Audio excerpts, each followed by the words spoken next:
nationality dialogue, and strengthening noble values programs. Training of trainers, for educators from various levels of educations. In order to strengthen cooperation and information exchange, Lemhannas frequently receives guests from domestic institutions as well as from other countries, military or non-military officers. Besides that, Lemhannas education's programs participants are also conduct a study visit within the country and also overseas. To uphold the trust that have been given by the country and society, Lemhannas keeps on developing and strengthening its capacity and capability through the 11 renewal principle, revitalization, and organizational restructuring to obtain recognition as the world-class institution.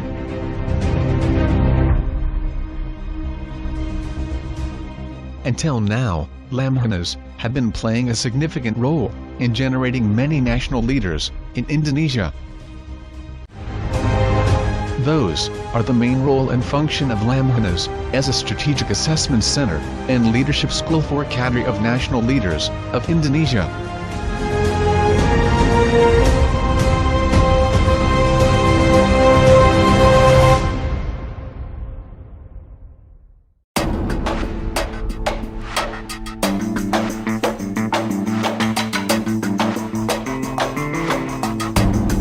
The world is currently facing a drastic change as the outbreak of COVID-19 hit around the world. The first pandemic in 21st century may have different scale to those one in early 1900 called the Spanish flu in terms of its impact towards human life. And later the Asian flu struck Asia from 1957 to 1958. The spread of this contagious disease has been rapidly increasing the number of morbidity and mortality worldwide, causing increased numbers of daily fatality rate. Evidence suggests that the trends of pandemic continue to rise, creating an alarm across the world. Despite the rapid technology in health science nowadays, the end of the COVID-19 is still unpredictable. The world leaders are difficult to manage the impact both in economic and political sectors. Furthermore, the pandemic has caused the economic downturn and instability. The unemployment rate has been soaring due to the closing of business, triggering high number of crime and social unrest. This situation could lead to economic recession, even Great Depression. In terms of interstate relation, the pandemic has affected the geopolitical landscape in many ways, including security and political power. The world seemed to embrace another age of uncertainty in which the COVID-19 disrupts borders, people, economics, and interstate relations. Meanwhile, in other parts of the world, regional supply chains have disrupted, causing economic dependence among countries. This situation urged world leaders to create new geopolitical order to boost regional cooperation and to accelerate economic recovery. However, this might create geopolitical schism even more troublesome. The severe impact of the pandemic throughout the globe has become a challenge to global leaders to confirm and to bring the world towards multidimensional crisis even more. Global crisis could lead to resolutely affect states' resilience and to concede many them caught off guard. Central leaders are required to do their best to prepare themselves not only to conquer pandemic, but also to repair damage and, more importantly, to prognosticate future recurrence. National resilience should be strengthened and national strategy should be reformulated in order to be able to anticipate the worst. Such strategy will be essential to be implemented for betterment of the national interest based on the latest geopolitical setting. stakeholders need to be fully empowered and well coordinated. Therefore, the National Resilience Institute of Republic of Indonesia organized the 2020 Jakarta Geopolitical Forum with the theme Geopolitical Landscape in the COVID-19 era. The world certainly needs to find a strategy to create a new balance for all.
The late 50s and the early 60s was an intense and an uncertain time in global politics. It was the heart of a Cold War. The implementation of liberal democracy in Indonesia since the late 50s has caused a counterproductive competition among political parties to obtain power and government positions. Because of that, the unity of Indonesia as a nation was under a threat. To protect the integrity of Indonesia, and to protect Pancasila, the national ideology of Indonesia, the National Resilience Institute of the Republic of Indonesia, Lemhannas, was founded. The idea of the establishment of a National Resilience Institution was first discussed in 1962. Then, Lemhannas was officially established on May 20, 1965, named National Defense Institute of the Republic of Indonesia, and responsible directly to the President of the Republic of Indonesia. Segala jalan harus dilalui. Kalau kata-kata saja tidak dapat menyehatkan jiwa yang keblinger, apa boleh buat? Suruhlah senjata berbicara satu bahasa yang lebih kuat lagi.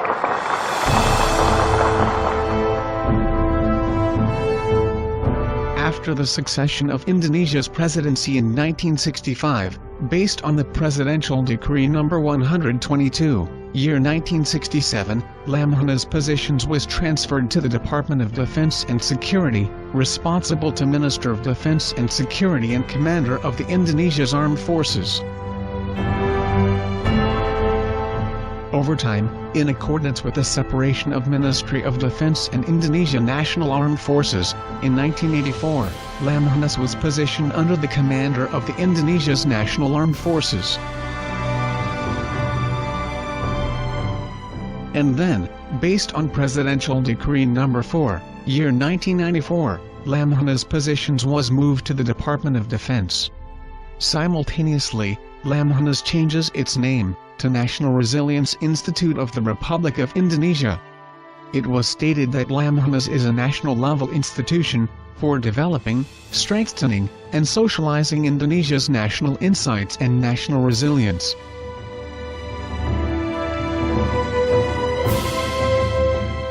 After Reformation era, based on Presidential Decree No. 42 and 43 year 2001, Lemhannas conduct an organizational restructurization and became a special, non-government agency.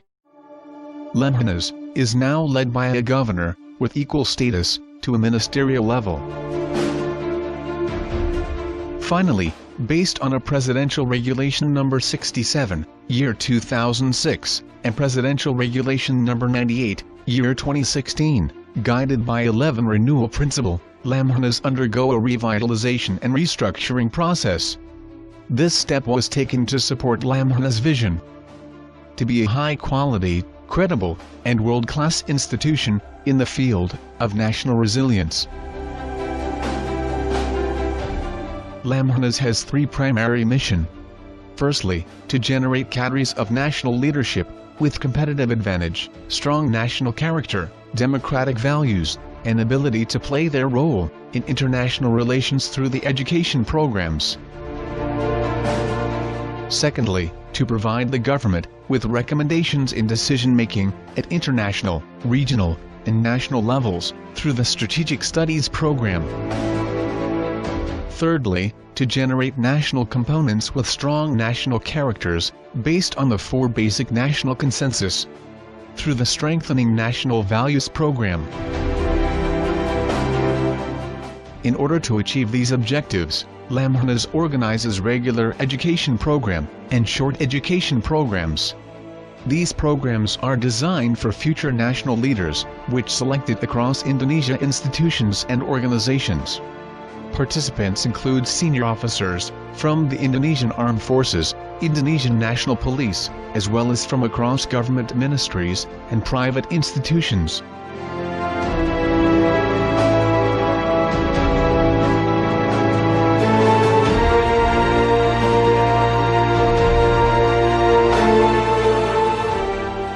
As a strategic research institution, Lemhannas also conducts researches on many kinds of strategic issues, in national, regional, and global scope, in various disciplines.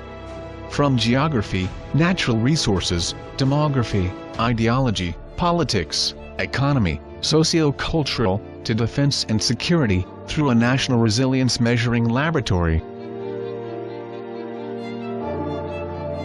To strengthen national values, Lemhannas holds several other activities, such as strengthening programs for the local government leaders, consolidation forum for governors and speakers of the provincial parliaments, nationality dialogue, and strengthening noble values programs, training of trainers, for educators from various levels of educations. In order to strengthen cooperation and information exchange, Lemhannas frequently receives guests from domestic institutions as well as from other countries, military or non-military officers. Besides that, Lemhannas education's programs participants are also conduct a study visit within the country and also overseas. To uphold the trust that have been given by the country and society, Lemhannas keeps on developing and strengthening its capacity and capability through the 11 Renewal Principle, revitalization, and organizational restructuring to obtain recognition as the world-class institution.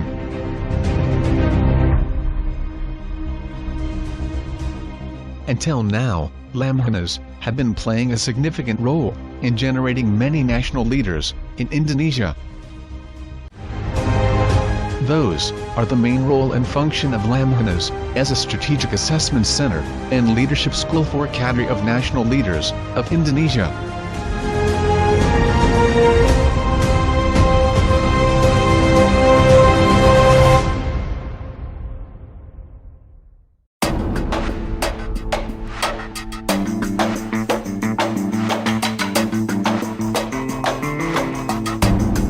The world is currently facing a drastic change as the outbreak of COVID-19 hit around the world. The first pandemic in 21st century may have different scale to those one in early 1900 called the Spanish flu in terms of its impact towards human life. And later the Asian flu struck Asia from 1957 to 1958.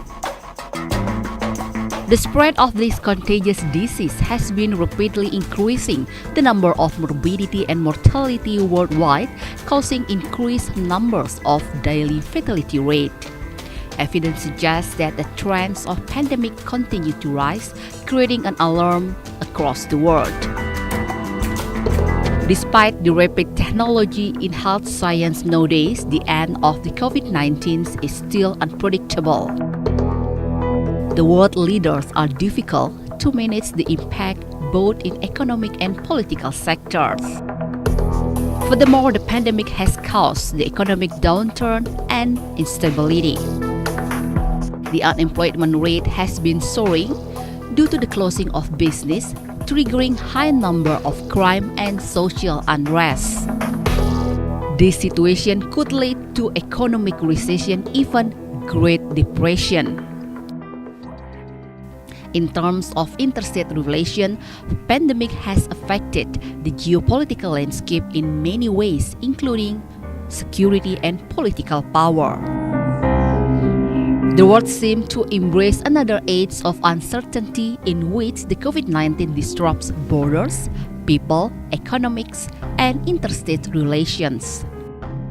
Meanwhile, in other parts of the world, regional supply chains have disrupted, causing economic dependence among countries.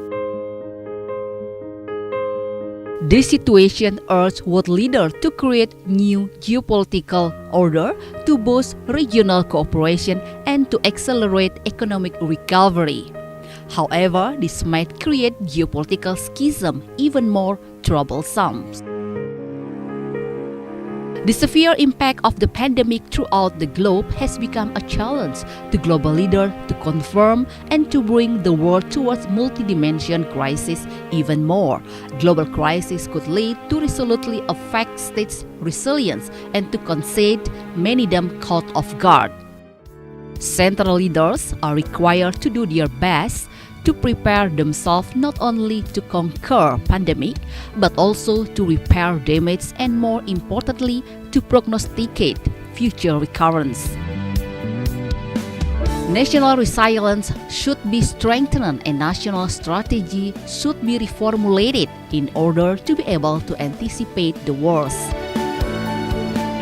Such strategy will be essential to be implemented for betterment of the national interest based on the latest geopolitical setting. Stakeholders need to be fully empowered and well coordinated. Therefore, the National Resilience Institute of Republic of Indonesia organized the 2020 Jakarta Geopolitical Forum with the theme Geopolitical Landscape in the COVID-19 Era. The world certainly needs to find a strategy to create a new balance for all.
The late 50s and the early 60s was an intense and an uncertain time in global politics. It was the heart of a Cold War. The implementation of liberal democracy in Indonesia since the late 50s has caused a counterproductive competition among political parties to obtain power and government positions. Because of that, the unity of Indonesia as a nation was under a threat. To protect the integrity of Indonesia, and to protect Pancasila, the national ideology of Indonesia, the National Resilience Institute of the Republic of Indonesia, Lemhannas, was founded. The idea of the establishment of a National Resilience Institution was first discussed in 1962.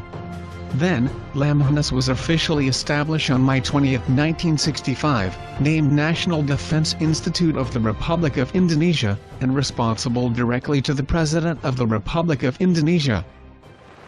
Segala jalan harus dilalui. Kalau kata-kata saja tidak dapat menyehatkan jiwa yang keblinger, apa boleh buat? Suruhlah senjata berbicara satu bahasa yang lebih kuat lagi.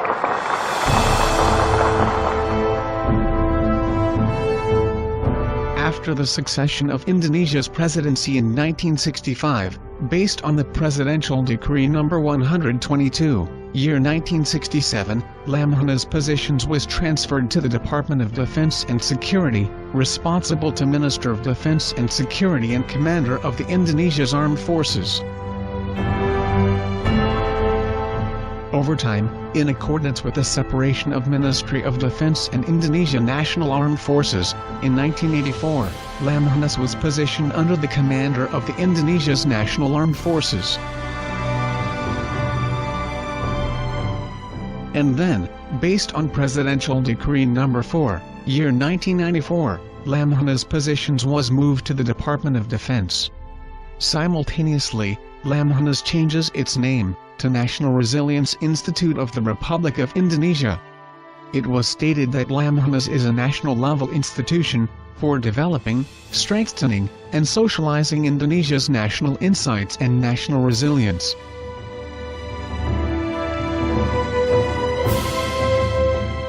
After Reformation era, based on Presidential Decree No. 42 and 43 year 2001, Lemhannas conduct an organizational restructurization, and became a special, non-government agency. Lemhannas is now led by a governor, with equal status to a ministerial level.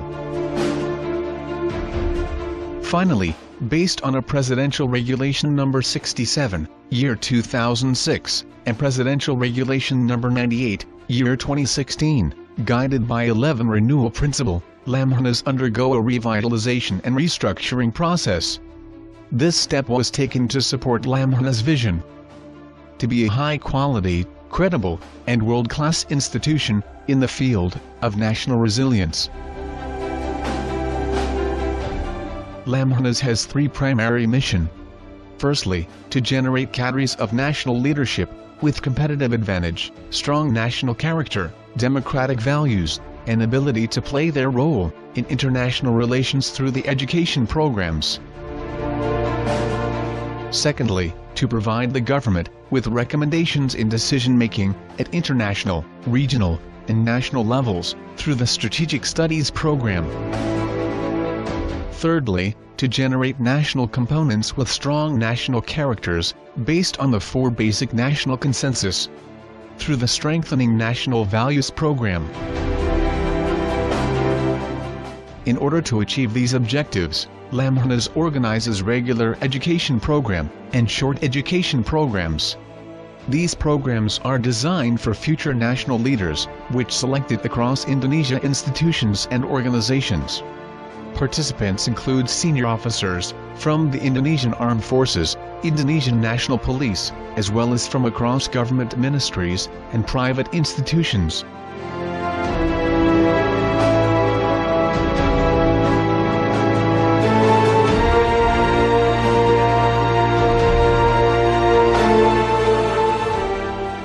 As a strategic research institution, Lemhannas also conducts researches on many kinds of strategic issues, in national, regional, and global scope, in various disciplines. From geography, natural resources, demography, ideology, politics, economy, socio-cultural, to defense and security, through a national resilience measuring laboratory. To strengthen national values, Lemhannas holds several other activities, such as strengthening programs for the local government leaders, consolidation forum for governors and speakers of the provincial parliaments, nationality dialogue, and strengthening noble values programs, training of trainers, for educators from various levels of educations. In order to strengthen cooperation and information exchange, Lemhannas frequently receives guests from domestic institutions as well as from other countries, military or non-military officers. Besides that, Lemhannas education's programs participants are also conduct a study visit within the country and also overseas. To uphold the trust that have been given by the country and society, Lemhannas keeps on developing and strengthening its capacity and capability through the 11 renewal principle, revitalization, and organizational restructuring to obtain recognition as the world-class institution. Exit dan tanda jalur evakuasi berwarna hijau. Kemudian turun tangga dengan tertib menuju lantai 1. Lalu bergerak menuju titik kumpul. Berikut ini kami sampaikan cara evakuasi yang benar. Pertama, lepaskan sepatu hak tinggi Anda ketika terjadi keadaan darurat. Kedua, jika terjadi kebakaran dan Anda terjebak dalam kepulan asap, merangkaklah keluar. Karena posisi ini mempermudah Anda untuk bernafas. Ketiga, jika terjadi gempa bumi, usahakan berlindung di bawah meja atau merapat ke dinding yang kuat. Keempat, jangan pergunakan lift dan eskalator dan ikuti jalur evakuasi. Terima kasih atas perhatiannya. Tetap tenang dan selamat menikmati acara.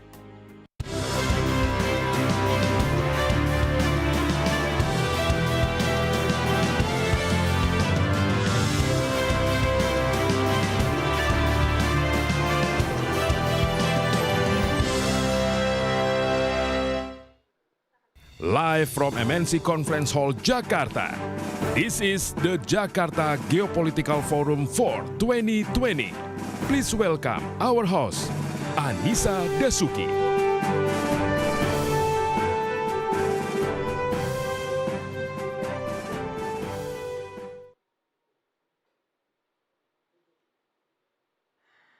Good morning, ladies and gentlemen. Welcome to the 4th Jakarta Geopolitical Forum 2020 Geopolitical Landscape in the COVID-19 era, organized by the National Resilience Institute of the Republic of Indonesia.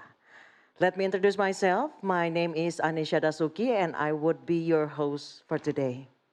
Before we start, we would like to express our sincere gratitude to the Honorable Lieutenant General Retired Agus Wijoyo, Governor of the National Resilience Institute of the Republic of Indonesia, Her Excellency Mrs. Retno Marsudi, Minister of Foreign Affairs of the Republic of Indonesia, the Honorable Professor Budiono, Vice President of the Republic Indonesia for the period 2009 to 2014, and to all the honorable moderators, speakers, and discussants. Ladies and gentlemen, today's event will be divided into 3 sessions. The first is opening session. The second is the first plenary session about the strategic implication of the COVID-19 to geopolitics. And the third is the second plenary session about the policy implication of COVID-19 in the context of national resilience. And now I would like to invite the Governor of the National Resilience Institute of the Republic of Indonesia, Lieutenant General Retired Agus Wijoyo, to give his opening remarks. To Lieutenant General Retired Agus Wijoyo, the floor is yours, Pak.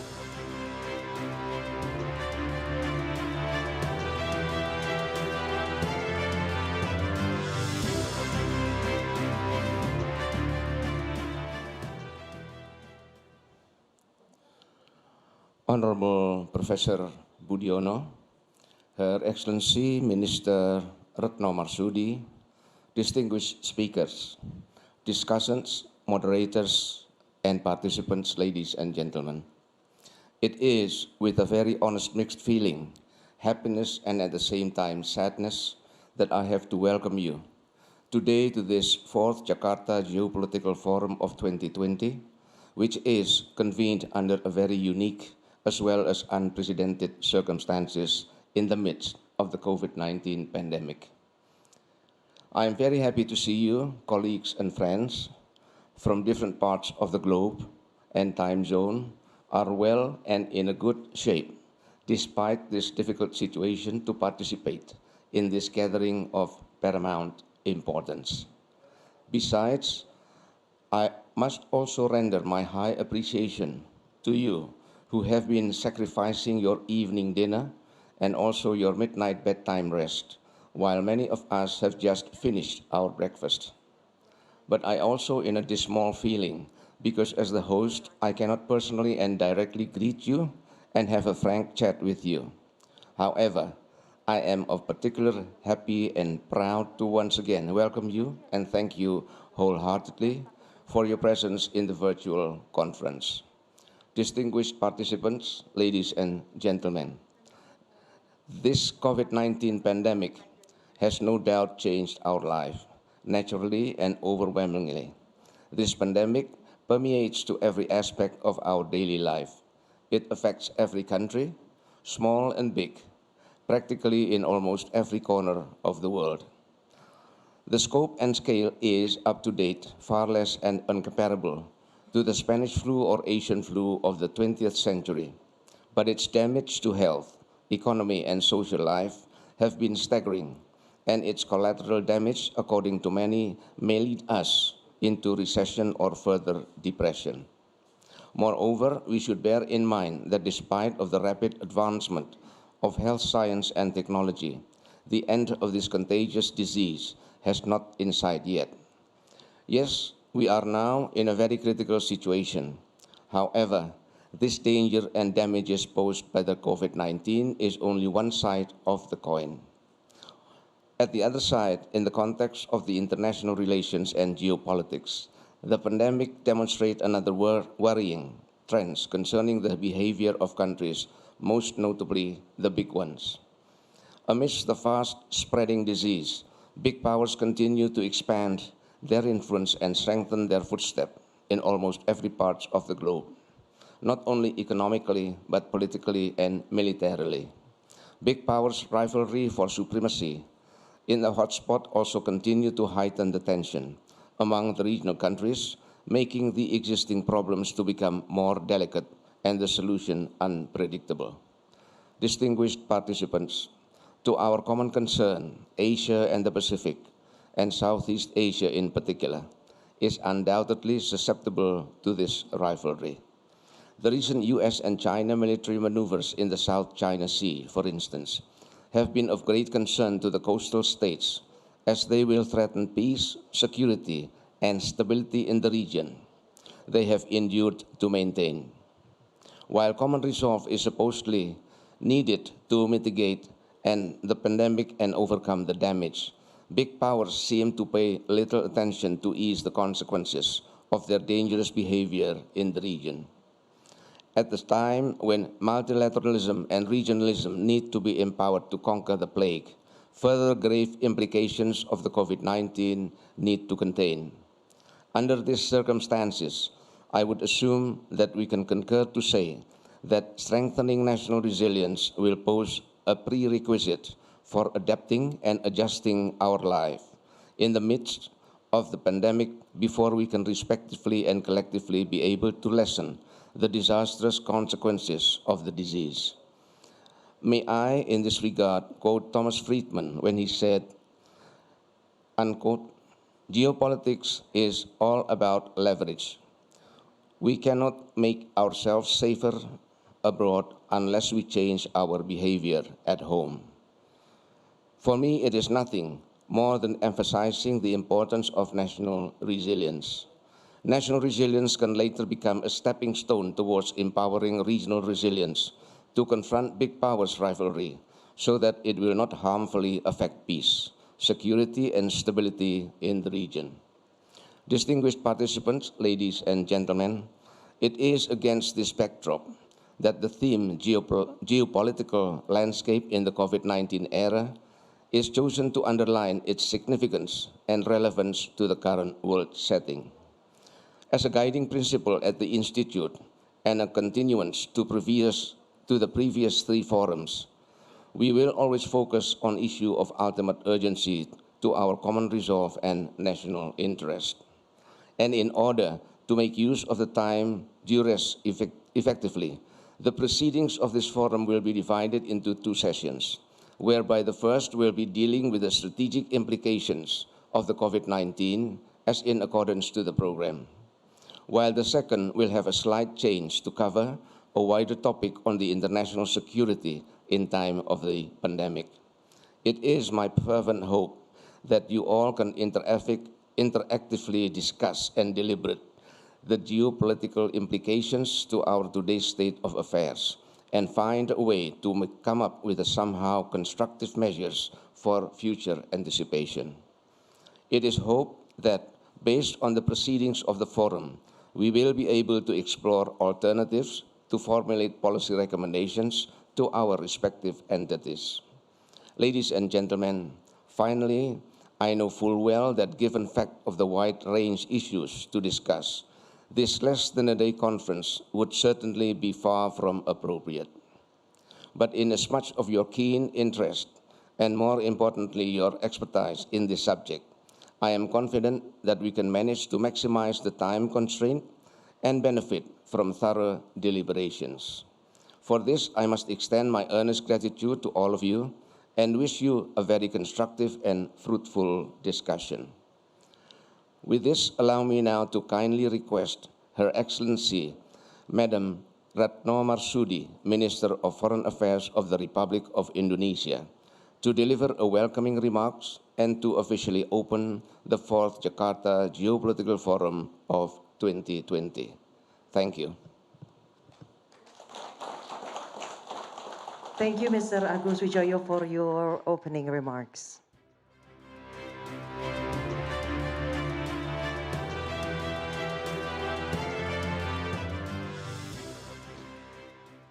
And now we would like to listen to the welcoming address delivered by the Minister of Foreign Affairs of the Republic Indonesia, Her Excellency Mrs. Retno Marsudi. Ladies and gentlemen, please welcome Mrs. Retno Marsudi. Lieutenant General Retired Agus Wijoyo, Governor of the National Resilience Institute of the Republic of Indonesia, Professor Dr. Budiono, Vice President of the Republic of Indonesia 2014-2019, distinguished guests, ladies and gentlemen. I'm very pleased to join you today, and thank you very much, Pa Agus, for inviting me. My apology, right after delivering my remarks, I have to leave and accompany President Joko Widodo to receive letters of credentials from 7 foreign ambassadors accredited to Indonesia. Ladies and gentlemen, the year 2020 has been a very challenging one for all of us.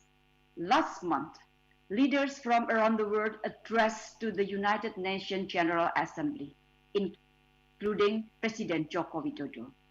The issue of COVID-19 pandemic was the focus of many leaders. To date, 40 million people have been infected with the virus, and more than 1 million have perished. Some countries defended their track records in fighting the virus before the assembly. One went so far as assigning blame on another country. Some were worried that COVID-19 wiped out years of hard-won development gains, whilst developing countries underline the need for pandemic and socio-economic recovery assistance.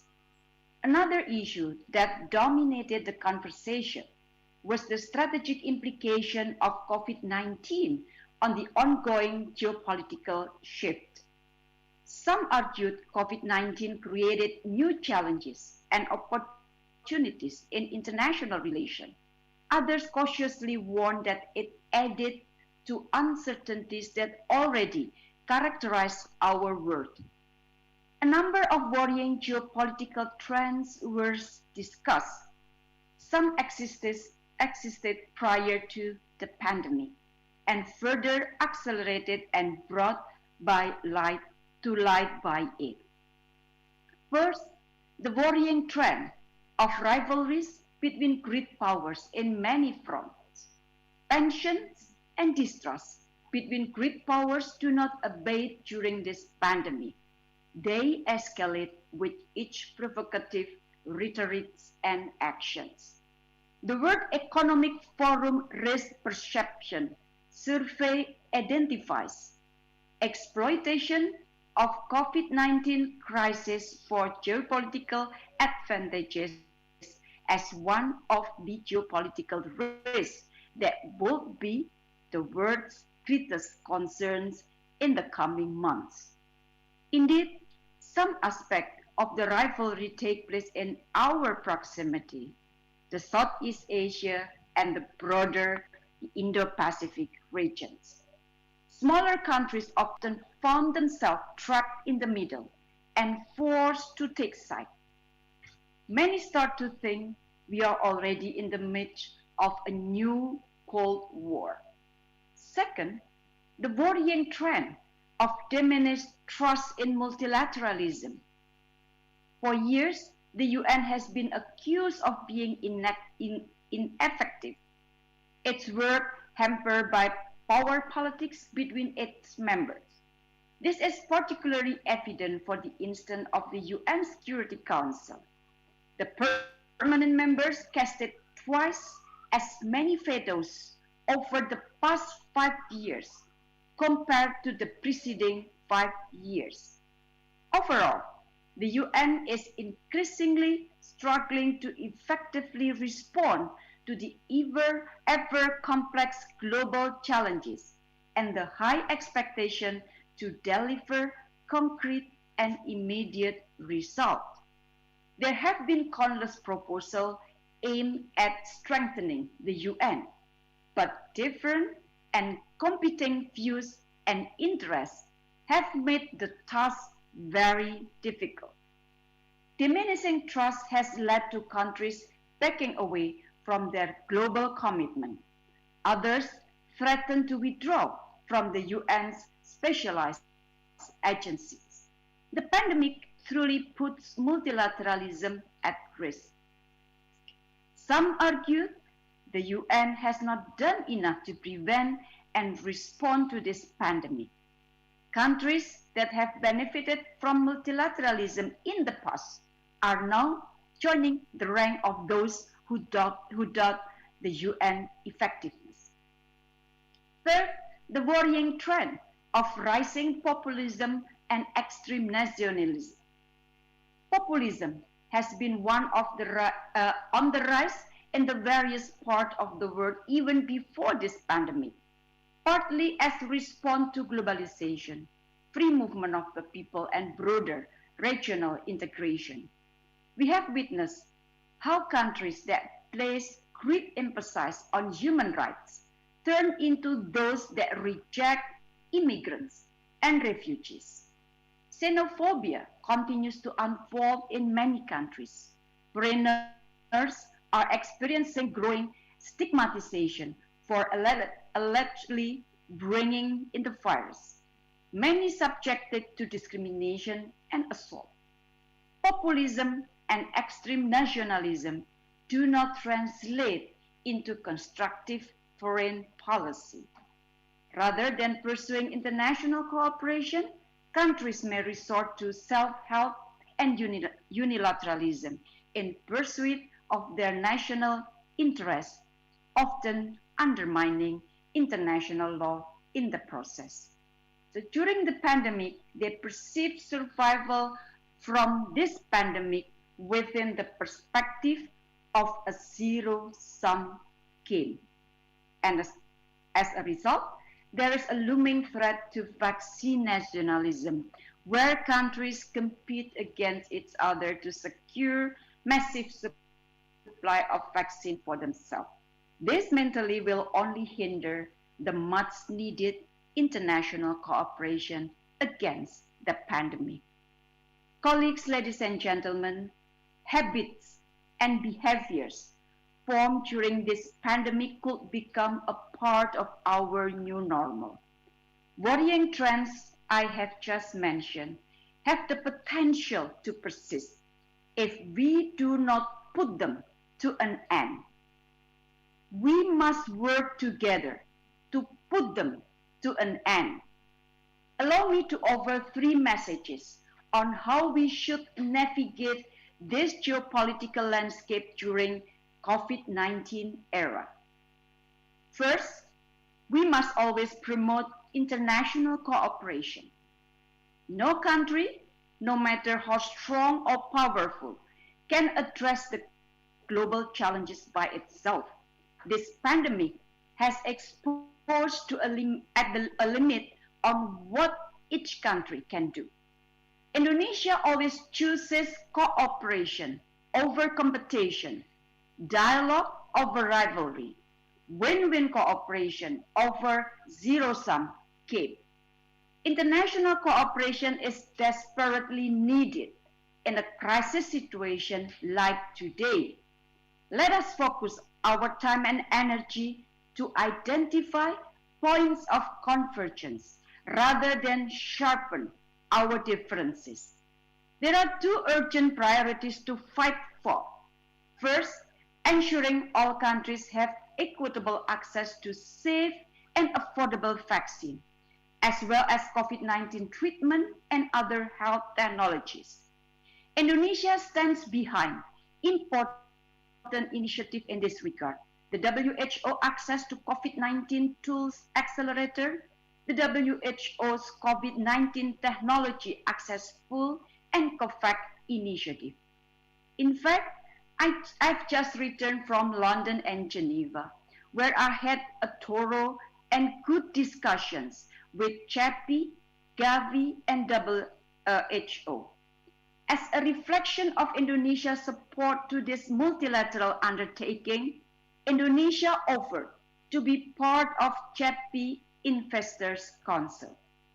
We are also in the process of developing our own COVID-19 vaccine and prepare to also make it available to other countries as a global public goods. The second priority now is to accelerate global socio-economic recovery. Gradual reactivation of economic activities needs to start. We must reconnect our economies and businesses by making use of all available tools, from free trade agreement to essential business corridors arrangement. Next month, signing of Regional Comprehensive Economic Partnership, RCEP, will create a momentum to revitalize economic cooperation and supply chain. President Joko Widodo mentioned the importance of RCEP last night during the bilateral meetings with Prime Minister Suga of Japan. In our region, the spirit of cooperation has been inherent part of ASEAN.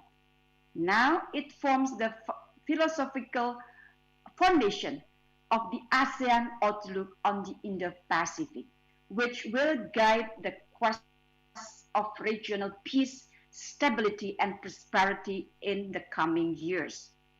The message of inclusive cooperation, once again, inclusive cooperation was also mentioned by President Jokowi when he discussed the Indo-Pacific cooperation with Prime Minister Suga.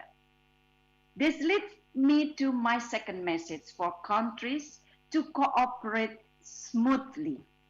We need everyone to respect international law.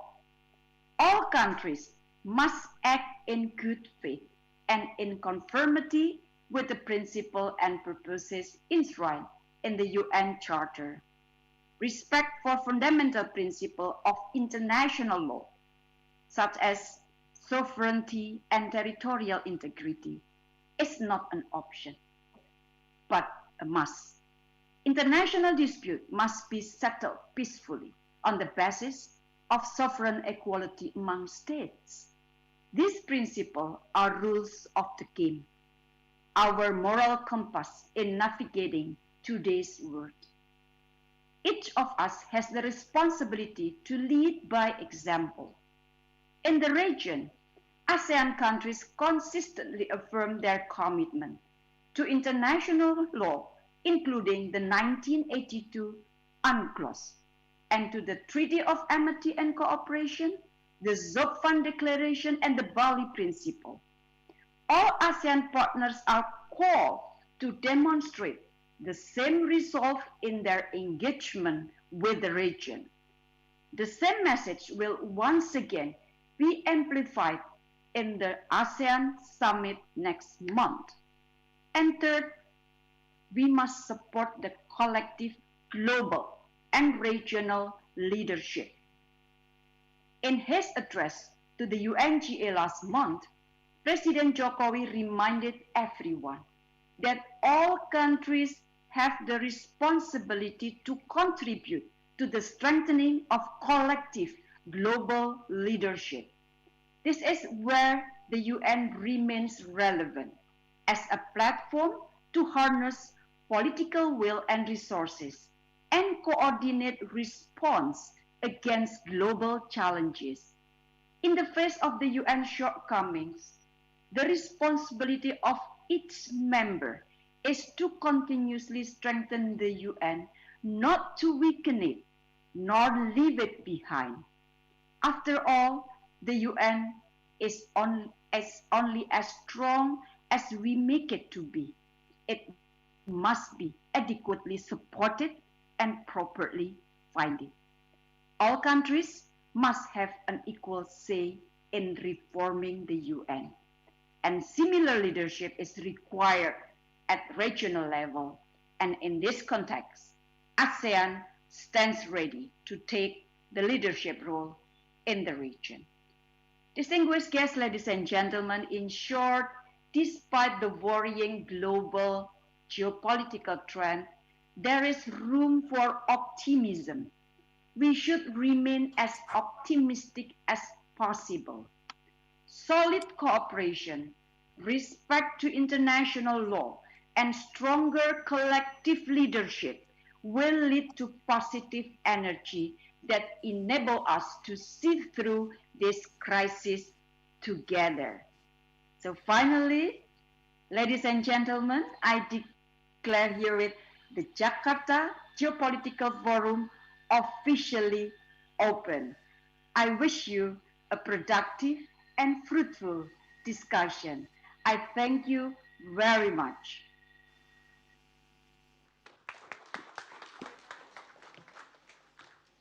Thank you, Her Excellency Mrs. Retno Marsudi, for your speech.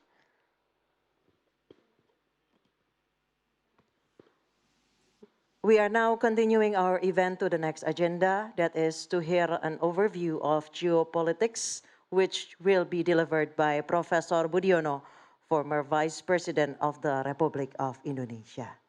Ladies and gentlemen, please welcome Professor Budiono.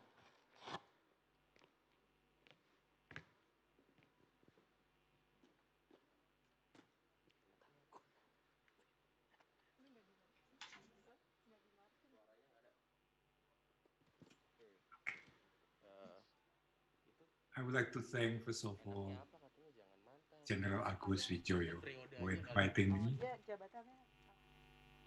to this very important conference. I would like also to greet our Foreign Minister, Ibu Retno Marsudi, and of course, I would like to greet all the participants of this conference. Ladies and gentlemen, the world politics is complex and always in flux. And this once-in-a-century pandemic makes it more so. I am no specialist in geopolitics, but my 30 years in government had given me a glance of how it works in practice and a chance to feel its impacts on the conduct of national policy. I would like to share some of that. Let me make it clear from the start that I will look at the current geopolitics mainly from the vantage point of small and middling powers, such as Indonesia and many others in the same league. There are many global developments worthy of discussion, but I will focus on two that have had, and I think will continue to have, profound implications in the coming years for the conduct of national policies of those nations. These two trends are, first, the increasingly intense competition between the US and China for global influence. Second, the explosive spread of the COVID-19 that the world is currently experiencing. The emerging new environment in the world necessitates rethinking and resetting of national policies. Ladies and gentlemen, let me start with the US-China relation. The transformation of China from a poor regional giant to a richer global superpower in only 4 decades is unprecedented in human history. Deftly exploiting the opportunities opened up by globalization, China has succeeded in raising the living standards of the majority of its huge population, while concurrently building a formidable national productive capacity that is technologically on par with what we see in many developed countries. And remarkably, in the area of global business and finance too, it has been able to produce redoubtable players. So what is the cause of anxiety then? My impression is that the US and its allies appear to be caught by surprise with the rapid rise of China. They might have thought that it would take a longer time, and in the process, they hope China would take in liberal democratic values and become more open, much like themselves. But that did not happen.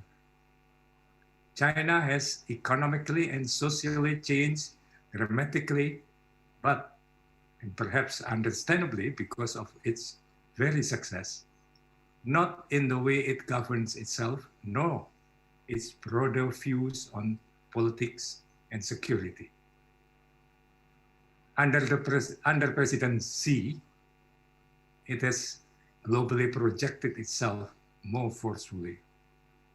And for its part, America, under President Trump, has raised its bargaining stance.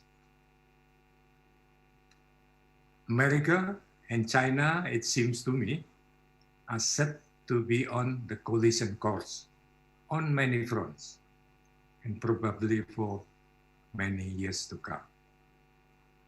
Election results in the US might change the style, but not the substance of the underlying conflict. Let me cite the historian Niall Ferguson, who sees it as a precursor of a second Cold War, which, as did the case of the first Cold War, may last for many decades. It's not a happy situation for small middling powers in the Indo-Pacific region, intending to be independent and keep focus on their development. They will have to tread along a fine line. And globalization, as we have known it thus far, will be on the retreat. Ladies and gentlemen, even without the prospect of the Cold War, globalization will change by the force of the accumulating discontents it has shown.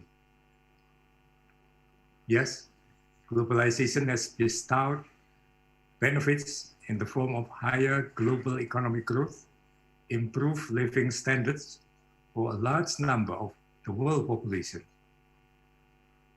But those benefits have not been equitably shared within nations and among nations, while the costs of global adjustments fall disproportionately on those less agile and less prepared, and as well as on Mother Nature, the environment. The discontents have crystallized into various forms of anti-globalization movements, which have lately gained traction in the political theaters of not a few countries. The second development that will greatly influence the geopolitical landscape in the coming years is, of course, the current pandemic. It is said that the pandemic lays bare the weaknesses of the core institutions of human civilization. It has challenged not only the public health systems of many countries, all countries all over the world, but also their economies and even their social fabrics. Its disruption has put to a severe test the viability of the global economy and politics. As of now, the drama of the pandemic is still unfolding. At best, what we currently can do is to make an intelligent guess about its full ramifications. For a start, the pandemic will cause countries to rethink about their public health systems and policies. Indonesia, as also other developing countries, must seize the moment to muster the political will necessary to launch fundamental reform of its public health sector. And it must be fundamental, not a patchwork, and must be anchored in a long-term plan for the country's human development. If we miss this momentum and lazily revert back to business as usual, we will be left behind by the whole world. Next, countries must also prepare themselves for the post-pandemic reordering of the world economy and make plans on how best to rewire the economies to the new order. The new global economic order that will emerge currently can only be guessed at. It will remain a work in progress for some years to come. However, we can already identify the trends that will likely mold it over time. For one, the pandemic with its disruptive power have raised the awareness of the need to foster economic resilience and national resilience in general. One should not be satisfied with the country's short-term performance of things like growth, export, inflation, or even employment, but also need to monitor the progress of the metrics of its resilience. Resilience has many facets: food security, energy security, domestic industries' dependence on global supply chains, their resilience against disruption in export of their product, in imports of materials, and in foreign technologies, the strength of the country's environment protection are but a few examples of conditions that together make up national resilience. Please note that all these are again long-term in nature, requiring long-term commitment well beyond the period of election cycle, as well as the need for a long-term plan to achieve it. Ad hoc policies will not do.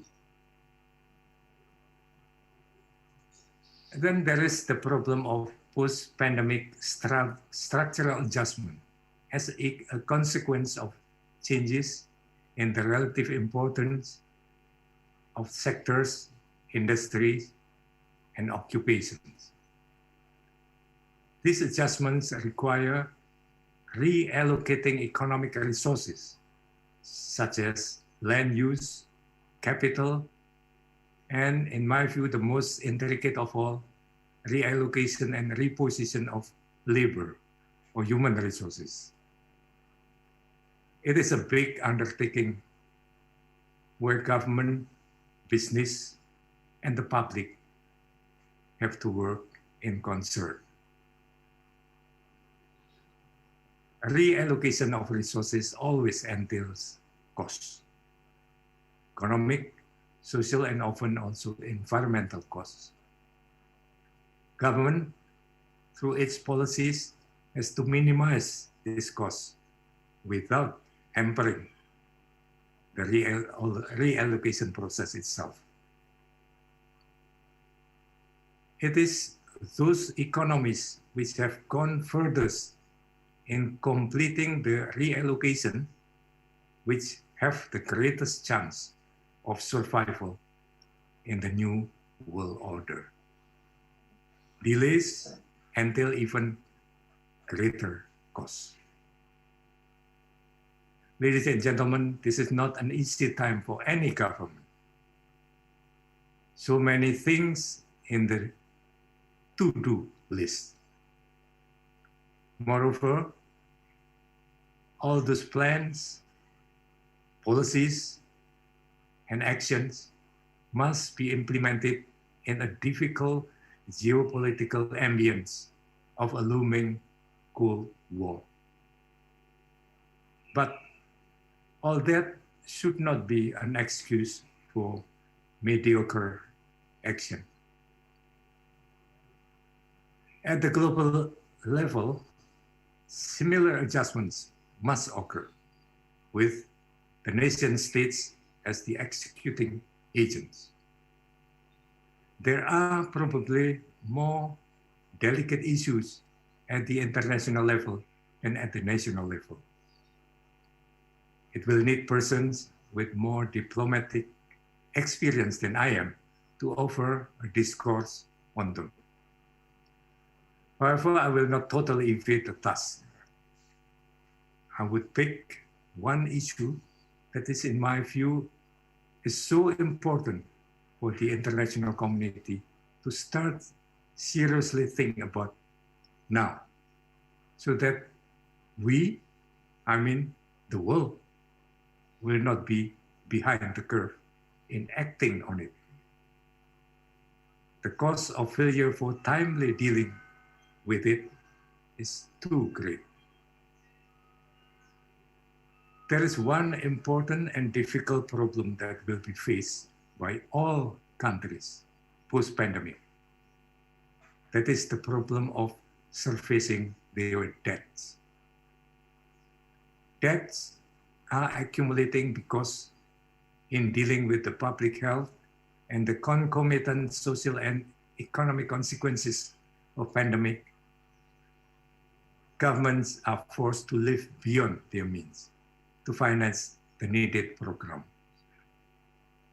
All countries, without exception, will find itself facing a heavy debt servicing problem long after the pandemic subsides. Some richer countries with higher taxing capacities and whose currencies are internationally convertible will probably fare okay, but the rest of the world will not. To keep up their debt servicing obligation, they will have to endure a prolonged self-induced depression with all its social, economic, political, and security consequences, which probably could not be contained within their national borders. They easily spread to bordering countries and beyond. In such a situation, there is a real risk the whole world will be trapped in a prolonged global recession, if not depression. And the geopolitical consequence of it is unimaginable. It is a global problem that requires a global solution. And this is the time when a global statesmanship and global leadership are sorely needed. It is the time when the spirit of international cooperation must prevail over the spirit of Cold War. Thank you very much for listening.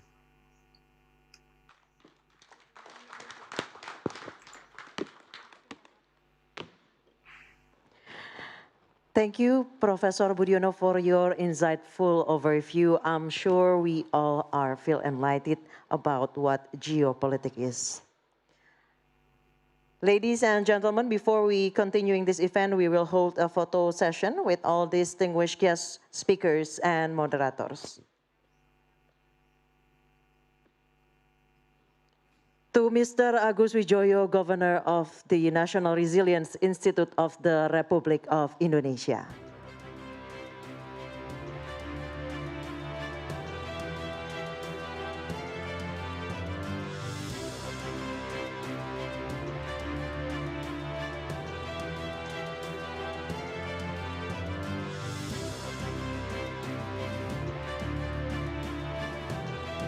Mr. Wiko Sofyan, Deputy Governor of the National Resilience Institute of the Republic of Indonesia.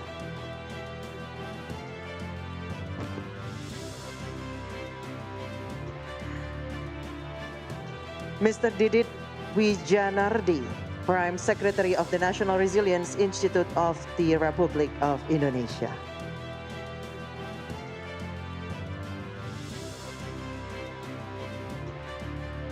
Mrs. Reni Mayerni, Deputy for Strategic Studies of the National Resilience Institute of the Republic of Indonesia.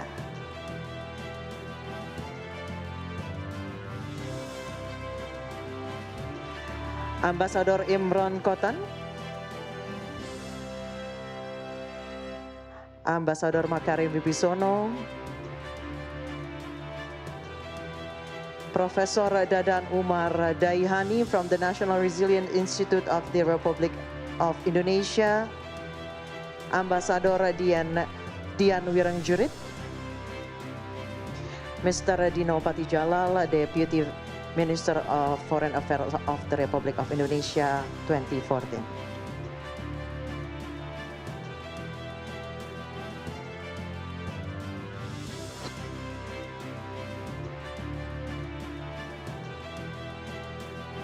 And to all the speakers and discussants, we will have a photo session on my count.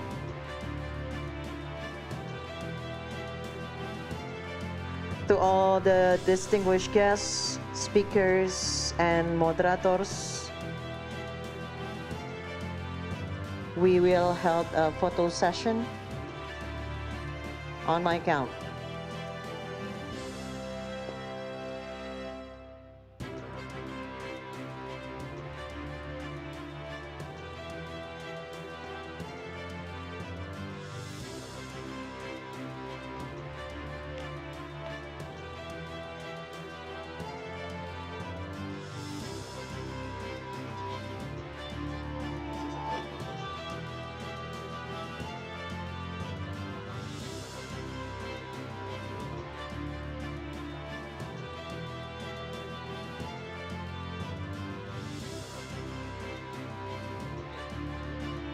On my count.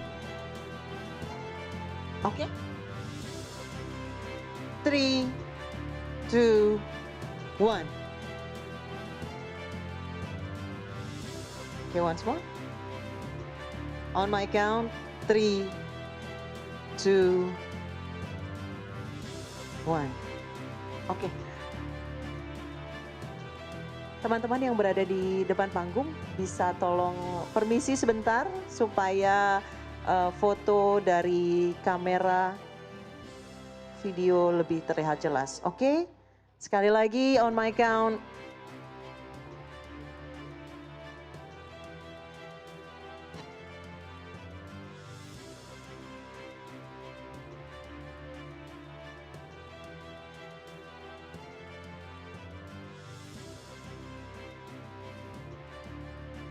Okay. Once again.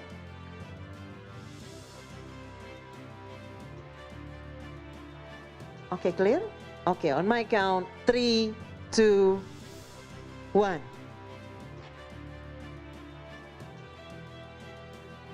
Okay, clear? Okay, thank you Mr. Agus Wijoyo, thank you Mr. Wiko Sofyan, thank you Mr. Didit Wijanardi. Thank you Mrs. Reni Mariani, thank you Ambassador Imran Kotan, Ambassador Makarim Wibisono, Profesor Dadan Umar Daihani, Ambassador Dian Wirengjurit, dan Ambassador Dinopati Jalal, thank you. In a minute we will hold the second session.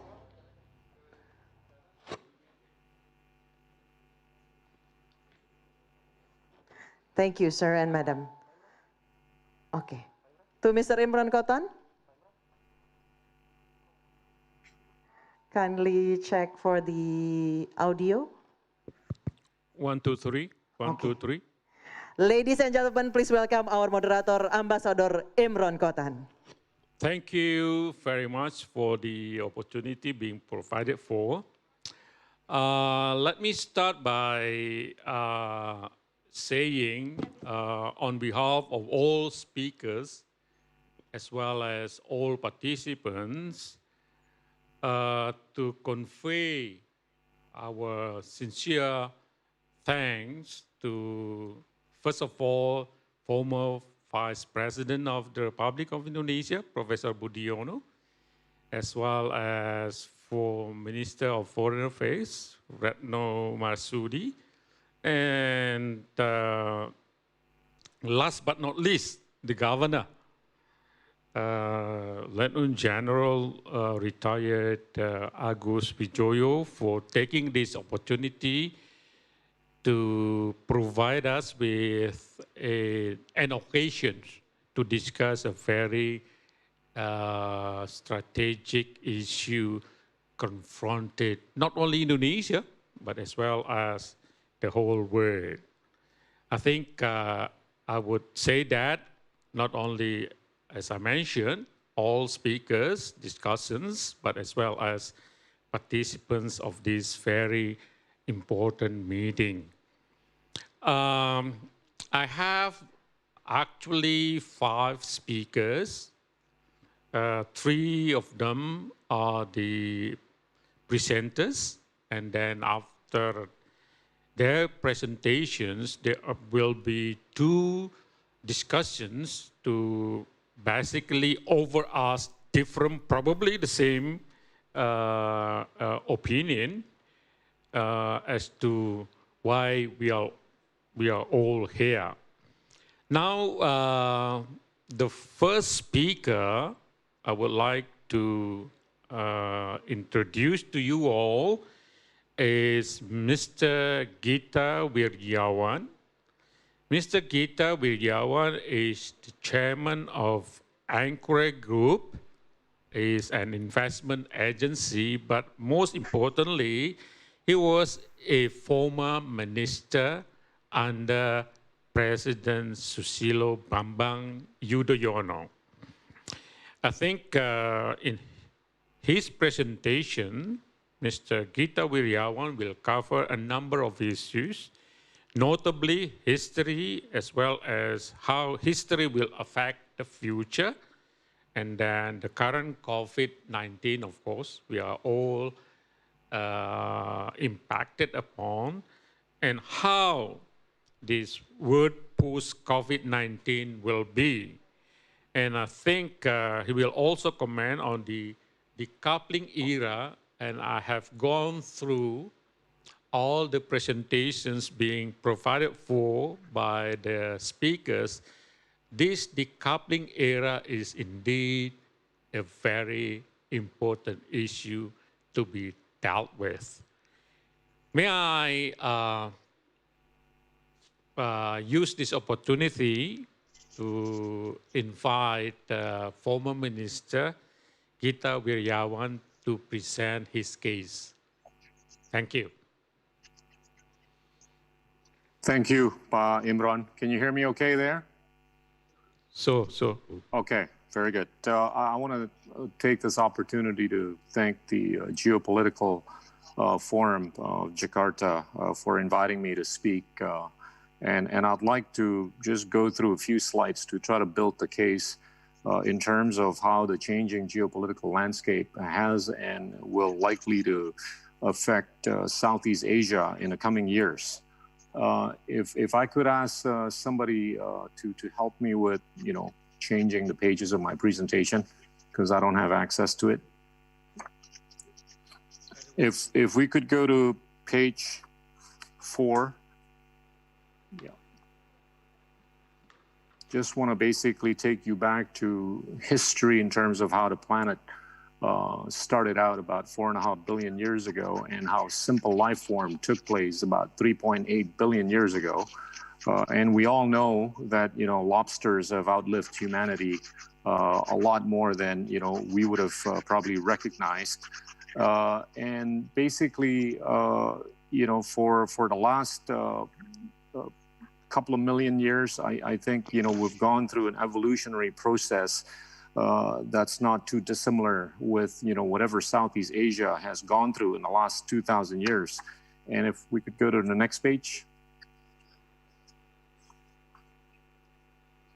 We could argue that Southeast Asia, or the Southeast Asian region, for the last 2,000 years has been, graced by Buddhism for about 400 years, Hinduism for 600 years, and thereafter a combination of a number of exogenous and, endogenous influences or forces, inclusive of Christianity, colonialism, and of course, at the end of the World War II, many of us became independent in Southeast Asia, and Indonesia in particular went through a democratization phase in 1998, which was very different from what Indonesia has gone through ever since independence in 1945.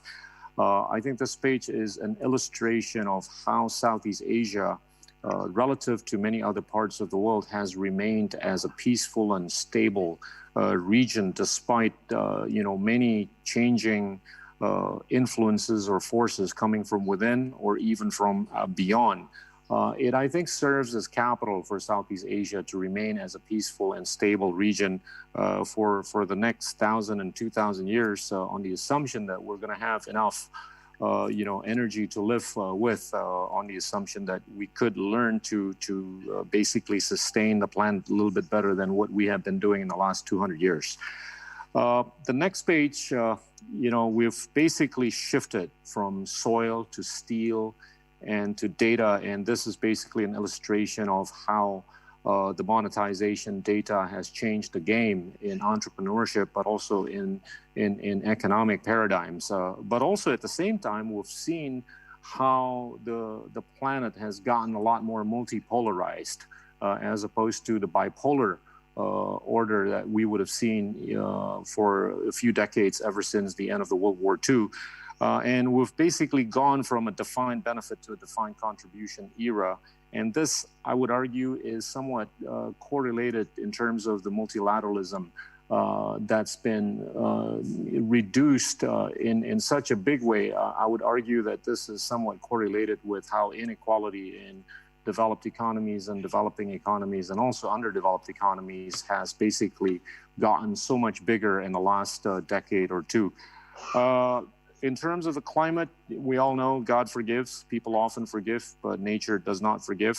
We only have about 3,000 to 4,000 gigatons of carbon left on the planet, and on the assumption that we consume or emit about 50 to 60 gigatons a year, humanity has about 50 to 70 years left, unless we start driving Tesla and we figure out a way to basically source energy from a much more renewable source. I think we've got a chance at basically beating the odds so that we could sustain the planet a little bit longer. And the decline of the price of money, and this is simply driven by not only the quantitative easing that's taken place in many developed economies, but it's also driven naturally by the fact that savings have gone up in such a big way by way of the demographics around the world that's gone far older and faster as opposed to in comparison to the number of asset classes that has remained finite. So the price of money is only likely to continue to go down, and this, I think, will benefit future entrepreneurship, for our kids and grandkids to try to be much more entrepreneurial than what we have ever been. Last would basically be with respect to how we've seen the diminution of extreme poverty, but also at the same time, I think Mr. Ambassador Imran Kotan has alluded to in terms of the decoupling area between China and the U.S. The emergence of not only China and the U.S., or the U.S. has been a superpower, but the emergence of China, but in addition to China, other new geopolitical forces that are, I think, going to help shape the world in the next few decades. But I do believe that for countries like Indonesia and some others in Southeast Asia, I think the role of marginal productivity is going to be influential in our ability to show adaptive capacity, with regards to the changing nature of the world, but also to show how we could actually be better in optimizing our own resources so that we could be competitive and productive going forward. And also at the end, I think how we could play a role in maintaining the peace and stability that we've seen in the last 2,000 years in Southeast Asia. And I do hope that translates into our sheer ability to basically sustain the planet a little bit better and longer. Going to the next page, I want to just talk a little bit about COVID and how this has affected. On page 7, we've seen around 40 million people being affected by the virus, but in the context of Southeast Asia, we've seen about 800,000 people that have been affected by the virus. Indonesia, unfortunately, plays a big part of that, in terms of having 350,000 people out of the 800,000 people in Southeast Asia being affected by the virus. And if you take a look at the death rate, there's about 20,000 people that have died because of the virus in Southeast Asia, of which Indonesia makes up about 60% of the total number of deaths. That's around 12,000 people in Indonesia, which entails a mortality rate in Indonesia at 3.5%, much higher than the average, 2.4% for the whole of Southeast Asia. And this has, I think, game change, the way we live and the way we're likely to live going forward. On the next page, on page 10, I think it's safe to basically characterize, next page, it's safe to try to characterize the world on a post-COVID basis in terms of a number of attributes. The first one being that, we're likely to see a deceleration of economic growth by way of the decrease in aggregate demand. We have seen in some economies a collapse of aggregate demand. And I think this is likely to linger on for the next 2 to 3 years. And it all depends on many things, one of which I think is the degree to which we can actually vaccinate humanity. I could give you an illustration. In Indonesia, the best rate that we could actually vaccinate would be around 300,000 to 400,000 people a day, on the assumption that we could actually avail the vaccine the early part of next year. We're looking at about, being able to vaccinate only about 9 million people in a month. That translates to about 100 million people in a year. With a population of 270 million people, I think it's safe to assume, barring aberrations or anomalies, we're only going to be able to vaccinate all the population of Indonesia by the end of 2023.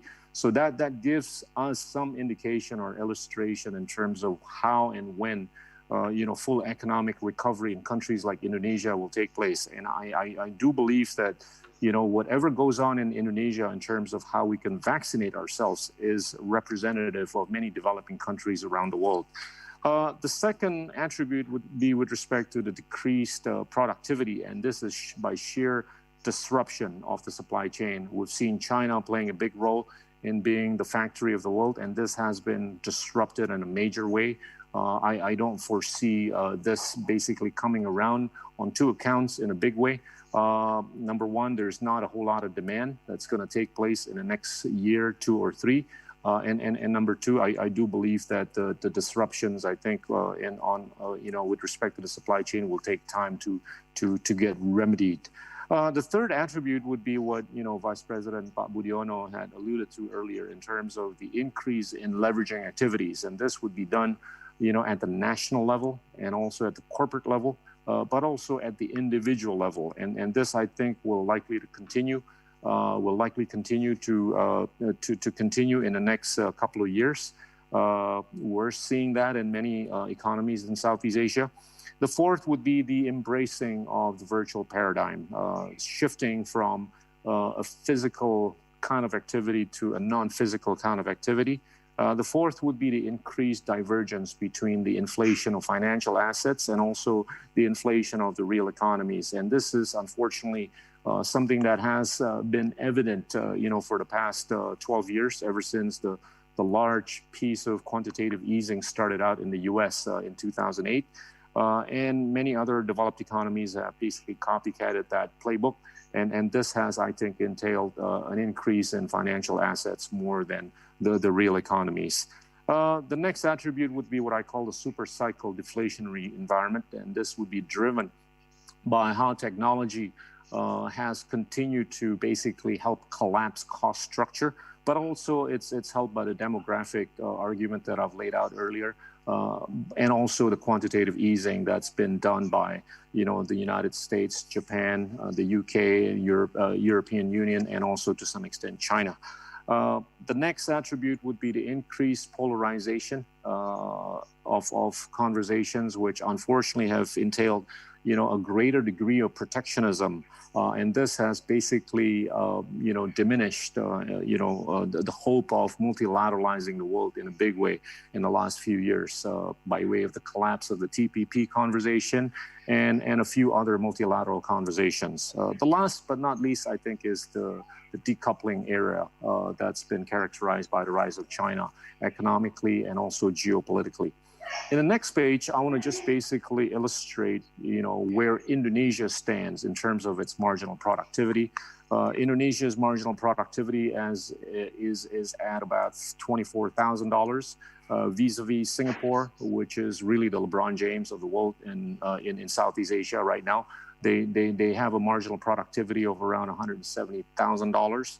And if you take a look at the other metrics in terms of their financial inclusiveness, Singapore is at a 98% and Indonesia is at a mere 49%, and some other Southeast Asian countries have financial inclusion at a much higher percentage than Indonesia is. So these, I think, are some of the areas that Indonesia needs to be basically helping itself on in the coming years so that we can actually be not only competitive, but also relevant to Southeast Asia and also to the rest of the world. In the next page, I want to give you some illustration on the economic stimulus packages that have been undertaken by some ASEAN countries. Indonesia has basically declared it's going to allocate, between 2 to 3% of its GDP for stimulating the economy. A bit of that has been basically realized, and there's been some rhetoric about increasing the stimulus package to, between 4 to 5% of the GDP. Whereas if you take a look at Singapore and Malaysia, I think they've been more bold in their stimulus packages.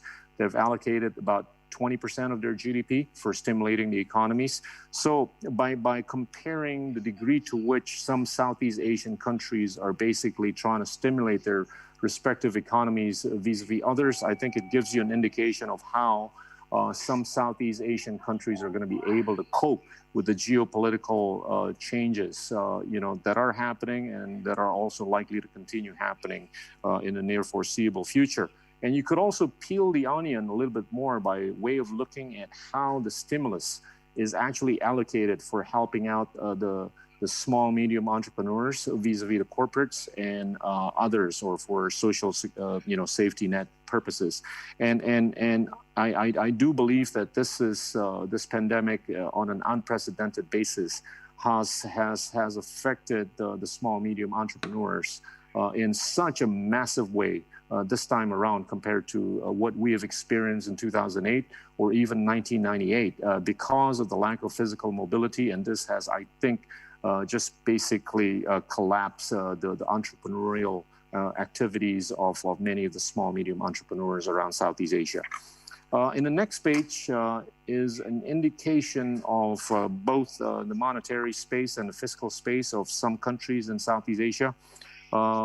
I think, it's safe to assume that, from a tax ratio standpoint, most ASEAN countries are not there yet, vis-a-vis the OECD countries, which have a tax ratio of over 30%. Even Singapore still has a tax ratio of only 13%. Indonesia has a tax ratio of 11%. These are, I think, numbers that I think all, if not most, Southeast Asian countries need to basically get better with in order to basically, create much better adaptive capacity in a changing world. From a monetary space standpoint, we can see that Singapore is a standout in terms of having a foreign exchange reserve of almost 300 billion US, whereas Indonesia has looked a lot better compared to 1998 with $128 billion worth of foreign exchange reserve. In 1998, we only had, not even 20 billion. So this is an improvement, but I do believe that this is something that we could all improve upon in Southeast Asia. The next page, I want to give you an indication of the ability of some Southeast Asian countries could actually project soft power. And I always try to look at it from the perspective of the ability of countries to attract tourists. Unfortunately, Indonesia, only has been able to attract between 13 to 14 million tourists in a country of 17,000 islands, vis-a-vis Singapore. With only one island, they've been able to attract a lot more visitors, and Malaysia been able to attract a lot more visitors than we are. Thailand, I think, is really a standout in Southeast Asia with a sheer ability to attract 35 to 40 million tourists, and I think this is reflective of the degree to which some countries in Southeast Asia have been able to basically project soft power to the rest of the world, while at the same time being able to actually get a good contribution to their GDP from foreign exchange from these tourist arrivals. And I have illustrated Spain as a real example in terms of how they've been able to attract double the number of their population to visit their country on an annual basis. And of course, this is on a pre-COVID basis. So I think it gives you an illustration of what we have to work on. The next page is in regards to FDI. And FDI in some ASEAN countries, if we take a look at Singapore, on a per capita basis have been able to attract around $19,000 worth of FDI, whereas Malaysia has only been able to attract $270 on a per capita basis, whereas Indonesia, Thailand, and Philippines are still in the $90 to $92 per capita in terms of their respective abilities to attract FDI. This I think has a pretty significant impact on our ability to basically show competitiveness going forward, or lack thereof. Next, this is what I've always try to talk about in other sessions in terms of the inequality of the world that has been widening in such a big way. Even the United States and China are at a gaping 49 to 50% Gini coefficient ratio. Even compared to Southeast Asia, we have a standout in the Philippines, in Malaysia, and also Indonesia, not too distantly in the back. These are basically countries that have Gini coefficient ratios that are either in the high 30s or in the high 40s. And these are, I think, what might have been correlated with the difficulties with which we try to multilateralize conversations, be it in the context of trade or any other kinds of economic cooperation. Next. Next. We've seen this Thucydides trap scenario where the rise of China and the rise of Asia. After the last 200 years, I think Asian economies are well in position again to basically, occupy more than 50% of the global economy on a PPP adjusted basis. And this has certainly changed the conversation. And I do believe that Southeast Asia is still likely to, continue to grow in the next, few years. And that's only going to, even further change the conversation in terms of, how the world order ought to be rebalanced or recalibrated. If we go to the next page, I'd like to draw from the current account of China. People talk about the Belt and Road Initiative in the context of how China has been trying to basically project ideas, capital, and ideology through the Belt and Road Initiative. But I do believe that to a large extent, this is going to boil down to, how far they can actually create, a surplus in the capital account or the current account. And we have seen that their current account has been exposed the last couple of years, and it doesn't look like it's going to change in the coming years because of the attributes that I've already laid out earlier in terms of the collapse of demand and the disruptions in the supply chain. So I think it's going to make it, not easy for China to try to get or undertake Belt and Road, in the next few years, and also to couple that. If we take a look at the popularity of the renminbi, it has, ever since they've entered into the special drawing rights in the IMF in 2015, the renminbi on a SWIFT basis has only been used up to 1.65% of the global SWIFT cross-border transactions. So China has got to figure out a way to further popularize their currency in order for them to be able to project the Belt and Road Initiative a bit better and faster to Southeast Asia. I'm aware of the many conversations surrounding the digitization of their currency so that it can actually be used as an exchange for transactions in many parts of Southeast Asia. Not sure, in terms of the extent to which that's going to have, an effect on the popularity of the renminbi going forward. But I think time will tell in terms of the degree to which the Belt and Road Initiative will be a success. The next page is an illustration of the energy and the agricultural, self-sufficiency of China and the U.S. on a per capita basis. I think China has got its work cut out in terms of its energy production and consumption on a per capita basis vis-a-vis the U.S. So this somehow benefits the U.S. in some fashion. And if we also take a look at the agricultural production and consumption on a per capita basis, the U.S. also has an upper hand with respect to China. But, like people say, never underestimate China or the Chinese. So we'll find out, I think, and how, these metrics will change in the coming years. And I do believe that they will have an impact on how basically, Southeast Asia will remorph, itself in the coming years or decades. The last bit is really with respect to how I see Indonesia in the year 2045. And this, we go to the next page. Next. I think it really boils down to the four areas that I've been talking about in terms of how Southeast Asia could show a much higher adaptive capacity in the context of not only the pandemic, but also in the context of the, intensification of the decoupling between China and the U.S. The first, I think, Southeast Asia has got to get its act together on ramping up, its marginal productivity. Very clear that, countries like Indonesia, or like even Thailand, the Philippines, and Cambodia, and Laos, and Myanmar they've got to basically move up, the needle, in their respective marginal productivity. If they do not, I think they're going to just basically have difficulties in adapting to the new changing world. The second, I think the degree to which that, the population of each country could be financially included. I'm somewhat optimistic about this by way of the digitization, that's taken place in the last few years.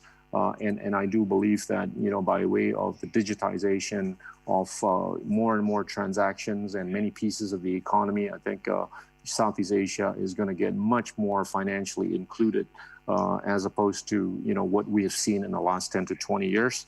And the third really boils down to the ability of ourselves to project soft power in terms of attracting foreign capital and also attracting foreign tourist arrivals. And this, I think, will dovetail into a higher degree of relevance for Southeast Asia with respect to the world. And last, really, I mean, it boils down to the redistribution of wealth and welfare so that we can actually better manage the Gini coefficient ratio in most countries, if not all countries in Southeast Asia.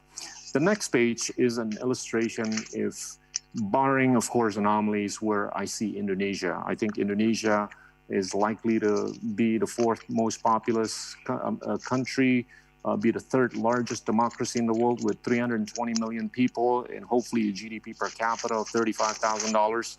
Of course, with all these attributes, in the lower part of the page with 1 million megawatts worth of electrifications, 4 doctors per 1 million, per 1,000, 4 beds per 1,000, with the kind of financial inclusiveness that we're already seeing in Singapore, and hopefully a tax ratio of, between 20 to 30%, unlike the 11 to 12% that we're seeing right now.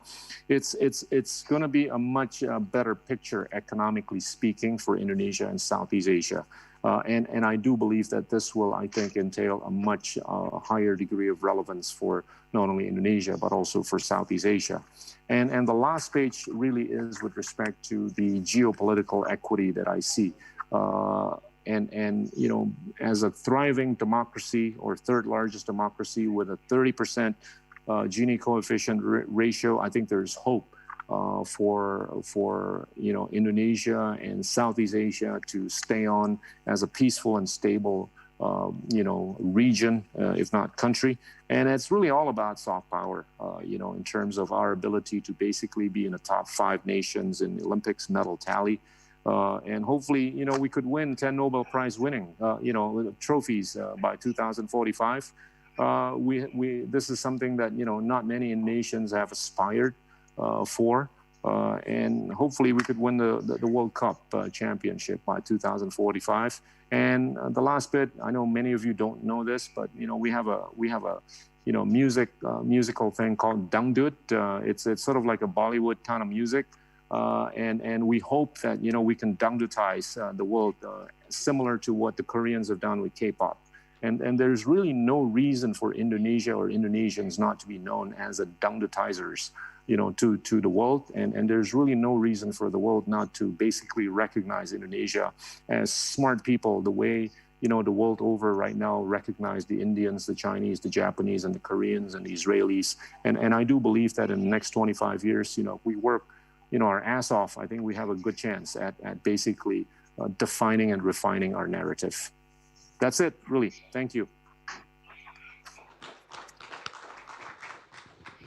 Thank you very much, Mr. Wiryawan. I think on behalf of all participants, we would like to thank you very much for your in-depth insights. And I think I don't want to repeat all the salient points that you have mentioned. But let me also use this opportunity to pinpoint at least 2 points that you have raised, and I hope that our discussions will also touch upon this very important point. Number one, in your presentations, you mentioned that multilateralism is basically dwindling. But of course, the pandemic also provides us with opportunities. So, basically, you covered all those points that we need to listen to. But as I mentioned, I think one of the salient points that you have mentioned is multilateralism is dwindling. And also you mentioned about the need for us to put forward soft power in order to overcome difficulties with which the world is now being confronted with. Thank you very much. I know for certain I have received a number of questions from the participants, but I think for the smooth of our proceeding, I think we need to listen to all speakers. And under these first sessions, we have 5 speakers. And the next speaker would be Mr. Harry Kingsley, OBA, who is currently the president of Janes of Government and National Security. It is indeed a very noted think tank globally. So we would like also to use this opportunity to benefit from his insights on the topics being discussed in this event. May I now invite Mr. Kingsley to present his case? Ambassador Imran, thank you for the introduction. Your Excellencies, all distinguished guests, ladies and gentlemen, as President of Janes and on behalf of all the participants from our organization, let me offer my sincere thanks for the honor to attend this forum and for the growing partnership between Janes and the Lemhannas Institute in Jakarta. And if somebody could bring the slides up on the screen for me, I'll begin the presentation. Thank you.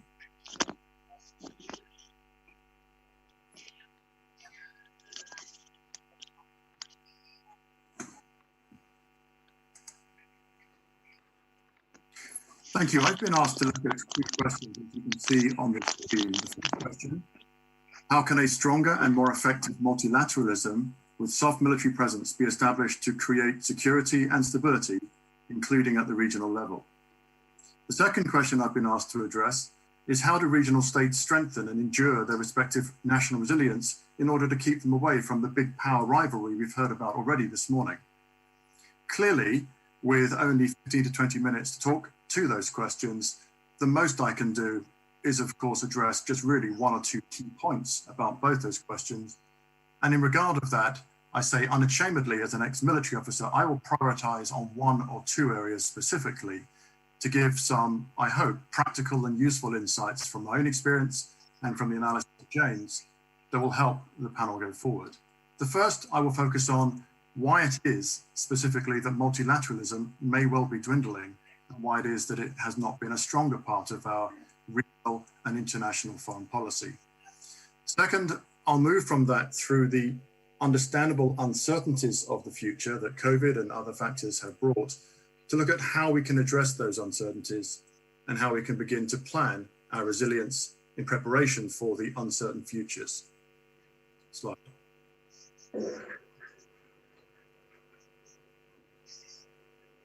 Thank you.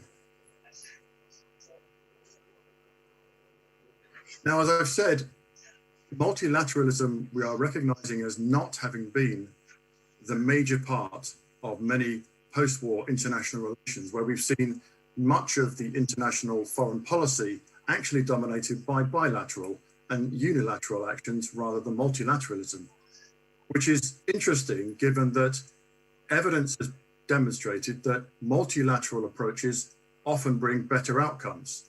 The multilateral approach generates greater legitimacy and support.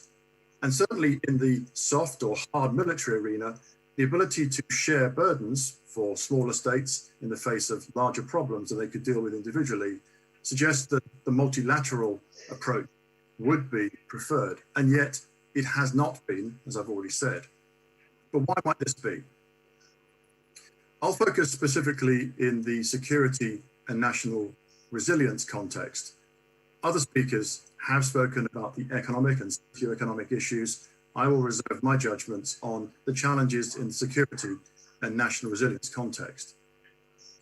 First and foremost, for multinational countries to come together, they need to reconcile the divergence between them in terms of their perceptions of threat.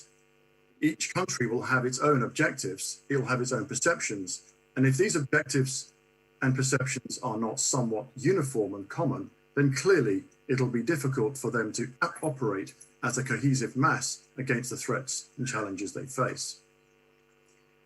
Generating consensus on these possible futures, the things that we are trying to prepare for, and generating the multilateral objectives is a key challenge I will return to shortly.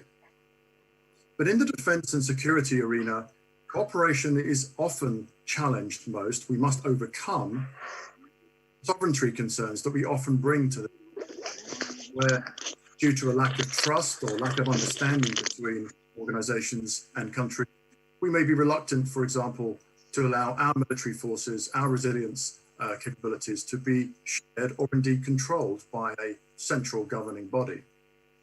And at the very practical, tactical level, I know from my own first-hand experience that actually sometimes the challenges can be just the actual interoperability, the ability to actually operate, that can challenge the effectiveness of multilateralism. In addition, within multilateral groups, too frequently, we allow rivalries between one or two members bilaterally to begin to dominate the multilateral agenda, so that rather than the cohesive, coherent approach of smaller countries perhaps operating in the face of the large challenges they face and doing so uniformly, there is bickering within the multilateral group, and the domination of that bickering can detract from the overall outcome. One of the biggest reasons, though, I think pragmatically, why multilateralism is a challenge is the extent to which countries have to absorb political, diplomatic, and even military control, as I mentioned, in compromise. They have to accept that the greater good, the optimum outcome, may not address all their specific individual requirements and objectives, and that is a challenge that I think on many occasions ultimately undermines the approach through multilateral foreign policy. So now let's turn to the impact of the current pandemic, in context of one of the biggest challenges that we faced as a human species in recent years, and the degree of uncertainty about what to focus on in our resilience operations. How do we now prepare for what cannot be foreseen, what only be guessed might be coming around the corner? How do we do that at the national, let alone multinational collective approach? Slide, please.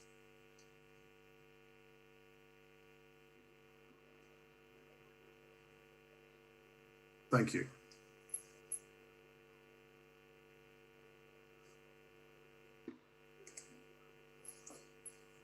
The World Economic Forum earlier this year did, I think, an excellent study of the risks and opportunities of the post-COVID world. The graphic on the right, which I've drawn from an open source on the internet, demonstrates the range of not only risks, but also the degree to which we are uncertain about the existence or likelihood of those risks. The economic risks, there are 10 of them, including, of course, the prolonged recession of the global economy. Societal risks, for example, as one has been mentioned earlier, the anger of political leaders, the distrust of governments in their response to COVID, and the support that people in the populations will actually receive. Geopolitical risks, such as the exploitation of COVID-19 for geopolitical advantage, and perhaps the exacerbation of long-standing military conflicts and tensions, such as the ones that have already been mentioned between the US and China. In the technological environment, as we are all now spending more time working from home, as well as operating domestically, the increase of the ability for cyber attacks, for data fraud, is a challenge for us. And then finally, the environmental risks. As we understandably and necessarily focused our investment, our efforts, our energies towards the health crisis, perhaps we are now failing to address the climate resilience investments that frankly will also challenge us in the future if they are not addressed. But clearly, national security resilience concerns extend from before and beyond the contemporary pandemic challenges. The pandemic is colliding with global macro trends, with existing strategic drivers and defense and security dynamics in ways that are certain to create new or enhance security and defense related challenges, and plausibly opportunities for some as well. Consequently, the multiple potential futures that are possible, determined by a huge range of collective critical uncertainties, each of which could create vastly different priorities for resilience planning and preparation, include things like multilateralism or unilateralism. Will the world become a small and fractured world dominated by competition, isolationism, or will the trauma of this health crisis lead to a world in which globalization and multinational cooperation is reinvigorated? Will global geopolitics suffer from whiplash as the world swings violently and unpredictably from periods of cooperation and competition and conflict to more stable periods of collaboration? The shifts in military priorities as the military organizations of the world are increasingly engaged in supporting health outcomes, not least logistically in terms of moving supplies, but equally building military hospitals, large hospitals in the UK, so-called Nightingale centres, where thousands of beds have been created, has put grave pressure on military forces, and this may yet become an enduring feature of their mandate.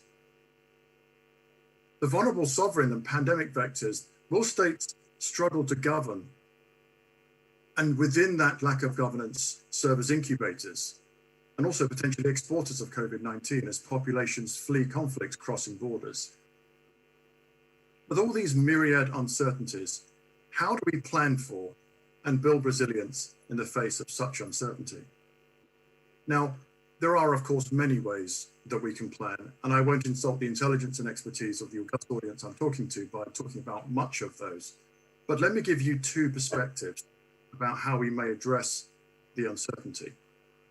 Frequently in my military career and my since civilian career, I've seen a great deal of effort go into planning around assumption-based predictive planning, where we seek to eliminate uncertainty through the development of elaborate data-based models, data-driven models that incorporate assumptions about powerful and frankly unpredictable forces and their interactions. Too often these models are used to try and predict single futures in order that we can begin to plan around them. In times of this heightened uncertainty, faith in models based on such untestable assumptions and the forecast they produce, I offer, can be dangerous. The second, and I would offer preferred approach, is to incorporate and embrace that uncertainty, not eliminate it, by using a scenario-based approach. Multinational, multilateral groups of people coming together to consider what the future may hold by developing scenarios, analyzing those scenarios can be a powerful tool to help with resilience planning, especially in those multilateral contexts where the multinational planners can identify and agree potential futures with all their associated emerging threats and opportunities, and more effectively plan to mitigate or withstand the most damaging impacts of these threats. By approaching it multilaterally, the group of nations working together can collectively, through burden share, drive much better outcomes for all concerned. Slide, please.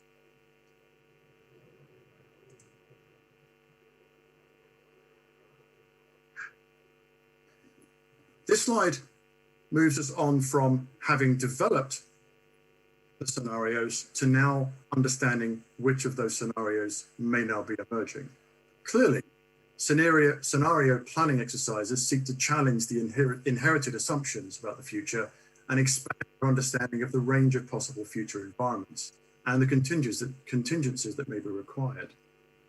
As we discussed a moment ago, these possible futures range from probable outcomes to less likely but entirely plausible ones, such as the geopolitical exploitation of COVID, technological developments that may yet come to change the way we operate, conflict, terrorism activity, and indeed military deployments and exercises and activity. But how do we establish a means of detecting which of these possible futures is actually emerging? Here, We need to consider individual or blended combinations of these representative future scenarios to develop both signposts of and hedging strategies for each of these futures, which helps to build agility and resilience in the face of the uncertain and complex future. And within a multilateral context, as I've mentioned earlier, allows for the synchronization of necessary objectives, common goals, and the ability to meet the challenges collectively, potentially against more powerful adversaries as much as more powerful events we can't control in nature. Thus, through joint analysis, planning, and information sharing, the multilateral community can build a comprehensive web of indicators and warning systems about the emerging futures, thereby providing all member states with advance notice and preparation time to act proactively rather than reactively. The graphic on the right side of this slide shows a range of future signposts or indicators for the ASEAN nations across a range of significant factors, such as governance risks, security risks, and so on, all of which would be used to shape our understanding of the possible future. Clearly here, in the pursuit of national resilience, governments will seek to better understand the probable, the possible, the plausible, short and medium long-term implications of the coronavirus pandemic for both regional geopolitics as much as for national public safety. Through the future scenario analysis that is recommended here, optimal outcomes can be found for the multilateral partners and can be set as common objectives.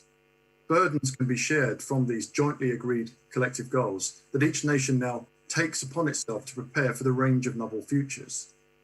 Monitoring the agreed signposts together with partners to ensure that the necessary resilience that's actually required is then achieved. Tasks divided amongst themselves through burden sharing models. In this way, the multilateral states can not only detect signs of the emerging future with more time to prepare resilience strategies and capabilities by sharing, the response can also be prepared for multiple scenarios.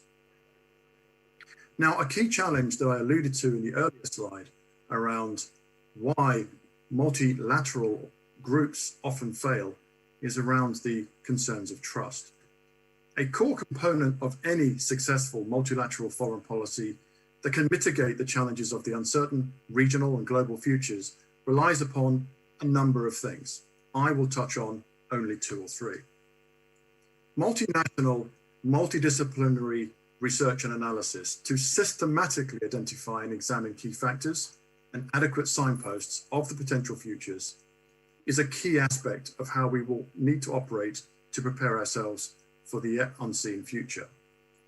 It's highly probable that the collective minds of multinational experts, rather than just national groups, will provide a better outcome here, especially when combined with a broad cross-section of national, multinational, pan-government capabilities, as well as commercially available resources such as the open source intelligence environment that James operates within. As we can discuss further in Q&A later, one of the founding elements of any group in any collective organization is the ability to share information and for transparency. We will need to be agreeing on matters of information sharing and transparency protocols that may really test the resolve and diplomatic strength of some individual member states. We are not good at sharing information transparently with one another, and yet never has that been more important than now. A non-trivial part of all coalitions is the building of this trust, which through many parts often fail because of the lack of understanding driven by a lack of enabling information infrastructure, a lack of information sharing and transparency, as I've already mentioned.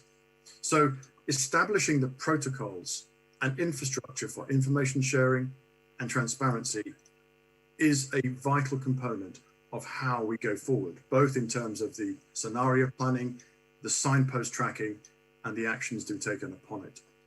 Slide, please.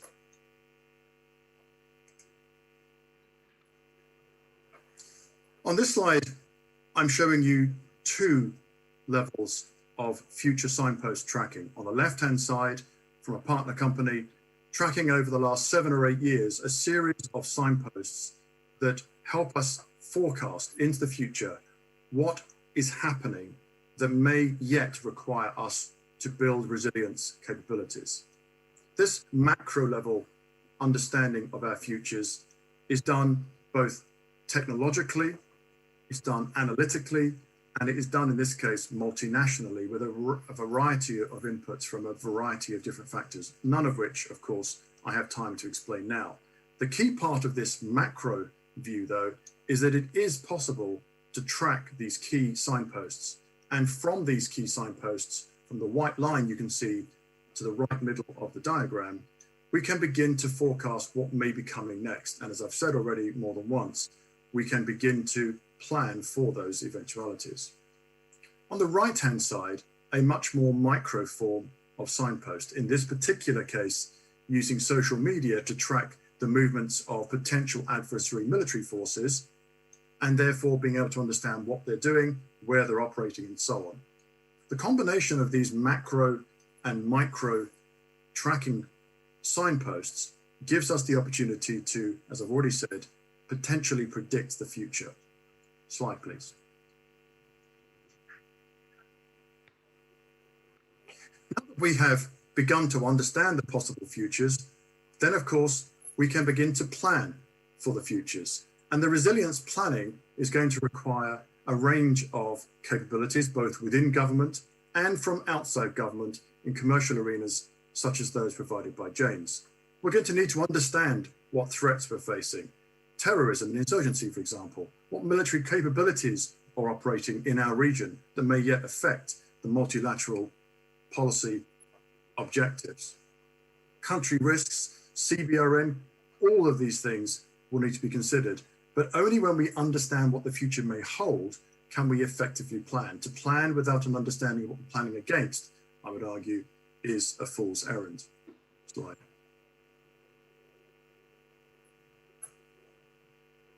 Next slide, please. So to finish, I've addressed the two questions in only really 2 points. First of all, the key aspect of how we will deal with the enormous challenges that we face from before COVID, now COVID is here, and then post-COVID, through a multilateral approach to overcome the challenges of setting common goals, building trust, information sharing, and avoiding bilateral disputes within the multilateral context. Fundamentally, we will need to learn to work within compromise. Having established what we think the future might look like, we will need to work together to understand the emergence of that future by understanding what signposts will tell us which of the futures is arriving. And then through shared insights and collective foresight, we can begin to plan. And with that, Mr. Ambassador, I complete my presentation. Thank you. Thank you very much for your really comprehensive presentation. I think, again, I don't want to lead all participants of this very important gathering to a certain path.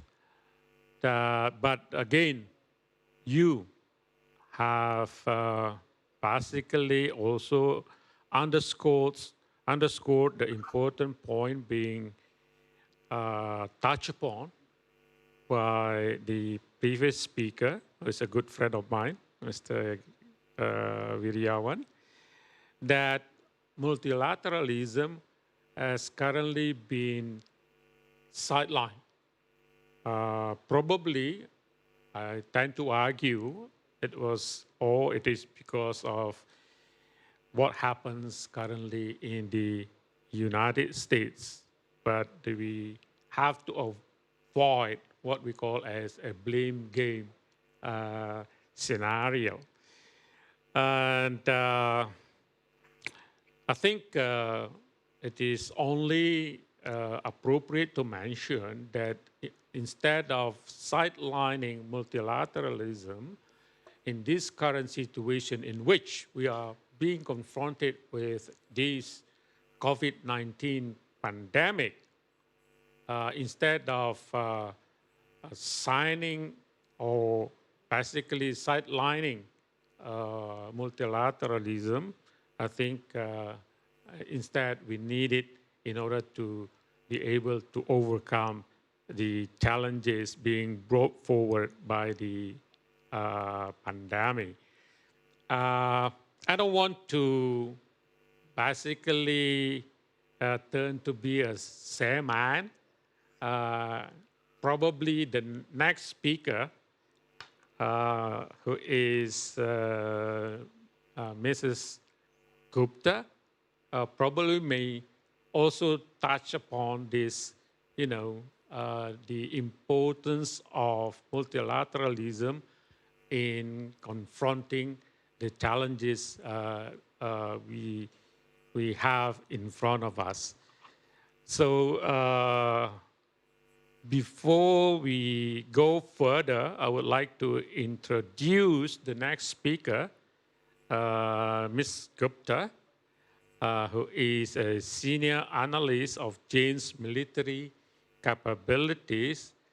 I humbled myself because according to the data that I have gathered, that she is an expert on China. I was posted as Indonesian ambassador to China for 4 years, but Ms. Gupta has been a Chinese affairs expert for 12 years consecutively. So on that note, I would like to warmly welcome you to present also your case, please. Thank you, Ambassador. Could I have my slides on the screen, please? Go ahead. Right.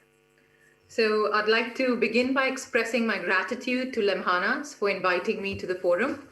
And I also want to mention that my briefing today is composed of my personal assessments, and they do not represent the views of Jane's as an organization. So my briefing today will broadly address 2 questions. How has COVID-19 impacted geopolitics in Asia, particularly in regions that are affected by territorial and maritime disputes? And secondly, what does this impact mean for the future of the region? Next slide, please. As has been mentioned by previous speakers, it is also my belief that COVID-19 has not led to a dramatic change in global geopolitics. What it has done is it has accelerated geopolitical trends that were already evident prior to the pandemic. One important geopolitical trend is the challenge to the existing liberal world order. The normative foundations of the existing liberal world order, democracy and pluralism, have been in decline for over a decade. And in the lockdowns that were imposed to tackle COVID-19, some countries saw a greater repression of critics. There was also the hobbling of institutions for government accountability.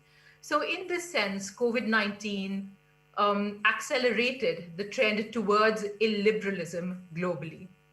And this was evident not only at the level of the nation state, but also at the global systemic level. A rules-based international order with its ideals of democracy, freedom, and human rights has been criticized by some countries as a Western imposition, that these ideals do not take into account cultural differences in the non-Western world. In the case of China, this criticism is accompanied by a vision of dramatic economic growth, which has come to represent a new development model for some countries. Now, China's success in tackling the pandemic and the progress made by Russia and China towards the formulation of vaccines for COVID-19 contrasts sharply with the picture presented by the West, particularly that represented by the United States, where the governmental response to the pandemic has been fraught with controversy. So these countries that have often been decried as illiberal, undemocratic, and repressive have now shown some great success in tackling a global issue. And therefore, this has bolstered the view that Western liberalism may not be the best model for global development. A second important trend that has been accelerated by COVID-19, and this has been mentioned by almost all previous speakers, is the growing erosion of multilateralism. So with the prioritization of national interest and pragmatism, it was a zero-sum rather than a positive-sum calculus that directed national responses to the pandemic. And this was evident in the imposition of travel bans, in the export restrictions on medical supplies and medical goods globally. These restrictions were also evident in largely cohesive blocs such as the European Union. And these restrictions were a result not of consultative processes with neighbors or with trade partners, but essentially an articulation of national self-interest. Additionally, the attempts to shape the narrative on COVID-19, as has been mentioned previously, has also come at the cost of multilateral cooperation in global institutions. A primary example of this is, of course, the WHO and the US withdrawal from the WHO as a consequence of its criticism that the organization had not reacted strongly to Chinese culpability in the spread of the pandemic. However, this erosion of multilateralism and this critique of global organization is not engendered by the pandemic itself. We have seen this criticism earlier as well, where the WTO, for instance, was criticized in decisions it made over dispute resolution mechanisms. There has also been a propensity to seek bilateral trade arrangements rather than multilateral accord. This too was mentioned by the earlier speaker. So the rise of economic nationalism and the prevalent discourse on balancing trade deficits implies that this lean towards bilateralism away from multilateralism will only come to be accelerated. The third geopolitical trend that has been mentioned by almost all previous speakers and which has been made acute by the pandemic has been the rivalry between the United States and China. Now, this rivalry in itself is not anything new, but COVID-19 and the diplomatic rhetoric over the pandemic has brought to the fore the underlying antagonisms and the deep-rooted mistrust between the world's two largest economies. The Trump administration's disenchantment with China predates the pandemic.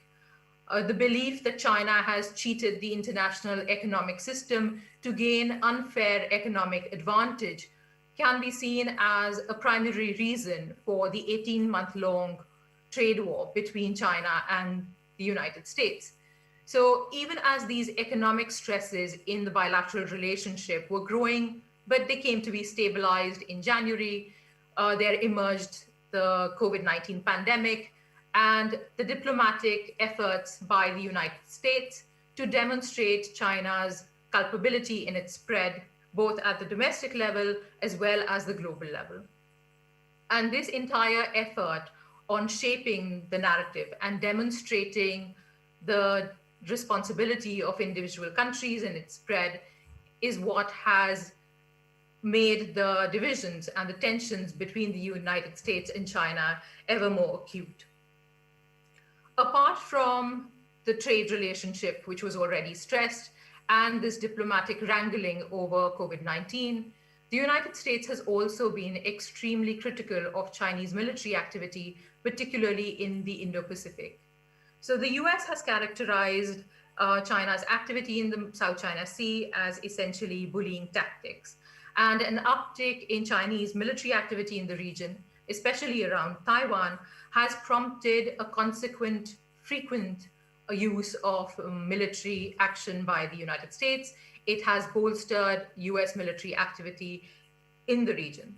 So this US presence or increased US presence in the form of military overflight, in the form of transits through the Taiwan Strait, has in turn led to a reciprocal reinforcement of Chinese activity.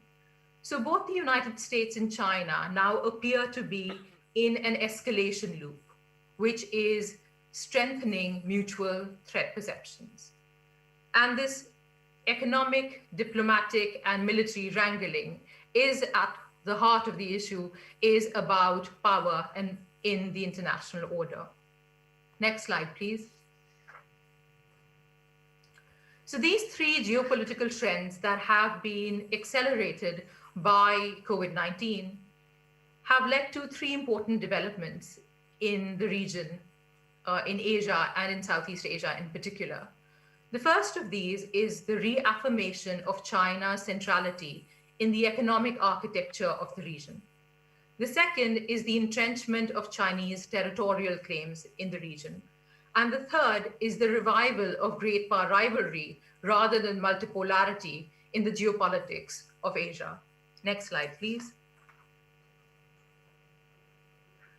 As has been mentioned earlier, the US focus on bilateralism and its withdrawal from multilateral trade arrangements such as the Trans-Pacific Partnership essentially left no alternative to China's centrality in the economic architecture of Asia.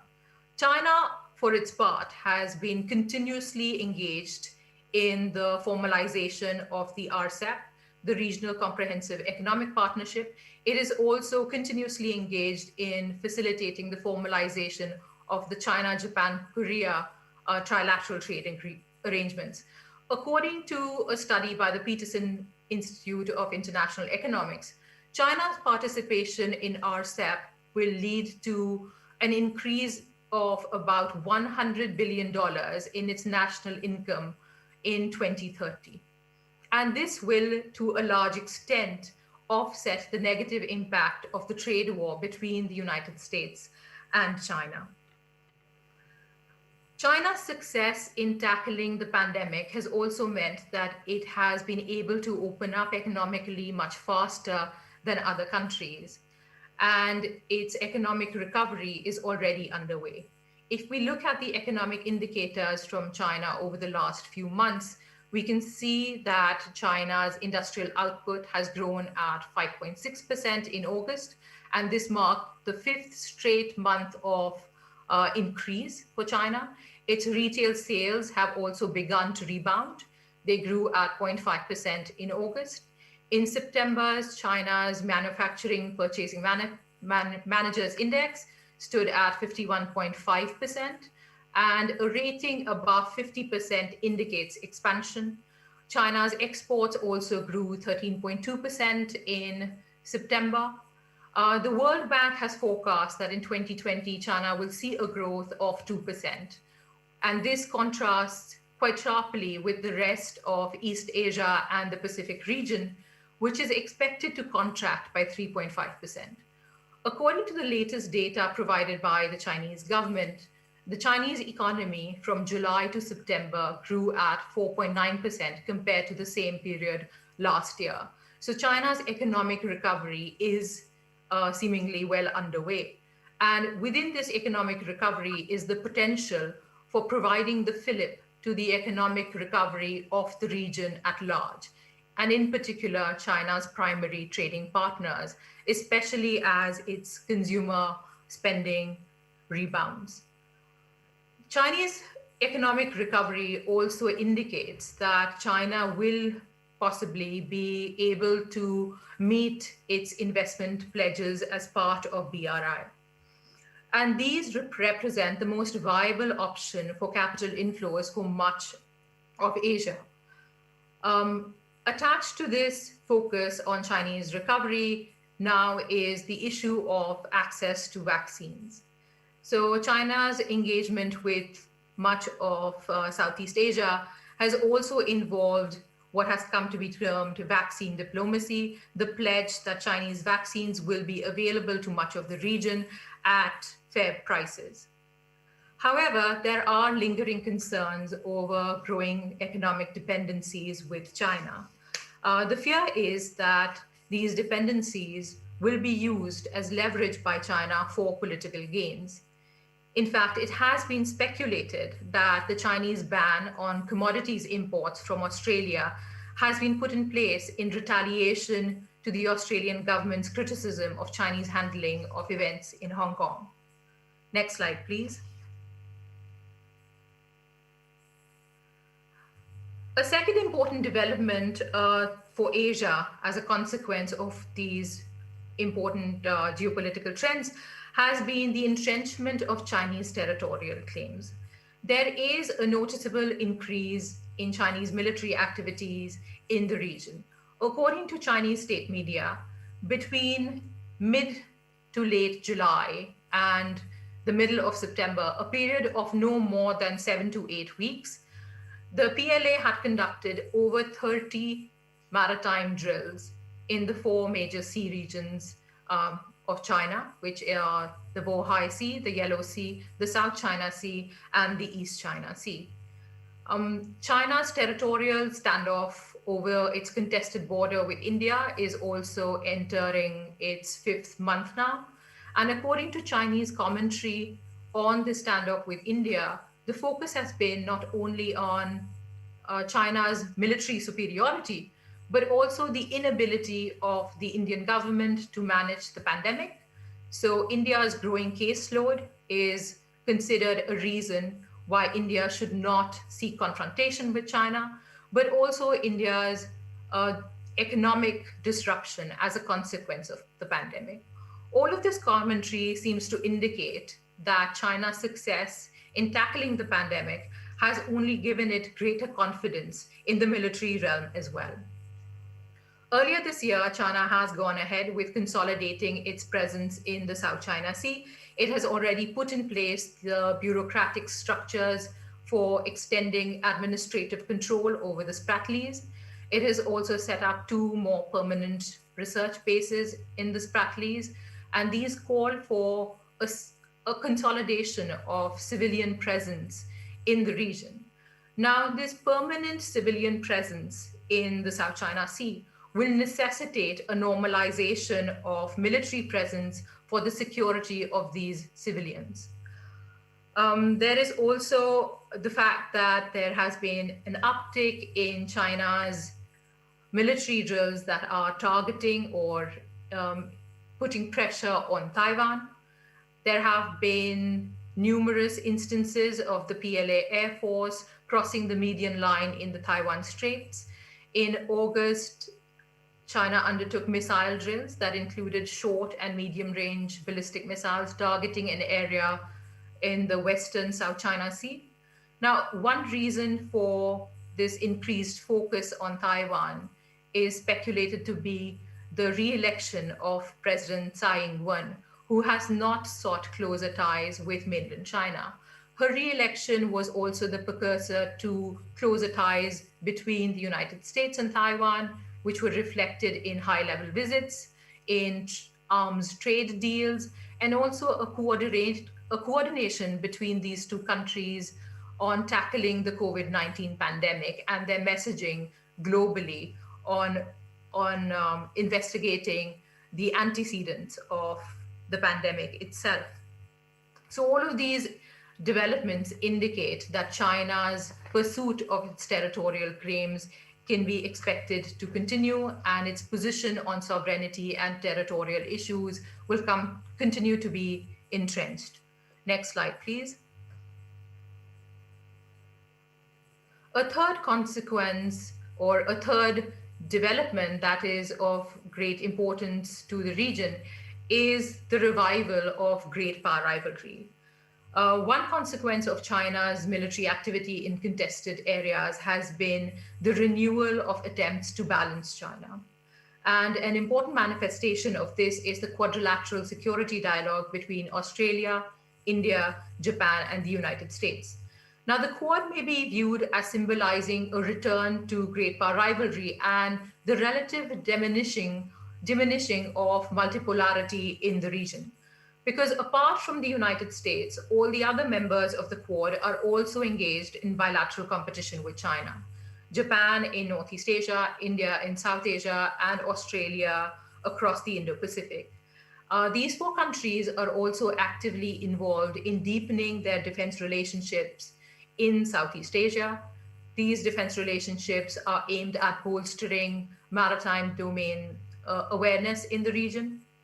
And While the presence of external balancers has been largely welcomed by Southeast Asia, as their competition with China grows and as great power rivalries intensify, this engagement could become increasingly fraught for smaller countries in the region. Recent activity by both United States and China in the South China Sea is also an example of how great power rivalry may impact the region. So even though the United States has issued a statement that it considers China's offshore claims in the South China Sea as completely unlawful, the United States does not support territorial claims of any other country or any one country over the other. US military activity in the form of freedom of navigation operations challenge not only China, but also the claims of other states. And insofar as US actions are seen as an indicator of great power rivalry with China, other countries in the region are concerned about having to take sides between the United States and China. China, for its part, has consistently blamed non-regional actors for fomenting trouble in the region. It has very little, or it has displayed very little self-awareness of how its own military activities may be reanimating concerns within the region. One way of looking at the actions of both the United States and China could be in terms of what the strategist Edward Luttwak has termed great state autism. And by this, he refers to the phenomena where great powers suffer a pronounced insensitivity to foreign sensitivity. So both United States and China can be seen to be afflicted with this particular insensitivity. Next slide, please. What do these developments then portend for the future of the region? I think the most important development is that the dichotomy between the centrality of China in the economic architecture and its status as the primary concern in the security architecture of the region is only becoming intensified as a consequence of the pandemic. So this also re-emphasizes the need for an effective and enforceable code of conduct for the South China Sea, which has been repeatedly emphasized by ASEAN.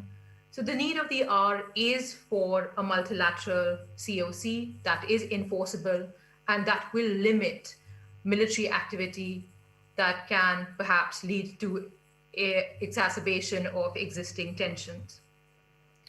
It is also worth noting that while economic interdependence in the region continues, this has not automatically led to a mitigation of traditional security challenges.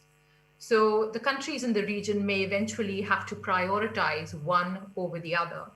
And one impact of COVID-19 has been refocusing attention away from geopolitics to issues of domestic concern, particularly economic recovery and access to medical facilities and the early access to vaccines. So this refocusing to issues of domestic governance and national governance may well become the decisive factor in geopolitics for the region. So I'll conclude here and return the floor to the moderator. Thank you for your attention. Thank you very much for your deep analysis, Ms. Gupta. I think we have benefited from your insights. But again, as I mentioned, I don't want to be a seaman. Actually, my prediction is one of the points you have mentioned that multilateralism is also dwindling. But in order not to repeat the points you have raised, I just want to underline at least one or 2 points that we need to pay attention to. Number one, you mentioned that China-US rivalry may have impacted upon the global as well as regional political dynamics. I think we all agree to that. And number two, you mentioned also that currently there has been a sort of growing dependency on China's economy. I think we can concur to your assertion on that particular issue. And number three, and I think this is very closely related to our stability as well as security in the region. You have also mentioned that China activities in the Indo-Pacific that certainly includes the South China Sea as well as Taiwan Straits have recently increased, which may or may not alter the stability in this region. I think probably our next two discussions would also touch upon that very salient points as well as participants to this indeed very important undertakings. So before we go into that direction, I would like to invite the first discussion, who is Mr. Narkin. And Mr. Narkin also is a very experienced global speaker. He is currently the non-resident senior fellow with Forward Defense within the Brand Scofield Center for Strategy and Security at the Atlantic Council. But prior to that, he has held a number of important positions. And I think one of the points that I would like to mention that he is also a global trotter, giving lectures across the world, and his area of expertise includes notably Indo-Pacific military capabilities and its related issues. May I now invite the first discussant, Mr. Narkin, to present his case. Please, the floor is yours.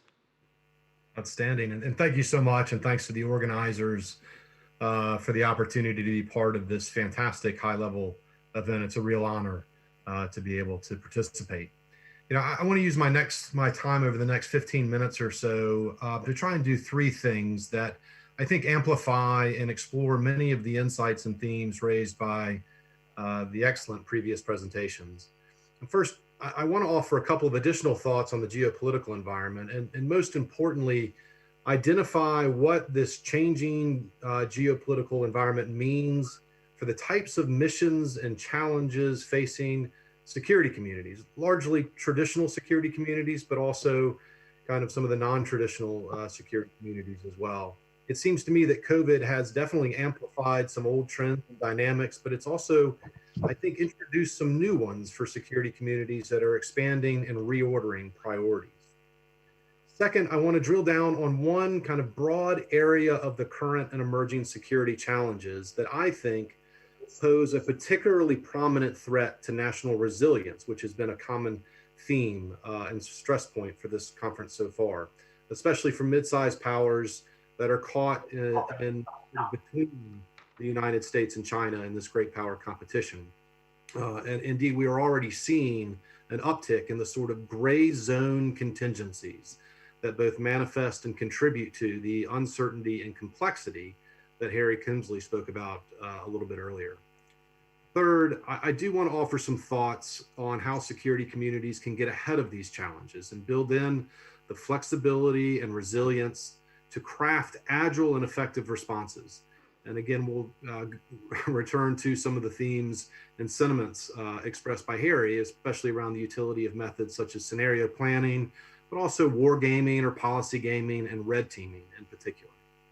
So on the first point related to the current geopolitical environment, I certainly agree with all of the commentary so far on the key drivers that COVID-19 has tended to intensify, especially geopolitical competition and erosion of multilateralism. But I would humbly add that there has also been kind of an intensification of the increase on our dependency on technology, which I think is relevant for geopolitics and security, both as a workaround of our current lack of capacity to travel. Indeed, we're experiencing that dependency on technology here tonight and today in Jakarta, and also as a means of resolving the challenges highlighted in the discussion of the World Economic Forum graph. So I see global geopolitics as being in the early stages of a prolonged moment of transition, a transition away from what China's 2015 Science of Military Strategy book called a moment of unprecedented unipolarity to one in which more actors have the capacity to influence global geopolitics and in which there are more than one competing centers of gravity. But, and I want to be very clear about this point, the transition is not just about the number and nature of the poles in the system, as important as that is. To me, the most interesting and most challenging part of the transition is not unipolar to multipolar or bipolar. That transition was bound to happen at some point in the first couple of decades of this century.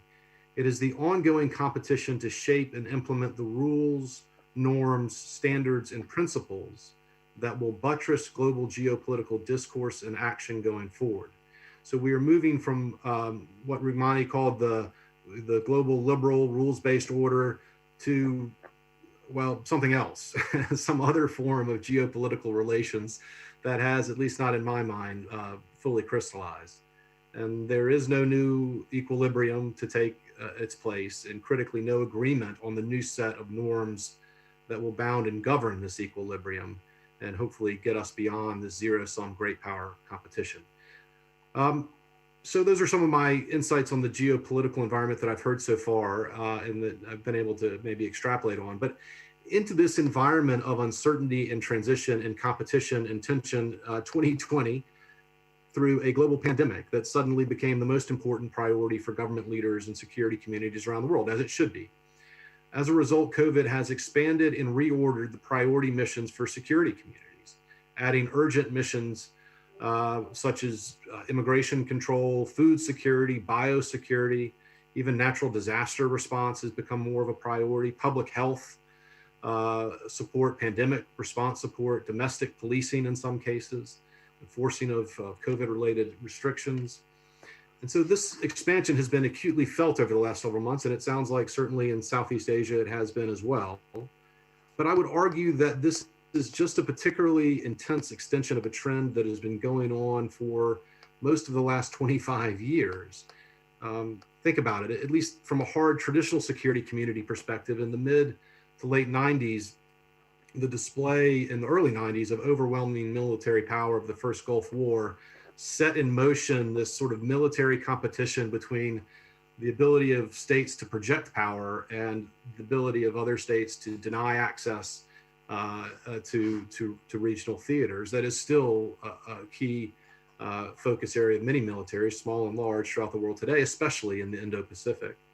Then in the early 2000s came a preoccupation with counterinsurgency and counterterrorism operations that is still a focus of militaries today. And it was followed a few years later by the first operational examples of something that has, rightly or wrongly, and there is a fierce debate over whether this is a good term or not, but I'll use it anyway, come to be known as hybrid conflict, which is, again, something that is still a focus area of security communities throughout the world. Around the middle of this, the 2010s, the increasing geopolitical competition between different great powers started playing out in a more material way in the information domain, and we saw the use of advanced technologies and social media to engage in influence operations and cyber attacks, and simultaneously the development and diffusion of novel fourth industrial revolution technologies, especially artificial intelligence, but also unmanned systems, bio and neurotechnologies, quantum computing, 5G networks, and more, forced policy and security communities around the world, large and small, to consider their approaches both to technology development and diffusion, supply chain management, and also how to handle the emergence of technology-enabled domestic security capabilities and even cognitive or intelligentized warfare. So Add to this list coping with climate change and environmental degradation, traditional missions of deterrence and high-intensity state-on-state conflict, domestic security, and others.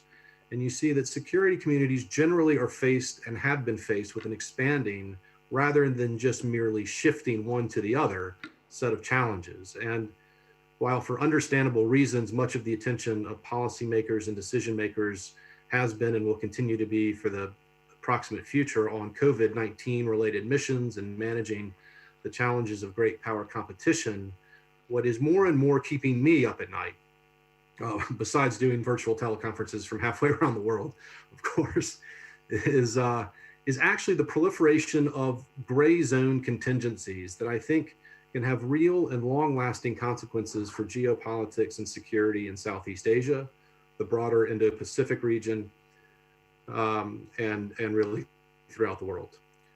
So what do I mean by gray zone contingencies? I'm sure many in this audience deal with this challenge and are aware of it for sure, given that we've already seen some examples in Southeast Asia, but it's a broad term and it's one that probably has many definitions. So what I'm really getting at are largely state or state-backed actions, though certainly non-state actors can be in a part of the gray zone equation, that leverage military, political, social, economic, and commercial or technological means to change the status quo in ways that are below the threshold that would typically lead to a military response. As the RAND Corporation pointed out in a recent report, a distinguishing feature of gray zone contingencies is that they blur the line between military and non-military actions. These types of challenges exploit precisely the sorts of dependencies, vulnerabilities, and disruptions that COVID-19 has demonstrated and that some of the previous presenters have highlighted. The range of specific gray zone type situations is pretty wide, and I think can have an especially large impact on mid-sized powers trying to navigate the ongoing great power competition, including in Southeast Asia. Many may already have your own list of things that you're aware of, but I'll give you a few examples to get the conversation going.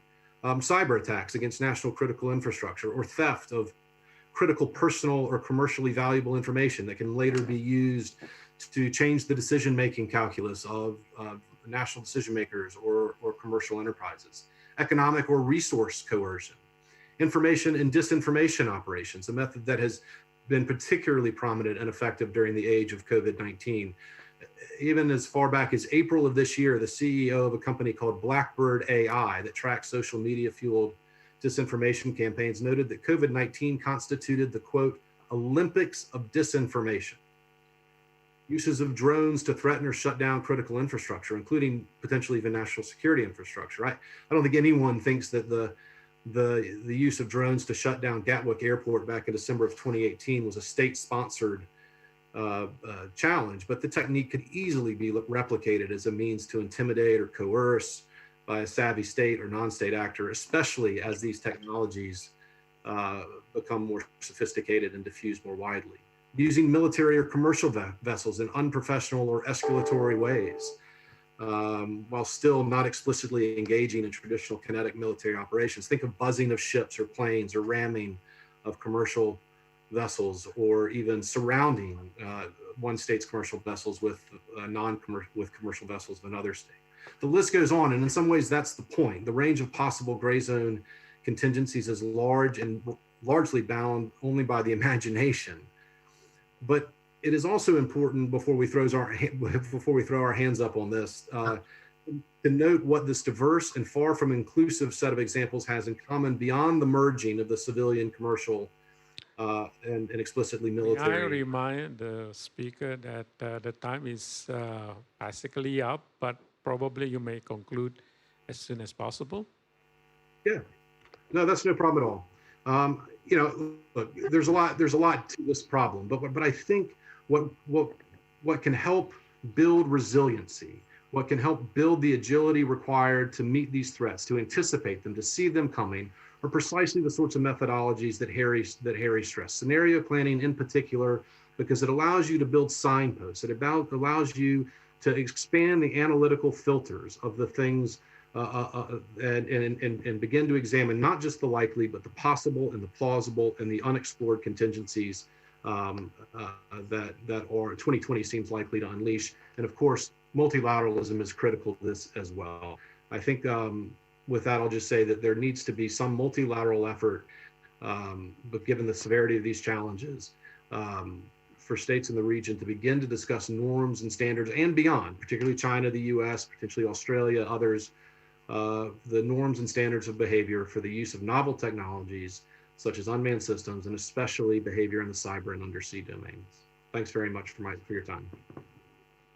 Thank you very much, Mr. Nurkin, for your indeed very comprehensive review of our discussion. I think just want to underline at least 2 points that you have raised. Number one is zero-sum competition of great powers has to be avoided at all costs. Yes. I think that is one of the points that you have raised, because the world has been and will always be a common place for us to live in.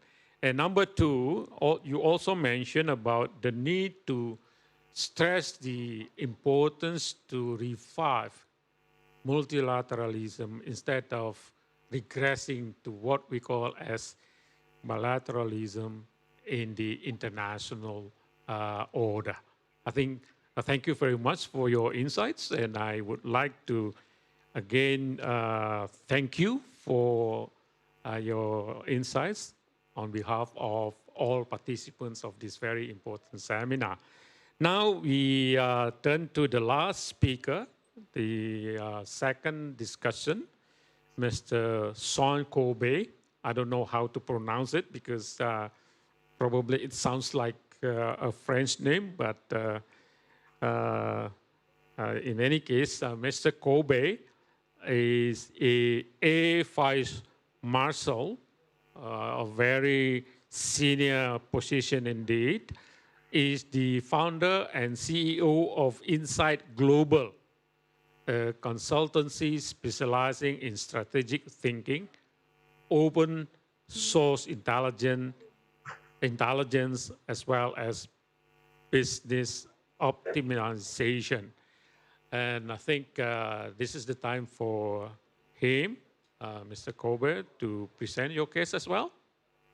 The time is yours. Good morning, Ambassador, distinguished guests, ladies and gentlemen, and let me add my gratitude to Lemhannas for allowing me to attend this important forum today. I'm sure it won't surprise you, coming last amongst such a distinguished group of speakers, that I agree with much of what's already been said. And previous speakers have covered quite a lot of what I want to say, but I hope to add just a little bit more flavor to that. It's very clear that the impacts of COVID-19 on the region are significant and strategic, not just from the human perspective, but they also create a number of serious security challenges. Some have been mentioned, but some I will add to in a moment. The two, of course, are intrinsically linked through the economic impact of COVID. Like many strategic geopolitical shocks, I'm sure we haven't been able to fully characterize all the long-term implications of COVID-19. For me, the real enduring regional impact of COVID-19, though, has been, as Rahmani said, the polarization, but the acceleration of tensions and trends that already existed. And I'd like to underscore some of those. It's really important because I think we're now in what we call the new normal, and this is here to stay. The first and most strategic of these from a military perspective is the militarization of the South China Sea, which has been driven, as you've heard already, by two key factors. The first has been the manifestation of the Chinese worldview of it being a global strategic actor and superpower, which obviously, as you've heard again, has long underpinned the Belt and Road Initiative, and which has seen the development of a blue water navy. The reciprocal increase in US maritime power projection in the South China Sea, in concert with its regional but also global allies, has increased the potential for conflict. While this dynamic existed prior to the COVID outbreak, the increased spotlight on China as the source of the pandemic has alerted the world to its strategic intent, and the West has hardened its attitude. In Europe, for example, which has in recent years preferred to see China as a strong potential trading partner rather than a potential adversary, has now revised its position and become less trusting. I think we can therefore expect a more belligerent approach by all sides. But this militarization can't be entirely attributed to great power competition. And the second driver is access to the vast amounts of natural resources present in the South China Sea. While these prizes have always been a key element of regional and national strategies, the impending global economic crisis, which you've heard is certainly coming our way, makes securing natural resources more immediate. The potentially vast quantities of hydrocarbons, and I was reading yesterday that something like 11 billion barrels of untapped oil and 190 trillion cubic feet of natural gas are in the region. And of course, the access to fertile fishing grounds. And again, as was mentioned by Tate, that speaks to the food insecurity. With something like 12% of the total global fish catch coming from the South China Sea, but a predicted decline of something like 50% by 2045 due to overfishing and unregulated fishing, the stakes are high. It shouldn't be forgotten either that something like a third of global shipping passes through the South China Sea annually, and that represents some $3 billion of global trade. Maintaining those supply lines through the assured sea lines of communications is vital to the economic sustainability of many Asian nations. All this leads to very real potential for increased tension and the potential for escalation.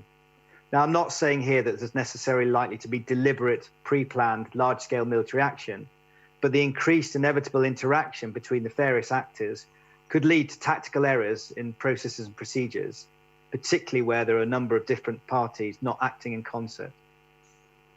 That said, we can't discount deliberate, seemingly isolated incidents from escalating, such as last month's incursion by a Chinese Coast Guard vessel into Indonesia's 200-mile exclusive economic zone. Of course, the US are testing this now, and with its allies exercising their rights for freedom of navigation in the area. All of that taken together puts that potential for miscalculation, but also accidental conflict. I can only see this trend increasing. The tribunal in 2016 ruling that China's 9-dash line has no legal basis underneath international maritime law has fallen on deaf ears, so-called lawfare as we call it now, with China contesting territorial complaints by Brunei, Indonesia, Malaysia, the Philippines, Taiwan, and Vietnam, and I'm sure there are others. Other actors are being drawn in, including Australia and Japan, who have their own national interests at stake, not least of which being able to be seen as good allies to the US and other regional partners.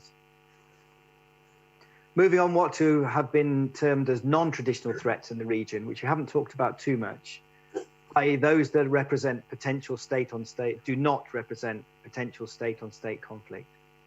These include enduring and endemic issues such as piracy, unregulated and illegal fishing, and of course, violent extremism.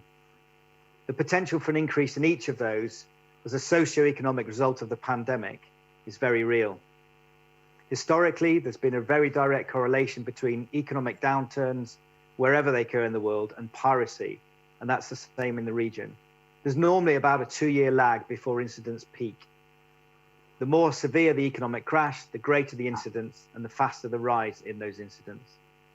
Piracy is a notoriously difficult challenge to counter and requires an enduring, comprehensive, and nationally coordinated multi-agency approach that includes not just surveillance interdiction at sea, but also disruption on land through law enforcement agencies. It's a hugely resource-intensive issue. And at a time when there'll be inevitable COVID-related cuts in defense spending, the 8% in piracy in the region we've already seen over the last year could be the start of the trend if not addressed quickly. Illegal and unregulated fishing already accounts for over $10 billion a year as a conservative estimate, and has already had a hugely detrimental impact on the maritime ecosystem in the region. As food security is impacted by the economic fallout of the pandemic, supply lines continue to be impacted, and maritime law enforcement capabilities are reduced or diverted to other security priorities. This trend is only likely to increase. The long-term prognosis for fishing in the region is not good. Without regulated, sustainable fishing, food insecurities could well become the next regional and even global geopolitical crisis. A particular strategic concern of mine is the potential for another wave of violent extremism.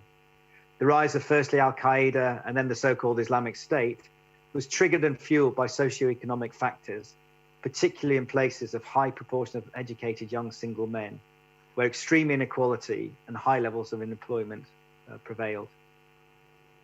The likely global economic crisis resulting from COVID will reproduce these conditions in parts of the world which are poorly governed or ungoverned, at a time when security forces are distracted by domestic considerations and diverted in direct support of countering the pandemic. The political will and resource to mount expeditionary counter-terrorism operations by the usual coalitions is likely to be significantly reduced. A resurgence will likely be accompanied by a concerted propaganda campaign, as we saw in the case of the Islamic State, targeted at susceptible individuals who may be negatively impacted by necessary constraints on civil liberties. As previously, states in the region will be targeted and could therefore be expected to see an uptick in security incidents linked to violent extremism. One oasis of positivity in this gloomy prognosis is the potential for proliferation of terrorism during previous global surges in violent extremism has not manifested itself at the scale that might be expected in Southeast Asia, where terrorist events have remained relatively limited and localized. I'd just like to spend the last couple of minutes of my time focusing on the so what and on the approaches that can be taken to address what are, for the region, very wicked problems. You've already heard my colleagues forward the case for increased multilateralism, and it'll become in no surprise that I strongly support that perspective. The security challenges outlined are too broad and pervasive for any country to effectively address individually, and will require a coordinated, cooperative, and integrated approach at multiple levels, including the diplomatic, information, military, and economic level. But that's an easy thing to say, but a difficult thing to do, and will require significant compromise by neighbours and partners on areas traditionally viewed from the lens of national self-interest. It was Winston Churchill who said there's only one thing worse than fighting with allies, and that's fighting without them. And if that wasn't complicated enough, the word fight is now fraught with complexity. As you've heard, irregular, ambiguous, unconventional warfare has begun to replace the traditional norms of conventional warfighting, which is what many of us are still postured to counter. Potential adversaries have closely observed and learned a great deal from the predominantly kinetic operations that the West and its allies have been following over the past 20 years in places like Afghanistan and the Middle East, in which applying precision fires while minimizing casualties has become the norm, using high-tech and very expensive capabilities to do so. And that's led to many adversaries seeing the futility of taking vastly superior military forces head-on, adopting a very different approach, and instead developing a hybrid strategy utilizing all the available levers of power. And we've seen that approach applied very effectively by China and Russia. And that leads to the question, how do you know you're under attack? Countering both ambiguous warfare and the threat posed by non-traditional threats starts with a comprehensive understanding of the environment. And this is a key area in which multinational approach can bring real dividends. There's been some effort in the region, I know, to establish information fusion centers, but to be effective, these require a strong degree of trust, as you heard already, coherent and strong policy commitments, and very strong treaties, but also a reliable mechanism to access and manage the data. Intelligence sharing is a particularly challenging requirement, and an area that I'll be happy to expand on during questions and answers if there's any interest.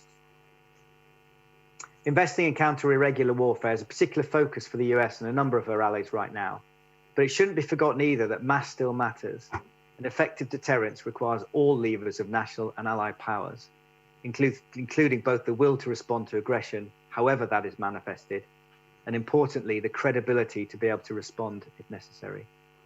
So this does include conventional military ability to bring arms to bear if necessary. It's pointless being able to clearly identify emerging threats if you don't have the ability to do anything about them. For smaller nations who, for political reasons, wish to remain neutral and not align with either of the superpowers active in the region. Excuse me to interrupt. Probably the time is up. Probably you may sum up in 1 or 2 minutes. I'm just summing up now, actually. So doubling down on a fully coherent and coordinated approach may be the best way forward. Capacity building, burden sharing, joint training and exercises, and the development of standardized doctrine, tactics, techniques, and procedures will all need to be included in a multinational approach. To reach the level of full interoperability, in which air and maritime defense zones, for example, are fully unified, and exclusive economic zones are collective responsibilities, requires a radical new way of thinking, and is clearly a big ask. It requires significant political will and investment in both time and resources to achieve. But it may be what's required to address an urgent and multifaceted threat to regional stability. Thank you. Thank you very much on behalf of all participants of this seminar. I think I don't want to repeat all the points that you have raised. Probably I just want to underline a point that you mentioned, that the militarization of the region, in particular in the South China Sea, increases the possibility of an open conflict between great powers. And of course, coastal countries could not certainly remain idle because this might invoke sort of ensuing conflicts between or among themselves. I think all of us share your concern, and I hope that the question and answer session of this seminar will further deepen our knowledge about the issue related to the point that you have raised. Now we are currently entering the question and answer session. And according to the note that I have in front of me, I have 3 questions to be posed. Number 1 is from Mr. Edi Permadi. Will you please identify yourself and pose your questions to whoever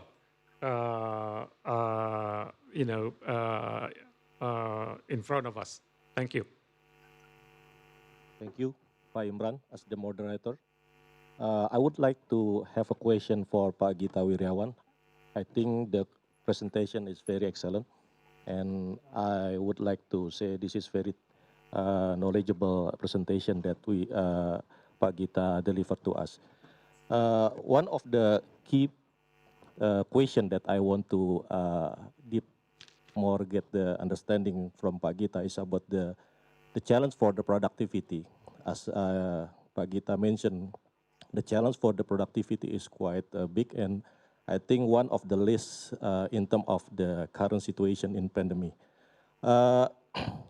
As we know, in the other hand, we have the unemployment people here now increasing, and how, what do you think and what you view in terms of the increasing the productivity during the pandemic, that we still have a big problem in terms of the unemployment people now. The second one, actually, I want to deliver the question for Mr. Hari Kemsley. I think this is good presentations. In terms of the macro and micro signpost to predict the future, I think this is a very good tools, from the divergence interest to the common interest approach. What do you think in terms of the pandemic? Do you think this will be the biotechnology competition, or still will be the common interest, common enemy that you mentioned before? And in terms of the second question for Mr. Kemsley is about still, one thing is about the unemployment increasingly. So how do you think and how you predict the future in terms of the unemployment, and the economy is going very challenged now, the risk to the terrorism in some of the regions? That's the second question. And for Ms. Gupta, I want to deliver one question, is about the China. In terms of the condition, the vaccine itself and mitigation of the pandemic, will be the tools for China to strengthen the position to the global competition, or will be the common interest to solve the problem? Thank you. Thank you, Ramadi, and I would like to invite speakers to respond to accordingly. Sure. If I may start, if we were to go back to the earlier chart that I showed to all of you, our marginal productivity on a PPP adjusted basis is at around $24,000. That's the amount of goods and services that the average Indonesian can produce on a yearly basis, vis-a-vis what the Singaporeans can do at about 170,000. And I do believe this relates to a number of things that we could do better going forward. The first one is really with respect to how we can educate ourselves better. And I sit here, I think, quite optimistically thinking that, at the rate our fiscal space has been allocating 20% of our government budget for educational purposes ever since a few years ago, and at the rate that it's going to continue, that's going to amount to a staggering amount, which I believe, if we take the long view on whether or not Indonesia or Indonesians will be better educated, I think in the next 20 to 30 years, the Indonesian educational narrative, I think, is going to look a lot better. That's the first thing that we've got addressed. And I'm quite optimistic about whether or not we can actually help ourselves in getting better educated and more educated. Part of that educational narrative, I think, relates to our becoming more able and capable of being open-minded.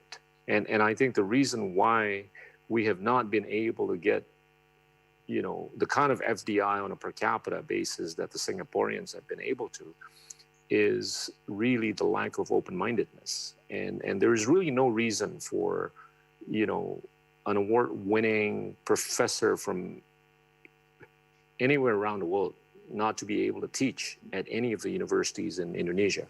There is no reason for the best surgeon from anywhere around the world not to be able to operate and be active in Indonesia. There's no reason for any of the professionals, be it from Silicon Valley or Wall Street or anywhere, that could be value additive to the narrative of Indonesia not to be able to work in Indonesia.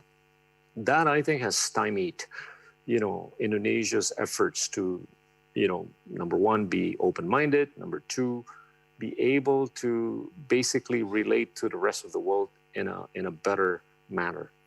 The first is education. The second is really with respect to, where do we want to focus in terms of getting money? Because at the rate that, our liquidity domestically is limited, if we take a look at the lending growth last year, it was only at about 6%. If we take a look at the first 8 months in 2020, the lending growth has only been, around 2%. So, right there that, it has been declining, the trend of the lending growth, and it doesn't look like it's going to get any better in the next 2 to 3 years. There's only a few pockets in the world where we could actually get liquidity. Unfortunately or fortunately, that places the US and other liberal democracies, where there's around, I believe, $100 trillion worth of liquidity that's being managed by what I call, the transnational investment firms around the world. But most of these guys are actually based in the United States and Western democracies, and each one of which actually has a fiduciary responsibility to their investors. And I think it's critical for not only Indonesia, but anybody that wants to tap into this liquidity. It's important for Indonesia or Indonesians to be able to actually relate and communicate in ways that these guys understand. And I don't think we're there yet. And it's the very reason why we're seeing the numbers in Singapore at about $19,000 on a per capita basis in terms of FDI, vis-a-vis the $91 on a per capita basis that Indonesia has been able to attract from the rest of the world. So if you want to improve upon your marginal productivity, I think you've got to basically just zero in onto the educational narrative, whether or not, we're spending enough. But also, if we have enough fiscal space for that, we've got to make sure that we actually spend on the right stuff. And STEM is an area where we have not been spending enough on. I think we've been spending a little too much on the social science, and I've been, basically making the case that, this is, we've got to be more focused on spending on STEM-related subjects going forward, so that Indonesia and Indonesians can actually improve on the technological narrative. And so, number one, the education. Number two, FDI. And number three, I do believe that at the rate that we can actually improve upon, our own marginal productivity, there's no reason for us not to actually be able to do certain things that actually help us sustain democracy, on a long-term basis. And that would mean basically, managing the Gini coefficient ratio. I've always been of the view that, Indonesia or Indonesians are no less multilateral than Singapore or any other multilateralist. But it's always been boiling down to the issue with respect to whether or not we can actually compete and whether or not we can actually attract investments. And unfortunately, many of the conversations on multilateral frameworks have always been a little too 22nd century vis-a-vis, where we are right now. And I've always argued that, our CEP was a lot more amenable to Indonesia as opposed to TPP, because it is more relevant to what our day-to-day conversation is. So as we improve upon our educational narrative, as we improve upon our marginal productivity, I think we're going to be able to globalize and internationalize and multilateralize. Thank you very much, Mr. Wiryawan, and I invite other speakers to respond to.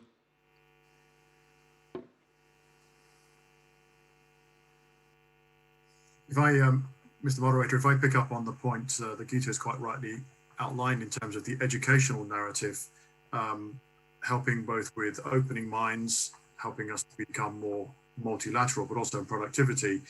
I think that then allows me to segue somewhat towards the question that was asked for me as well, in that, if we have a better educated population, we have a population that has higher aspirations, they have more personal and professional objectives they seek to achieve. And as Sean mentioned in his discussion point, the challenge that we have is that with unemployment, with economic conditions that don't promote employment, then we have an incubator for unrest and dissatisfaction that can percolate up to, as we've seen in other parts of the world, genuine immediate security threats. So I absolutely agree with the point Gita made in terms of productivity for educational narrative, but it has to be part of a pan-government approach. It cannot be in isolation. And I know he's not suggesting that it would be, but the point I'm making is that if unemployment is rising now, it's not going to stop in the near term. That unemployment is likely to continue to rise. With educational priorities notwithstanding, this becomes an incubator, as I've just said. Now, the macro and micro indicators that I alluded to in my presentation help us create a systematic approach to assessing those futures and understanding where the interplay to the various factors at large starts to give us opportunities to address, mitigate, and to prevent further distress to our economies, to our populations, to our national safety, etc. The question asked about biotechnology is a great example of an opportunity for us going forward, but it also could become a threat.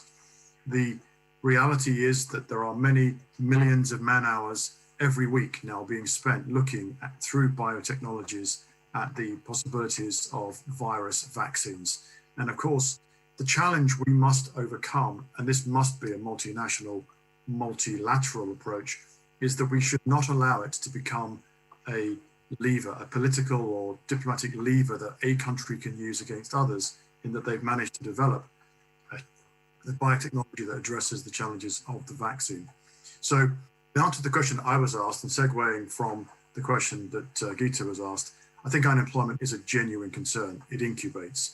I think biotechnology is a key facet of the way out of where we are, but it really must be seen in a pan-government perspective. Otherwise, these things will, in isolation, potentially generate additional problems in the future.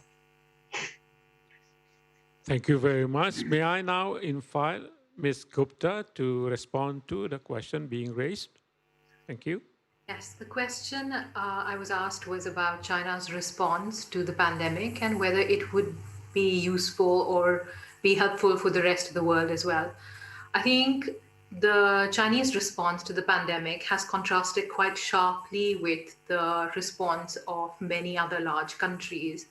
So China's success in ensuring lockdowns, in tracking and treating its citizens, led to a sort of mask diplomacy where China had exported or provided medical goods and supplies. So in one sense, China's tackling of the pandemic was leveraged by China to differentiate its foreign policy activities from those of the West, where we saw reports of hijacking of consignments of face masks, etc.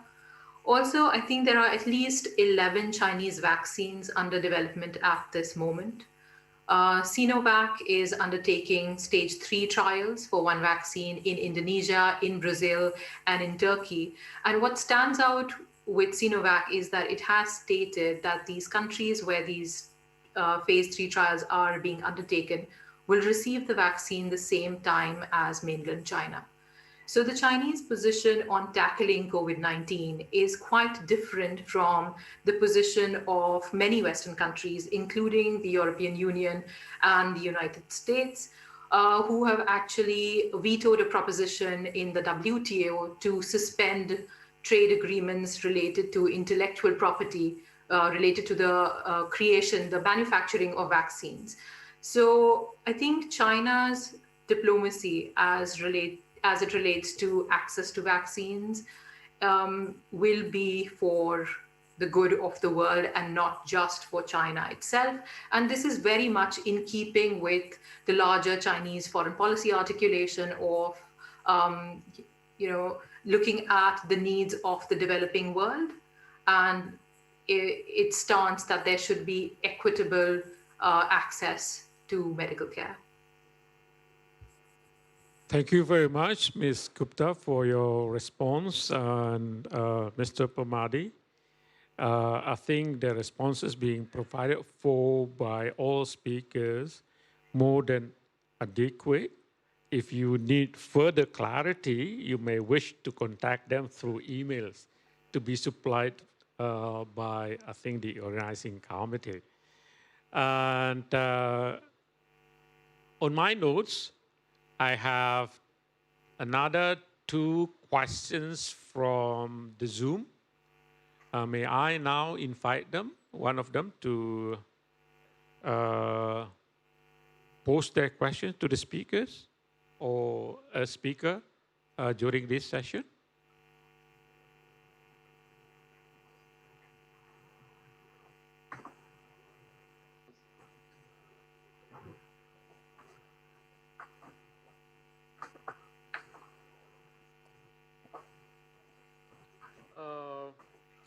Can't hear you. May I invite you to, first of all, identify yourself and welcome to this session.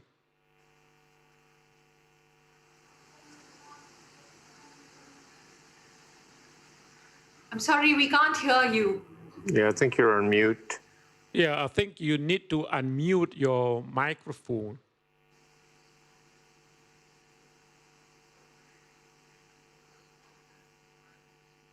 Will you please unmute your microphone because we don't hear your voice? Can't lip read. Yes. 1, 2, 3. Here? Yes, yeah, go ahead. I you. think we are now are able to listen to your voice. Go ahead. Great. Thank you so much, Ambassador Kotan. My name is Puri Lestari. I am from Jakarta. I have a few questions, and I'm just going to leave it open for everyone. Thank you for the opportunity and, of course, for the insights that's been shared with us this morning. From the presentations and from speakers and both as well from the discussants, the geopolitical landscape has been largely related to the power, military, economic, access to resources, but also through soft power, as mentioned by Gita. Recently, not so recently, but increasingly, power dynamics now has shifted as well to access to information and technology, and it will be the overarching security challenges and perhaps opportunities, and it will largely influence geopolitical climate in unprecedented speed. And as we know, US and China has been at war on this idea as well for the last 5-10 years. However, the global network and cooperation will be relying largely on technological platform. As we experienced this morning, we are connected from US to London to Indonesia through Zoom, and it allows us to create these dialogue spaces that are largely important and essential for creating the geopolitical landscape. And so the world basically will be largely also operate in hyper-local activities based on social, economic, collective wisdom, and perhaps to some extent will give way to liberal socialism. So my question, I'm posing it to anyone who might want to respond. From your perspective, what might be the game-changer role by mid-sized or emerging power countries such as Indonesia and the Southeast Asians that will shape the course of geopolitical landscape or climate in the region, knowing that the technology and access or resources to information will be one of the key driver in this through COVID-19. Thank you. Well, actually, thank you very much. I don't listen to your question very clearly. Probably you may pose a specific question to one of the speakers, so then we can focus on what you wanted to basically know, because I don't listen to you clearly. Ambassador Can you Emro, please use your headset instead? Yeah. Because I don't really listen to your commands because the sound is not that clear. Okay. Is the voice clear now? Yeah. I think there are some noises behind. Probably I wish to advise you to use your headset instead. Do you have any headset? So Is this Yeah. Better. okay? So I'll repost the question again, and this goes to I'd like to ask actually Harry Kemsley and Ms. Gupta, and of course Pagita, if you'd like to respond, would be much appreciated. And my question is around the technology and access to information that's been a growing trend in the recent years, and of course has been a major shift in all of our lives through COVID-19. As we experience now, we are connected from all over the globe and having a dialogue on geopolitical. So I think it's a really it poses some challenges, but also provides some opportunities for us. So my question would be, what might be the game changer role for the mid-sized emerging power, such as Indonesia and India, perhaps? So perhaps Ms. Gupta can also respond to this. And how might the mid-sized power can take part in shaping the course of geopolitical in the region, in taking account that technology and access to information will be playing a major role and probably one of the drivers in the future, in the near future. Thank you. Thank you, Lestari, for the questions you have posed. I think at least two speakers are very knowledgeable I can jump to into it if you respond want. to your later. question.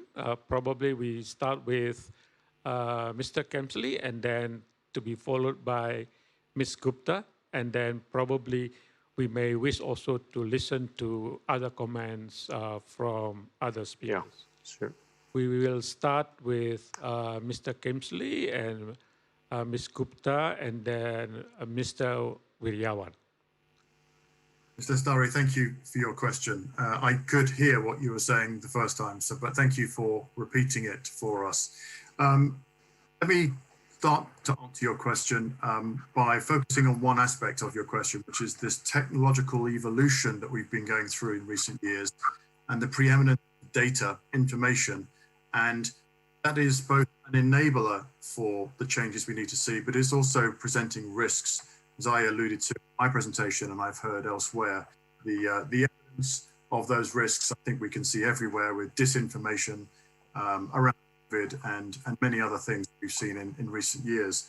So whilst I absolutely believe that the data age that we live in is by technology and does present great opportunities for us to become more liberal, more commonly understood, more multilateral, I think we need to do that within certain protocols. We need to be clear about how that information should be shared. And we need to do that with a recognition that, as I was saying in my presentation earlier, and I know that others have echoed, there is going to need to be a degree of transparency and compromise about what information we hold, how we share it, the infrastructure for sharing it, and then, as I've said already, the protocols. Because to not have those governance mechanisms in place will allow us to then become in peril of the challenges of the technology that present cyber warfare issues that I alluded to, the challenges of fake news, etc., and the abuse of this great technology, which is the data age, by powers that seek to use it for nefarious means. The governance that needs to be put in place needs to be one that multinational forums come to own and to control. Now, one of the areas that I think a mid-sized country like Indonesia can shape is the fact that in this technology environment, your size of country doesn't determine the size of your voice. You can have your place at the table, virtually speaking, whether your economy is as large as your neighbors or not. You can drive conversation in this liberal, data-driven environment that we live in. We can operate more equally, I would offer. But again, to do so without governance means that voices will be squashed and pushed out of that dialogue and discourse. So for me, the great opportunity of technology, the great opportunity that technology brings with the data age that we're living in, needs governance. It needs protocols to allow us to do it effectively and thereby level the playing field for the mid-sized, the small nations, as well as the large in the discourse that needs to occur. If ever there was an opportunity for us to do that, it would be around our common global interest to protect our health, the health of our families and friends. And to do that is going to require us to share the information and to be able to do so freely and transparently. Thank you very much. Now, may I invite Ms. Gupta to respond to the questions being raised? I don't have a whole lot to add to what Harry has already mentioned. I mean, technology and access to information as a great leveler as far as countries are concerned. So as he mentioned, you don't have to be a big country to be able to leverage technological prowess or access to information. But as he also mentioned, the fear that the narrative on events or their interpretation is being driven by geopolitical concerns, I think is a challenge for the world. So the idea that information can be used in various ways implies that misinformation also has great implications for the world. And this is true not just in the global domain, but also within countries like India, where multiculturalism is under threat from misinformation that has been facilitated with the spread of technology. So this is a dual-edged sword of sorts. It has made life easier with the proliferation of electronic technology, payments, communications, but at the same time, it has also led to a proliferation of threat perceptions and misinformation, which has very real consequences in the real world. I mean, it can lead to violence within countries or across national borders. So I think how technology is utilized for dissemination of information, and whether we can in fact ensure that the information is unbiased or is being represented objectively are key concerns before we can start leveraging this at a national level. Also, can I just talk about a little bit about engineering? I heard the Q&A about education in Indonesia and the focus on STEM, etc. I mean, India is an example of a country where you have almost 1.5 million engineering graduates per year, of which only 20% actually find employment in their field of expertise. So there is an emphasis on STEM technologies, on learning, on engineering, but they may not have employable skill sets. So I think that's also something for developing countries to consider, that if everybody wants to be, a software engineer, and nobody wants to work in a factory that's making perhaps chips, that there is a gap between the required skill set and the skill set that is being imparted through our educational institutions, particularly in India. So I'll leave it at that. I wanna just give an entrepreneurial perspective, and I want to build it with two tones. One, an optimistic one, and the other one not so optimistic. I think if we take a look at the financial inclusion 7 years ago in Indonesia, this would have been at about 33%, and that 33% needle was hovering at that number for many, many years. Okay, it never went up, even though we would have seen announcements of banks opening up branches in some village or some municipality or what. The needle has never moved up. But fast forward 7 years, the needle on financial inclusion has gone up to 49%. And to a large degree, this has been attributable to the role of technology, right? And we've gotten to a place where people with great ideas in Papua, people with great ideas in Sumatra, people with great ideas in some remote islands, can actually have a conversation with somebody in Silicon Valley. And the idea of attaching money or capital to a great idea is much more feasible today as compared to what we would have experienced 7 years ago.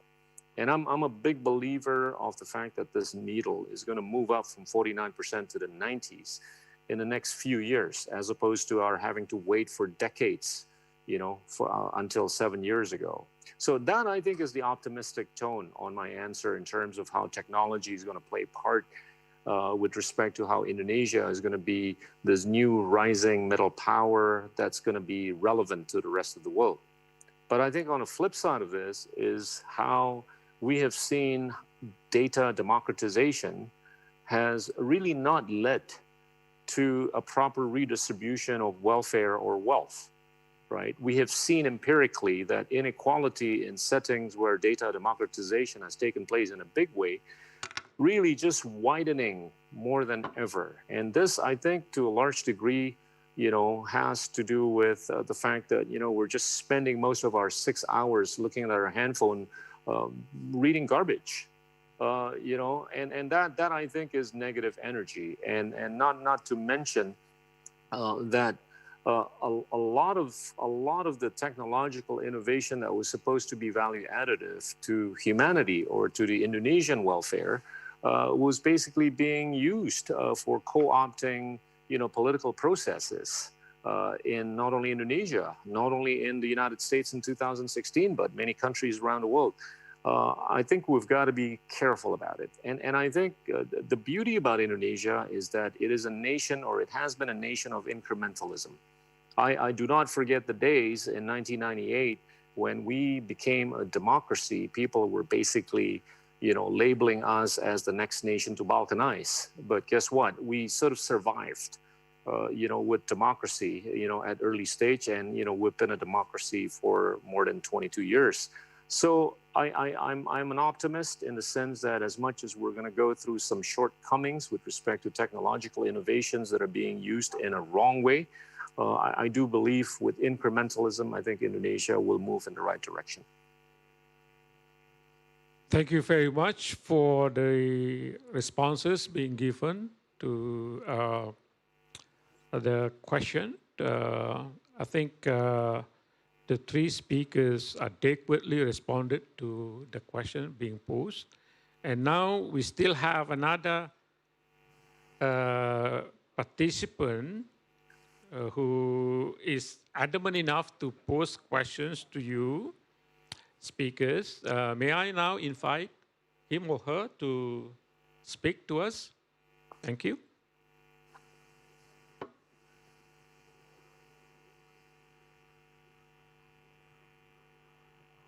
Go ahead. You have the floor. Okay, hello. My name is Dwi Okta from Jakarta, Indonesia. I have a question first for Mr. Rabu. Hardware military will no longer be popularly used in the future as the world uncertain still face the unprecedented wave of pandemic threat. And are you with me with the idea? And then I have question to Mr. Gita. The national debt of list. Excuse me, I don't think that we listened to your voice clearly. So probably, can you repeat as slowly as possible in order to be able to understand what you are saying? Hello? Yeah, go ahead. Go ahead. Yeah. First question to Mr. Harry. Hardware military will no longer be popularly used in the future as the world uncertain still face the unprecedented wave of pandemic threat. Are you agree with me that idea? And then I have question for Mr. Gita. That national debt of less developed countries should be considered to wipe out as their economic power lies down. And do you agree with that? Is it necessary Britain would be dismissed? And thank you. That's my question. Thank you for the questions you again? posed. I think you posed the questions to Mr. Kemsley as well as Ms. Gupta. I would like to invite those two speakers to respond to. Thank you. Yeah. Thank you.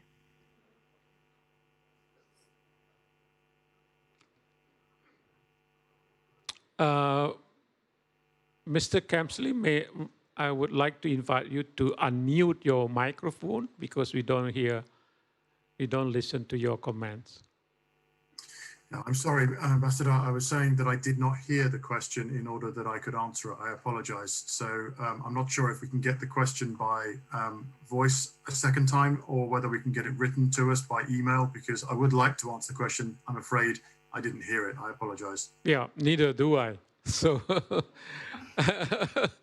may I invite again the questioner to pose the question slowly and clearly. Otherwise, you may also wish to consider to send an email to speakers to,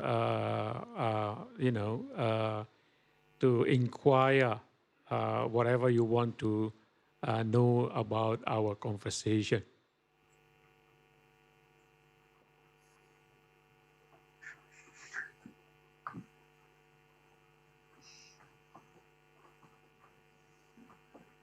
Perhaps we have lost our speaker. No question. Yeah, I think we have lost the speaker. Unless otherwise, Ms. Gupta could listen to the question being posed, I would like to invite her to respond to the question. I don't think you also listened to the question, but who knows? No, I didn't quite understand the question, but I thought it was something to do with the pandemic, but I'm not at all certain what the question was. While we wait for another question to come up, I know Sean wanted to respond to the previous question, perhaps. Yeah, thanks. Just on the information piece, which is actually, it could be a subject for a whole conference, actually. You know, what I was going to really highlight is the anarchical nature of information. You know, information is not just a state or even an organizational issue. You know, technology has allowed everybody to have a say, which, you know, and while you can't censor everybody, or even should you, that doesn't mean to say people aren't stupid. And so this conundrum with, you know, allowing people to say what they feel or what they think, whilst trying to control some sort of accuracy and, you know, information objectivity and understanding. And also it's a very, very powerful thing. So I go back to the Arab Spring, which was, although it was triggered by socioeconomic issues, the reason that it got so much traction was just purely through the power of internet. But the point for that was it wasn't dictating what people wanted, it was dictating what they didn't want. And that's why ultimately, you know, it failed, because everybody didn't like the inequality and everything they were suffering, but there was no coherent view about what it should come up with. So the point I really wanted to make is, you know, information is an incredibly complex issue that, you know, governments need to have a very clear policy and process in terms of how they handle, how they manage, and how they, I don't like to use the word censor, but how they control the information. That's my only point I wanted to make. Thank you. Thank you very much. Let me use this opportunity to thank all speakers and participants, because we are entering the end of this session. I am told that the second session is on the way as soon as possible. That's why I would like to use this opportunity to thank you very much for your deep insights on the topics we are discussing today.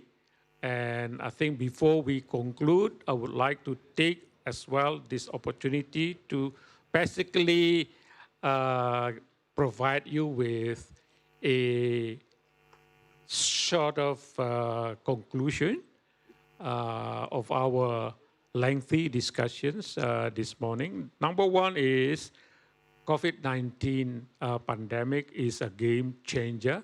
I think we all agree on that.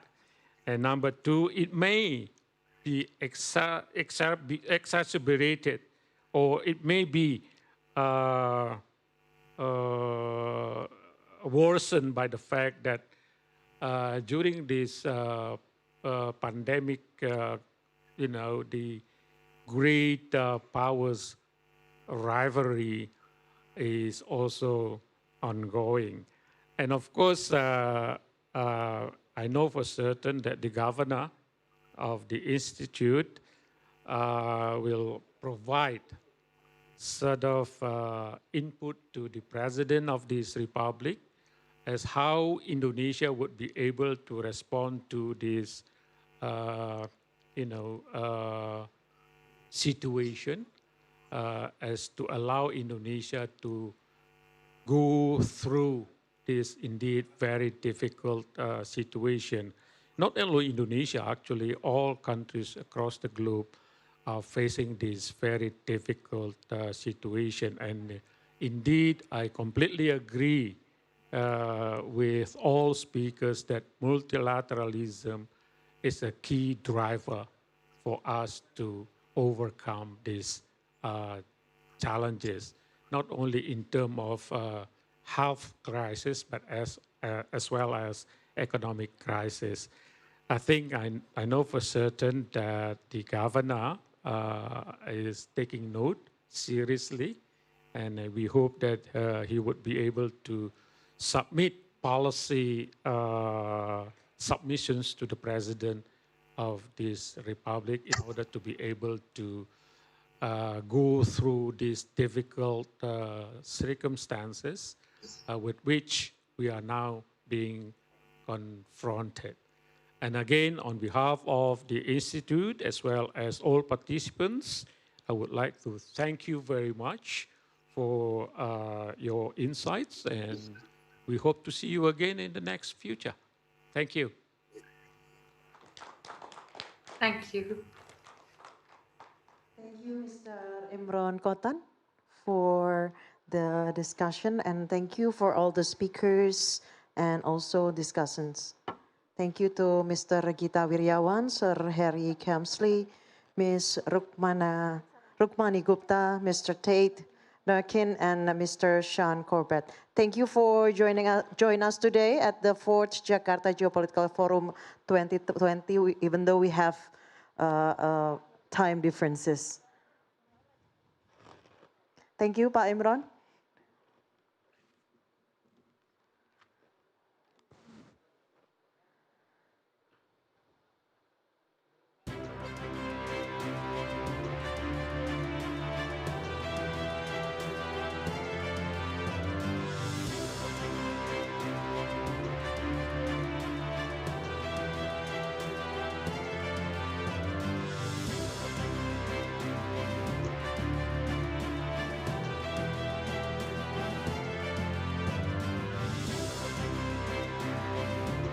And thank you once again, Pak Imran Kotan, for the discussions, and to all the speakers and discussants. We have a very insightful discussions for this morning, even though we have time differences with some speakers. And moving along, okay, everything ready? And moving along, I would like to invite our next moderator to open the second plenary session about the policy implications of COVID-19 in the context of national resilience. Ladies and gentlemen, please welcome Ambassador Makarim Wibisono.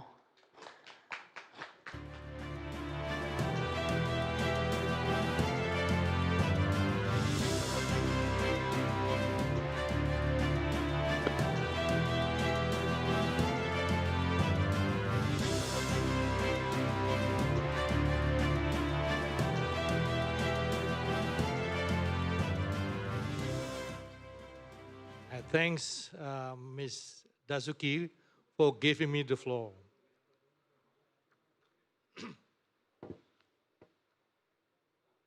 Good morning.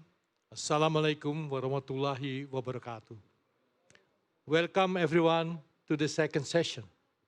We are to discuss how COVID-19 affects a country's resilience and how it turns affect the human security.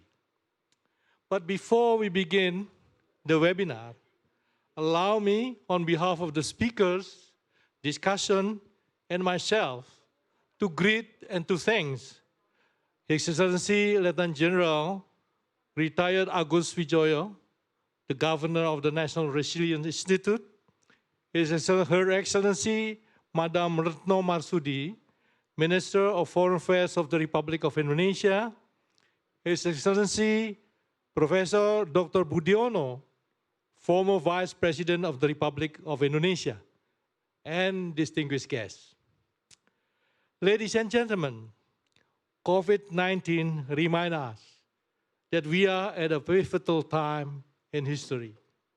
Unprecedented, COVID-19 unleashes the best and the worst of humanity. But instead of cooperating out of fear of competition, we let this pandemic get the best of us, resulting in a longer development of vaccine. Major power conduct the rivalry at the expense of many that suffer from the pandemic. It seems that we as a humanity has yet learned the lesson of history. We have yet learned to put down our differences for the sake of the common good. However, can we continue to do like this? Let us therefore discuss it. COVID-19 national relation focus on human security, deep and complicated, highly conceptual themes that we must decouple through discussion. Here with us, we have our two speakers, namely Mr. Mark Wilson and Dr. Judith Jacob. And I have two discussants also, namely Mr. Anthony Davis and Professor Dadan Umar Daihani. Before I introduce the speakers and the discussion, I would like to introduce myself. My name is Ambassador Makarim Wibisono. Now I will introduce Mr. Mark Wilson.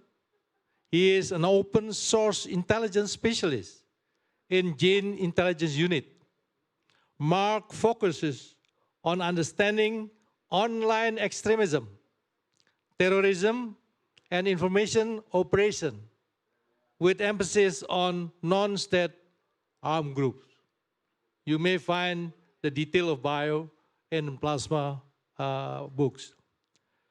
Secondly, I would like to introduce you is Dr. Judith Jacob. She is a terrorism and security risks analyst. She got PhD from London School of Economics. On her doctoral thesis, she has a focus on the role of ideology in religious extremist militant groups in Indonesia. Therefore, maybe he speaks Bahasa Indonesia well. Next is Mr. Anthony Davis. She is a journalist of the daily newspaper Sydney Morning Herald. He was also a Bangkok-based security analyst and consultant specializing in insurgency and low-intensity conflict. Last but not least, Professor Dadan Umar Daihani. Professor Dadan is the expert advisor for technology and natural resources in the Indonesian National Resilience. An industrial engineering graduate from the Bandung Institute of Technology in 1979, he obtained his doctorate and master's degree in automated production management in the year 1994 from the French L'Université de Marseille, Troyes. Now I invite Mr. Mark Wilson. I understand that he is to speak on how to fight the COVID-19 pandemic and mitigate its impact. Mr. Mark Wilson, you have the floor. Terima kasih banyak, Ambassador, and thank you very much for the introduction, and thank you too to the conference organisers, Lemhannas, for inviting me and for the opportunity, of course, to speak at this important event. Now, in this briefing, and could I ask if you could put the slides on the screen, that would be fantastic. Thank you. Please, slide. Thank you very much, Ambassador. In this briefing, I'm going to give a broad overview of extremism and militancy in Southeast Asia during the COVID-19 pandemic, and maybe we can discuss this in a little bit more detail in the Q&A. So thank you for your attention, and now could I ask for the next slide? Actually, I can see you've already put the next slide up, so thank you very much for that. Okay, so first, what we're going to do in terms of an overview of this briefing, first we'll look at some of the on-the-ground activities of militant groups in Southeast Asia, and we'll look at how some of those groups have actually declared ceasefires or so-called cessations of hostilities, while on the other hand, they've actually continued to carry out attacks and indeed have continued to be attacked by state forces. And then in the second half of the presentation, what we're going to do is look at the online dimension of this situation, and we're going to ask ourselves the question, how have militants tried to use the internet and social media platforms in particular to try to take advantage of the COVID-19 environment? Next slide, please. Okay, so at Janes, we have one of our teams is called the Terrorism Insurgency Centre. And basically that team tracks the activities of militant groups around the world. And what you can see here is basically a graph based on verified information collected by Janes that basically charts attacks by militant groups in Southeast Asia, both before and during COVID-19. Now, you'll see here that following the start of the pandemic, if you can look at the kind of the bold box on your screen there, since the start of the pandemic, we had a range of militant groups in Southeast Asia unilaterally declare ceasefires or, as I said, cessations of hostilities. Now, we'll get into some of the potential reasons why they've done that probably a little bit later on. But for now, I just wanted to give you a broad overview of the frequency of attacks as James sees it in the region, both pre and during COVID. And you'll see, if you look at the graph, there is a dip in January, but then despite a range of ceasefires being called by militant groups, the attacks have continued. And in some months, they've continued at very similar levels than prior to the pandemic. Next slide, please.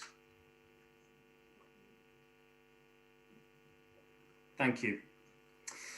Now, if we break it down even further and look at attacks in Southeast Asia by militant group, we see a broadly similar trend, I argue. So prior to the pandemic, the most active militant groups in terms of attacks in Southeast Asia were, for example, communist militants in the region, and here I'll draw your attention to the blue line, and also ethnic militants in the region, and let me draw your attention to the orange line. And you'll see that after the pandemic, these groups remain the most active in terms of mounting attacks, and broadly at very, very similar frequencies as they did prior to the pandemic. Next slide, please. So what does all this numbers and graphs tell us? Well, it tells us that despite the so-called ceasefires of militant groups or the so-called cessations of hostilities, the pandemic hasn't actually held them back from mounting attacks. And you can see examples on this slide of how militant groups in the region are continuing to claim, for example, seizures of weapons from security forces in the region, while on the right here, we see a piece of propaganda from a group basically promoting to their audience how they are continuing to mount attacks. So what we're seeing here is a definite trend of ongoing militant activity during the pandemic. Next slide, please. And this kind of brings us into the second half of this presentation, where basically we're going to look at how militant groups in Southeast Asia are using the online space to take advantage of COVID-19. And I'm going to say during this presentation that broadly they're doing this in three key ways. And the first point I'm going to make here is that militants are trying to portray militaries as so-called violators of COVID-related ceasefires. Secondly, they're trying to portray government responses to COVID itself as inept or inadequate. And then finally, they're trying to portray themselves, militants themselves, as very credible, responsible organizations and leaders. So now what we're going to do next, we're going to take each of these points in turn in a little bit more detail. Next slide, please.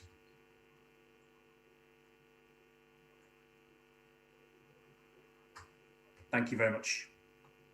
Let's take that first point, portraying militaries as violators of COVID ceasefires.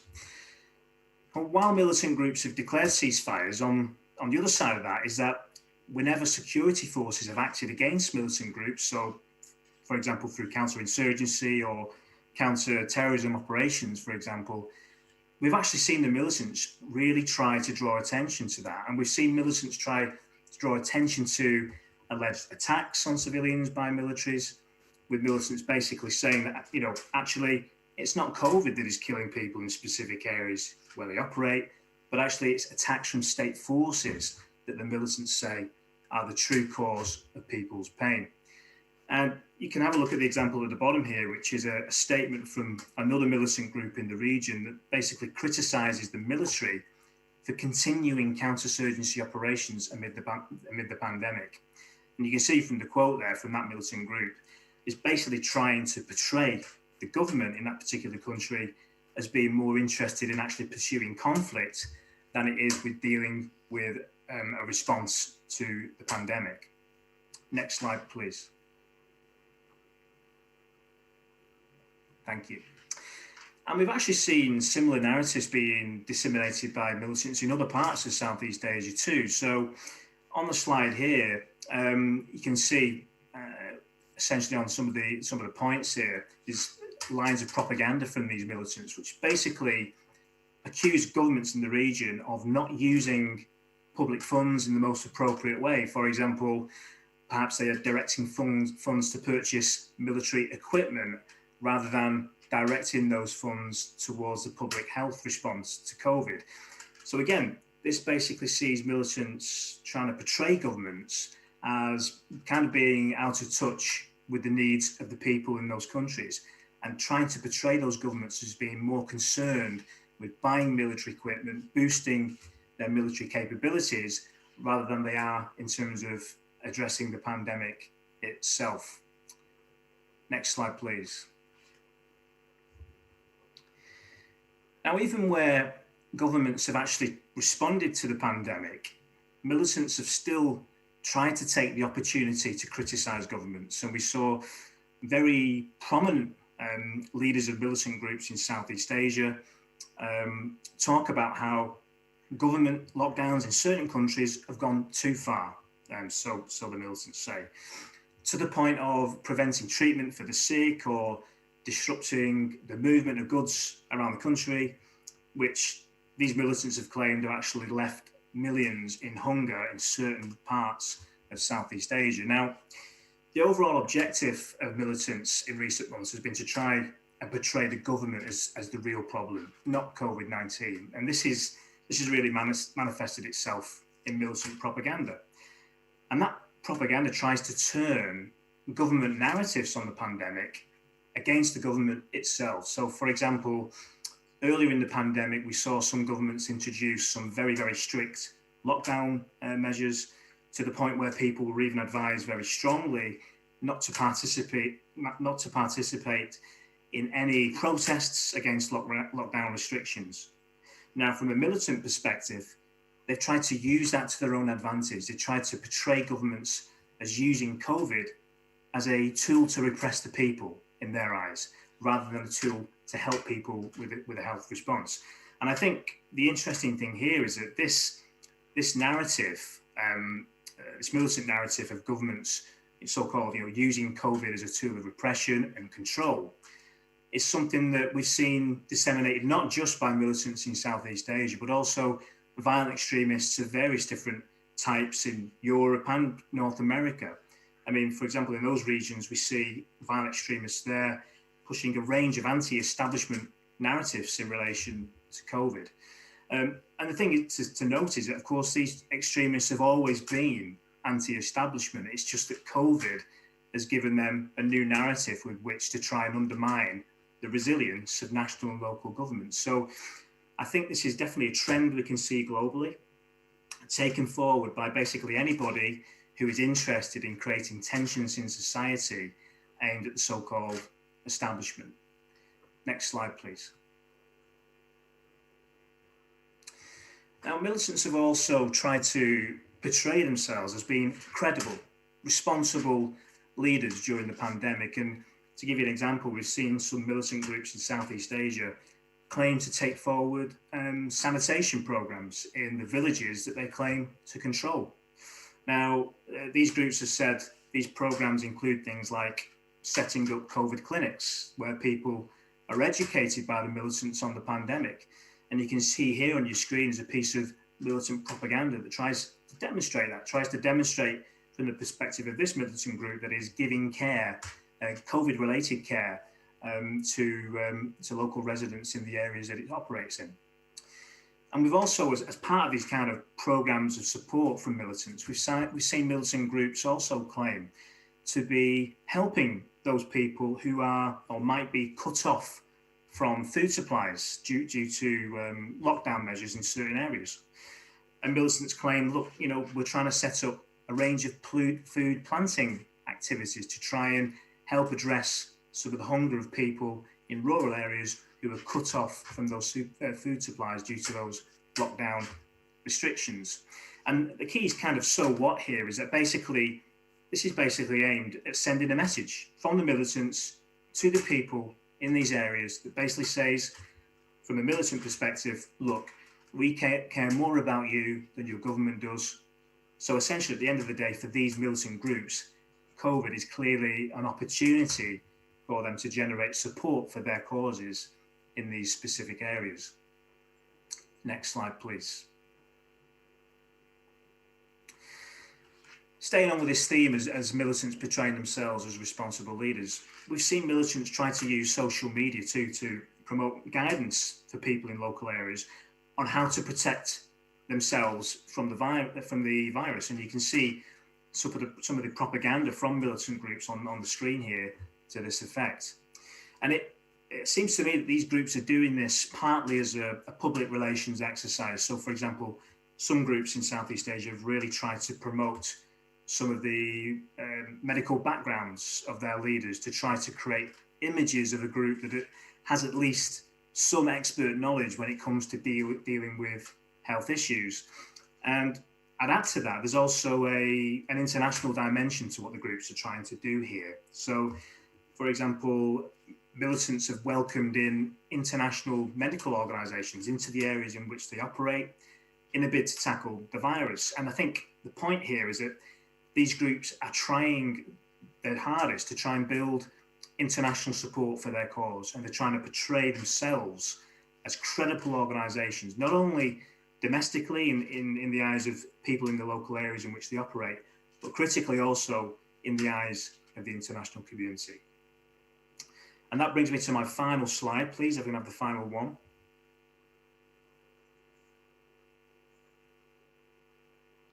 Thank you very much. Brings me really to discuss, what I see in terms of militant activity in Southeast Asia going forward. And broadly speaking, I think we'll continue to see three broad militant responses to the pandemic. And I think number one is that, yes, definitely attacks will continue. I think perhaps some groups, as I think has been mentioned on other presentations earlier today, some groups will see opportunities here in terms of maybe governments that are very focused on pandemic responses.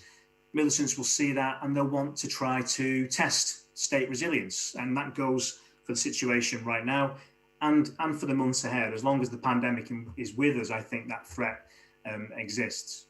And number two, I think militants will continue to try and highlight shortcomings that they believe are shortcomings in the government responses to COVID-19. And of course, their objective with that is basically they are trying to use any issue they can to try and increase public mistrust in the ability of governments to govern effectively. So that's not changed in terms of militants. They're just using a new narrative now to try and achieve the same objective. And finally, I think militants will continue to try and portray themselves as so-called friends of the people, the ones who, really care about helping the people through this pandemic. And essentially, militants see this as a good opportunity to build support, yes, but more importantly, I guess, as potentially to turn that support into a recruitment avenue, which they then hope, I think, will translate into increased strength on the ground. And I think they'll continue to do that through a range of means. And I think one of those means will be the internet and the online space. Essentially, that means, dissemination of narratives through a range of social media platforms. And again, I'm conscious of the time, so I can discuss that, the social media question in further detail if anyone has any questions on that. So I'll bring my presentation to an end now. Thank you very, very much for your attention. And Ambassador, I'll hand the floor back to you. Thank you. Thank you so much, Mr. Mark Wilson, for your interesting presentation. I have noted your views on the likelihood that this pandemic undermine cohesion of the people. It is a reminder, especially given current challenges. Hope we will know how to address it. Now I will invite Dr. Judy Jacob. I understand that she is to speak on how, against the unexpected effects of the global crisis, COVID-19 could bring catastrophe for people caught in the midst of highly vulnerable state. You may have the floor, Dr. Judy Jacob. Selamat pagi. Good morning, distinguished guests, ladies and gentlemen. Thank you very, very much for inviting me to present this morning. I'm Judith Jacob, and I'm actually going to be discussing the impact of COVID-19 on religiously inspired violent extremism and militancy in maritime Southeast Asia. Could I have my next slide, please, actually?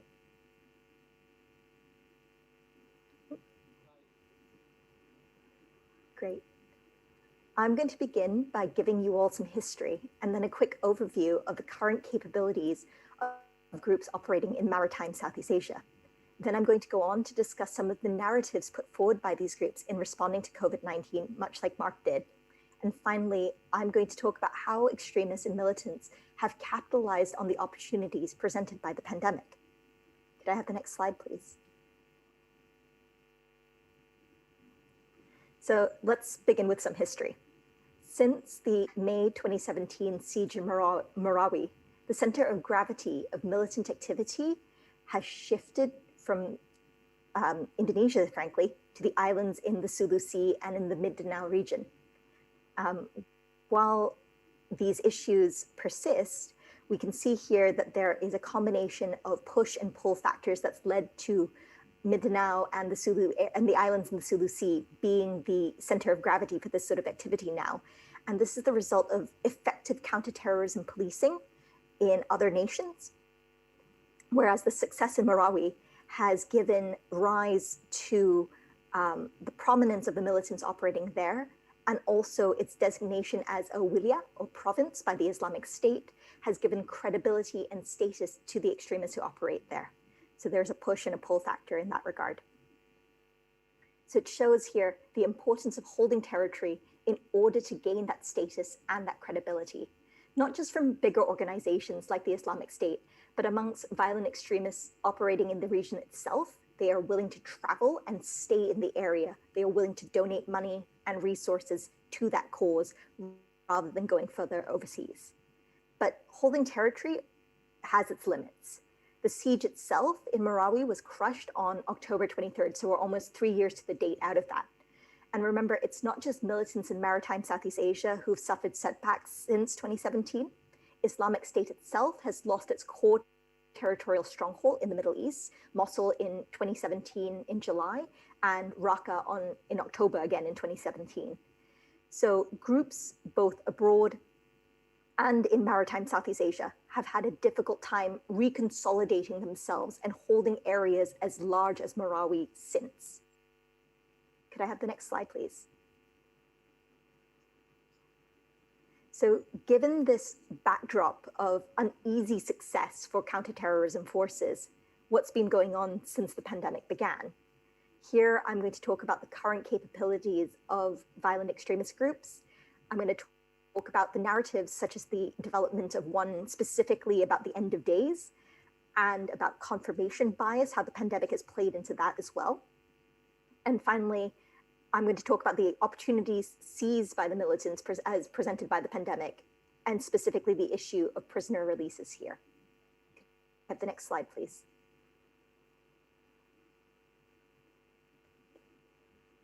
Sorry, could I have the next slide, please? Great. So outside of Marawi and the islands in the Sulu Sea, we see that violent extremist groups have been largely fragmented physically and ideologically. Security forces have been largely successful in breaking up major networks, foiling plots, arresting or killing the leaders of these violent extremist groups. Furthermore, the groups themselves are divided ideologically. The main dividing line here seems to be about whether or not to continue to support Islamic State's claim of leadership over this global movement, or whether or not to align themselves with Al-Qaeda. That's the big fault line amongst these groups. They're also divided along the lines of whether or not this is the correct time to confront national governments or to bide their time and grow their forces. So it's a question of like, is this the right opportunity point? And also, who is the bigger leader in the struggle for global militancy here? So compounding these disputes amongst these groups, they've also got limited access to arms funding. And this is compounded by their lack of success. So when you don't have access to arms, you don't have access to funding, and you're unsuccessful in staging bigger attacks, you are neglected by international groups and by donors. So that further compounds your inability to do more later. So they're stuck in a bit of a cycle here. Resultantly, they've had difficulties retaining talent, like any major organization that isn't doing well. More ambitious fighters have sought passage to Syria and Iraq and have increasingly begun to cross the Sulu Sea. So you see basically a brain drain going on for regions outside of the Sulu Sea islands and in Mindanao. So this is a different story from groups operating in the Mindanao region and the islands in the Sulu Sea. Groups there have been buoyed by their success in Marawi. Even though it was brief, it has given them a lot of credibility. Militants around the region are looking to them for leadership. And these leaders are not necessarily the most well-versed in terms of theology and their religious credentials, but that matters significantly less as a result of their territorial success, as brief as it was. And so we've got, unlike their counterparts elsewhere, they've also been able to keep up a very regular pace of attacks, primarily targeting security forces. So you can show something for your efforts, unlike a lot of other groups operating in the region. They're able to attract new followers. They keep existing members motivated and engaged. So groups in this part of maritime Southeast Asia have three key things, like I've been emphasizing: territory, arms, and funding. It keeps the movement going. Members still have a place to train, even though they lost Marawi in areas such as Jolo. So they're able to hone their skills and continue to engage with security forces there. We've noticed the success in terms of their recent attacks, where there have been significant improvements in their capabilities. There's been a noticeable shift to a reliance on suicide bombings and coordinated bomb attacks, which require higher levels of skill in terms of bomb making and coordination amongst members to pull off, in addition to the continued attacks with small arms. So success, like I was saying, also attracts success. Talented militants from other parts of the region have been traveling regularly to this region, as evidenced by the number of foreign fighters who've continued to plot and been involved in attacks in the area post-Marawi. So in addition to all of the capability improvements, you've also seen innovations here in terms of terrorism financing, with the first Bitcoin transfer going on between groups in the region, happening quite recently. I think it was in late August that this took place. So we've seen militants becoming even more innovative with how they're raising finances and gaining funds from abroad. Another notable trend that has seemed to have stuck in the region is the fact that there is a growing number of women taking an active role in planning and executing operations. This was unheard of amongst religiously inspired violent extremists in the 1990s, beyond the fact that women would shelter male militants or pass messages or act as couriers in that sense. Like, this active participation is a new trend that has seemed to have stuck over the past 2-3 years. Security forces really need to take into account the role of women in militant circles and disregard traditional ideas of gender roles and stereotypes there. Could I have the next slide, please? Great. So now that we have this background, what has the pandemic done? I think it's reinforced two different narratives. The first narrative is kind of interesting. Militants, particularly those outside of Mindanao and the islands in the Sulu Sea, have been debating online about whether or not the pandemic is a sign of the end of times. So many people in this community have taken it to be a sign of the apocalypse and have begun preparing for this inevitability. Fortunately for us, this means that they've largely stayed at home and become even more devout. They become even more ensconced in their little bubble, praying more fervently, preparing themselves and their family members for the end of days. As a result, there's been a decline in activity in some of these circles. So that's a boon for everybody. But there have also been far fewer opportunities as a result of the pandemic to target the public more widely, because everyone's staying at home really, or at least trying to as best they can. So the question is, how long can this go on for? When does it become apparent to these individuals that the end of days is not going to happen in 2020, as bad as it may seem right now? It's likely that they're probably going to return to their regular activities anytime soon, and security forces ought to be prepared for this eventuality. So that's the first narrative. The second narrative that seems to have come about is the fact that the pandemic has served to confirm biases that were already held by militants in maritime Southeast Asia. For example, the inability of numerous governments, as Mark has talked about earlier, like really, really well, that they couldn't, because governments have often failed to bring the pandemic under control in the eyes of these militants, it's reinforced their anti-state biases and anti-state narratives. I've seen propaganda released by these organizations on social media that highlighted the government failures and often linked those government failures or perceived government failures to the idea of marginalization of poor communities historically. So they're saying this is a continuation of this trend, and it's reinforced calls by these militant organizations that secular governments are just not equipped to deal with the pandemic in a way that a theocracy could. So it reinforces that lens of seeing the world. Secondly, the failures of numerous Western governments in particular to deal with the pandemic has reinforced a belief that the pandemic is an act of God designed to punish these nations as alleged enemies of their faith. That countries like Italy and the United States have been badly affected in particular has reinforced these tropes as, it's in their language. It is the home of the papacy or the great Satan that has been punished in the sort of rhetoric that's distributed online. Finally, it's also reinforced a lot of anti-Chinese rhetoric amongst these communities. And this is like a more nuanced and a newer spin to the old hat narratives that we've heard so many times before. That, again, that the pandemic is an act of God designed to punish China for its unjust treatment of the Uyghur community in particular. And that's been a recurring trend in a lot of the propaganda that I've been looking at. So in addition to these narratives, could we move on to the next slide, please? My final slide, I guess. That these are the narratives that these militants have constructed. So what are they then doing to capitalize on these narratives and bring them to light? It's given militants the opportunity to pursue their agenda, despite the fact that they're in a weakened state. We can't forget that. It's not like these militants are actively posing a huge threat at the moment in the way that they were in like in the late 1990s and early 2000s. This is a fragmented movement, to put it mildly. So in lieu of physical attacks, the pandemic has given them an opportunity to shift their focus without looking too weak to their followers. So in lieu of physical attacks, many groups have focused on teaching and outreach programs, cultivating a supporter base on university campuses in their local neighborhoods even. Sometimes militants have been running school or childcare facilities in areas where those have been shut down as a result of the pandemic. Secondly, it's allowed some groups to focus on training programs, which are now like largely undisturbed by military personnel who have been deployed elsewhere to deal with pandemic responses. So it's given some space to recover in that sense and to train. Thirdly, groups have engaged in pretty significant fundraising efforts for their own communities. They've been dispersing money to those who are out of work, who've lost their jobs. They've been running charitable drives, providing food.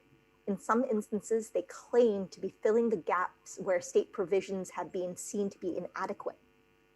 So in that sense, they've managed to find a niche for themselves and embed themselves more deeply into their communities. Next, violent extremists have been able to attempt maritime crossings in particular in greater numbers due to the difficulties at the best of times in patrolling the porous borders between our nations. And as a result, security forces are overstretched, like I was saying, because they've been deployed to do various things with regards to pandemic responses and haven't been monitoring these areas as closely as they normally do.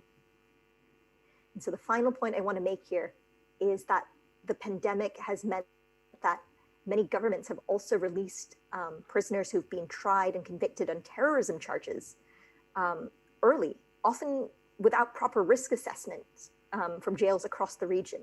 And this was done, with a noble effort of trying to stop overcrowding these prisons and stopping the spread of the violence. However, without significant monitoring, the potential for many of those who've been convicted on charges of militancy and terrorism could return to their former groups once released. It's notable amongst violent extremists, particularly those in their 20s still. Rates of recidivism tend to decline with age, but amongst men in their 20s particularly, recidivism rates stay very high. And as a result, if you tend to release them in large numbers, they tend to go back to their groups because they have few options outside of prison. So they're returning to their former networks is understandable, it's appealing, it's a form of a social safety net and a form of getting aid and help and housing and whatnot once released from prison, and then you get drawn back into that circle quite easily. So that's another way that militant groups have been able to regroup and reconsolidate themselves with the opportunities that the ongoing pandemic presents. I'm happy to go into any of these points in greater detail in the Q&A, but thank you so much for your time. It was a pleasure to speak to you all. Thank you. I'll hand the time back to the ambassador. Thank you, Dr. Judith Jacob, for your illuminating presentation. Based on your expertise, you highlighted that it is often beyond the government capacity, given limited resources to control the effects of the COVID-19, such as domestic security problem, as well as health crisis and economic turbulence. So controlling the implication, of the impact of the COVID-19 is a key towards strengthening national resilience, which is the institutional pillar for mitigating this pandemic. I thank you so much. Thanks also for your Bahasa Indonesia. So I would like to give the floor to Mr. Anthony Davis as a discussion. You have the floor, Mr. Anthony Davis. Ambassador, thank you very much. Let me, first of all, extend my thanks to the Institute for the honor of speaking to you today. And I look forward to making a rather more general, but in some ways more specific presentation than my colleagues. Mark Wilson spoke broadly about the impact of COVID on groups across the region generically. Judith has just given us a very interesting presentation on what has been happening in terms of maritime Southeast Asia. What I would like to do, without having a PowerPoint, is to look more at mainland Southeast Asia in a way that perhaps will be rather more specific. Yeah. Excuse me, it's better you distancing yourself because your face will clearly. Okay. Is that settled? Good. Very good. Okay. Yep. Okay, I'm with you. So what I would like to do is to look at mainland Southeast Asia in a rather more specific sense. Before I do that, though, let me make a few overarching comments about how I see the security landscape right now. And I think if we look back over the past 2 decades, we can see a very significant change in the security landscape across the region. If we go back to the late 90s, and then obviously in the post 9/11 period, the focus was undoubtedly on religious extremism and the potential and actual impact of international jihadism around the region. That today has not disappeared, and what Judith was just saying indicates that it remains a problem in some parts of the region. However, what I would argue is that the situation today is very different insofar as security and intelligence services across the region are far more focused on this specific threat and have been able to mitigate its impact in a very impressive manner. The key issue today, security-wise, for the region, as I see it, is twofold. One is the rising danger of great power contestation. And this is something which in the first series of presentations we heard quite a lot about. Clearly, the dangers of great power contestation are growing in the context of what has been termed, probably not inaccurately, as a new Cold War. That's the international framework. Domestically, what I'm looking at is a situation in which ethno-nationalism or sub-nationalism has become much more of a danger than it has been in the past. And I think there is also a danger which we need to be looking at in a rather more focused manner of the way in which great power contestation may, in the coming years, impact on subnationalism, extremism in the region at a national level. So you have the two problems potentially coming together. In Mark's presentation, he made a reference to a quote from a militant organization, essentially saying that the government was responsible for continuing its raids, its suppression of the people, so on and so forth. That organization was in southern Thailand, and the organization was BRN, Barisan Revolusi Nasional, which, interestingly, when it first emerged, appeared to many people to be an organization focused on a religious agenda. Clearly, it's a Muslim organization, and it was possible at that time, in the early 2000s, to see it as a religious organization more than anything else. And what we see now, essentially 2 decades further on, is an organization which very, very clearly is a subnational organization, and it is pushing an ethno-nationalist agenda with a degree of success. And in the specific COVID context, it is quite striking the way that this organization instituted the first ceasefire that it has ever publicly declared, and ensured that that ceasefire lasted for a full 3 months. So that covered April, May, and June. And only in July did BRN return to a level of conflict. The other important area that we need to be looking at in mainland Southeast Asia, and arguably in Southeast Asia as a whole, is what is happening in Rakhine State in Myanmar. And specifically, I'd like to discuss the Arakan Army, which I'm sure most of you, if not all of you, are broadly familiar with. Now, the Arakan Army operates in Arakan or Rakhine State in Western Myanmar, but it reflects an ethno-nationalist problem which besets the country as a whole in many other areas. But I would argue that the situation in Rakhine, both in terms of COVID, but also more generally, warrants our attention in a more specific way.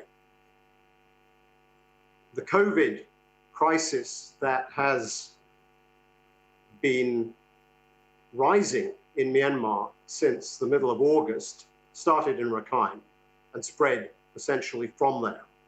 So we have a situation in which COVID has been a real problem in that state, but at the same time, as Mark Wilson indicated, has made essentially no difference in terms of the levels of attack and the general military situation. What I think is worth highlighting with regard to Rakhine is the severity of the conflict. Now, what we've heard so far has been references to militancy and extremism in a very general sense, but I think it's easy looking at the Rakhine situation to dismiss it or downplay it as simply another instance of low-level militancy in the region. The fact is, it is not, and we need to be aware of that. The Rakhine issue, and specifically the conflict involving the Arakan army, has been downplayed for two reasons.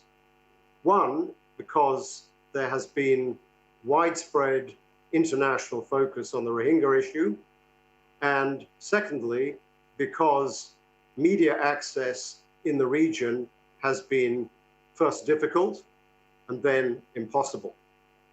And as a result of that, there has not been sufficient attention to what has the potential to become a very serious issue for the region as a whole. Now, it was interesting listening to comments in the first set of presentations from speakers who mentioned both the impact of digital democratization, access to online content, and also to unemployment. And both of those factors we can see playing out today in Rakhine. There is one of the highest levels in the country of unemployment in that state, and you put that together with a situation where most young people have access to mobile phones, and that has played into the problem that we're looking at today. That said, I think what is important to focus on is the sheer scale of the military conflict.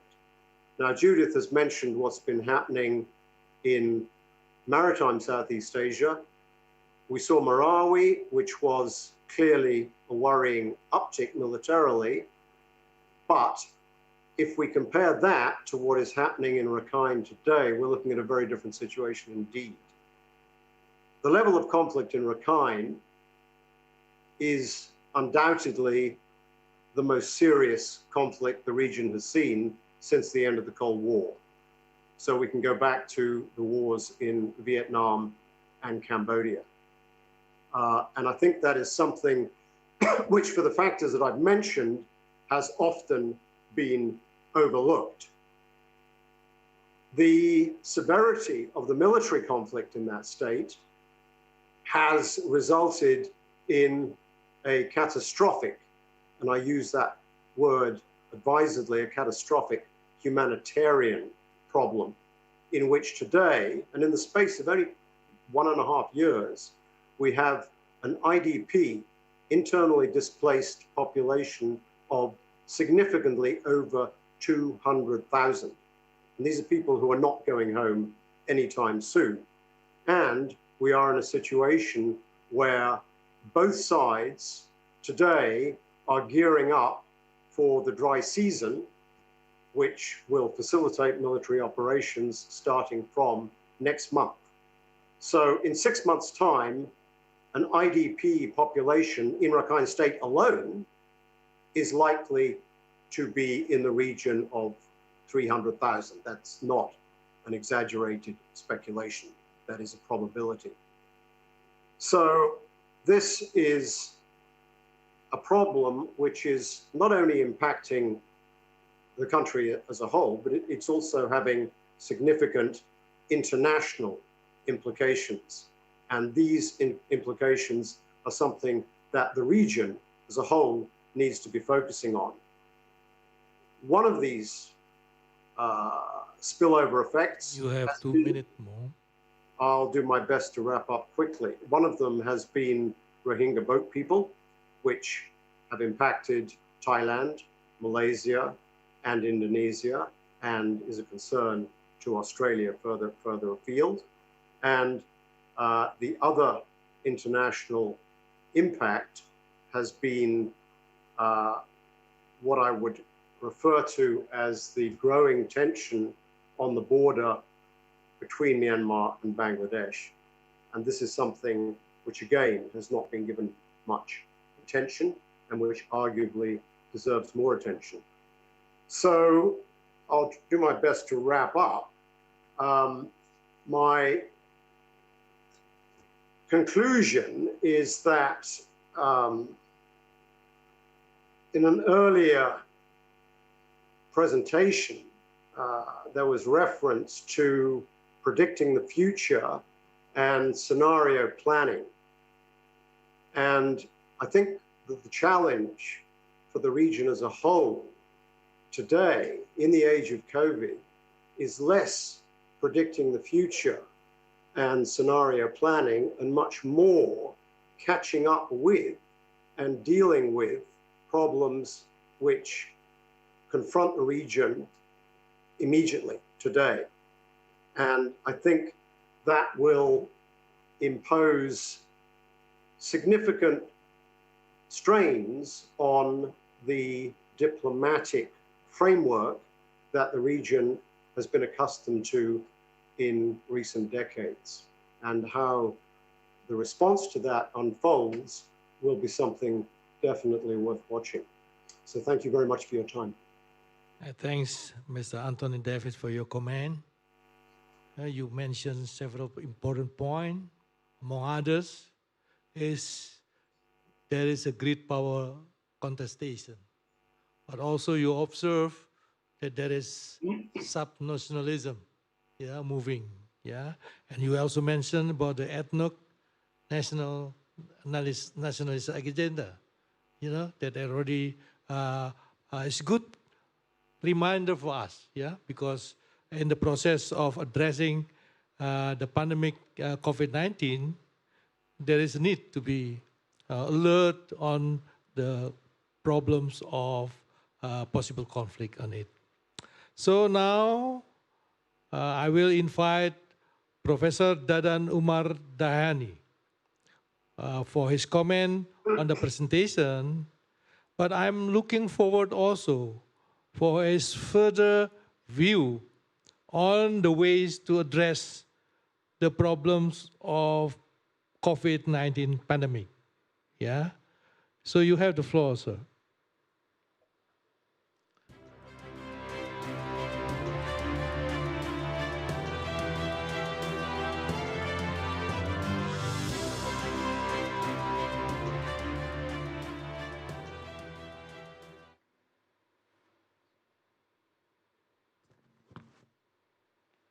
Good morning. Thank you, Moderator, His Excellency Ambassador Makarim Wibisono, and also Pak Gubernur. Thank you very much for this opportunity. It is very honor for me to be here for attending this prestigious forum. COVID-19 pandemic is not only actual and important topic, but it is also a strategic issue to be discussed. Mr. Mark Wilson and Ms. Judith, thank you for your interesting and excellent presentation. Talking about the terrorism, extremism is always interesting, but I'm sorry, maybe I cannot give the comment more detail because I am not in expertise of the terrorists, but I would like to take the relationship or highlighting with this pandemic COVID. As you mentioned, during pandemic COVID-19, the militant group or the violent extremism loosened his operation. They declare the ceasefire, but in other side, they intensify their movement by using social media. That's I would like to say. Your slides show also clearly that at the beginning of the outbreak, the militant group movement decreased but increased again. For me, hoax and black campaign by using the cyber media for delegitimizing the government keep running progressively. In my opinion, such action is dangerous as bombing. Because the fake news and hoax will influence crowd brain directly, which will make the people more dangerous and more militant. So dear speaker, in my point of view, COVID-19 should be considered as a humanitarian issue. But we see that the militant group or the violent extremism use these issues for their political interests and take an advantage for their objective. In my opinion, this movement provokes social unrest and will weaken national resilience. That I think I would like to address how we strengthening the national resilience faced in the outbreak. As we know, the outbreak is still going on. All nations face the same challenge on how to stop the attack of this virus. Unfortunately, until now, international cooperation to combat this has not taken shape. Each nation fight its own war against this global pandemic. Even WHO as global health body is deemed failed to protect this planet from the attack of unseen microscopic agent that spread rapidly. That is my view. I think we have to be very wise if we can create the collaboration instead of fight each other.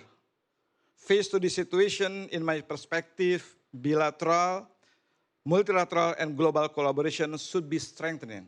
As in the morning we discussed about it, and humanitarian issues must be prioritized over issues of politics and power. So, Mr. Mark Wilson and Ms. Judith Jacob and Anthony Davis, I think other issues interesting to raise for today is we have to learn from the COVID-19 that human beings depend on each other where they are,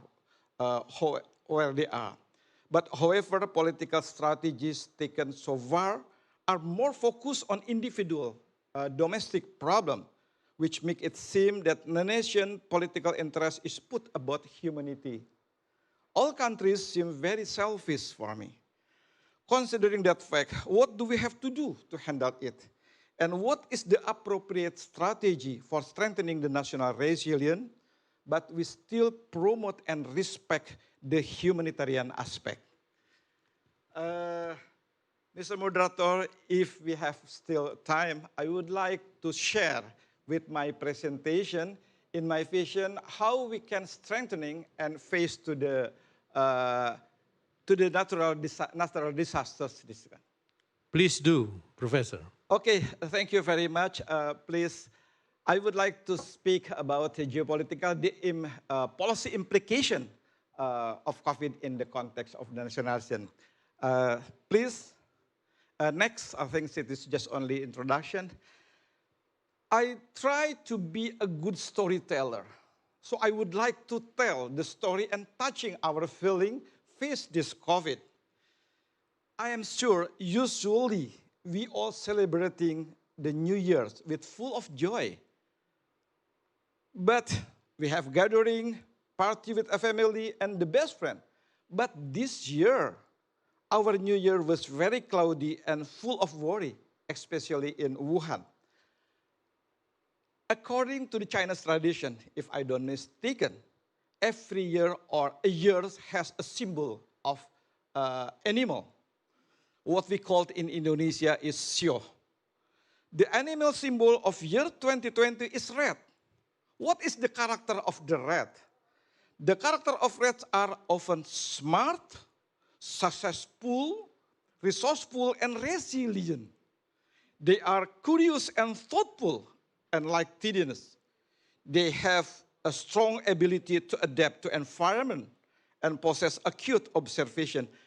But ladies and gentlemen and their participants, this year is far from the expectation. Our year is full of surprises. It is very cloudy, full of worry and vulnerable. We can see, next slide.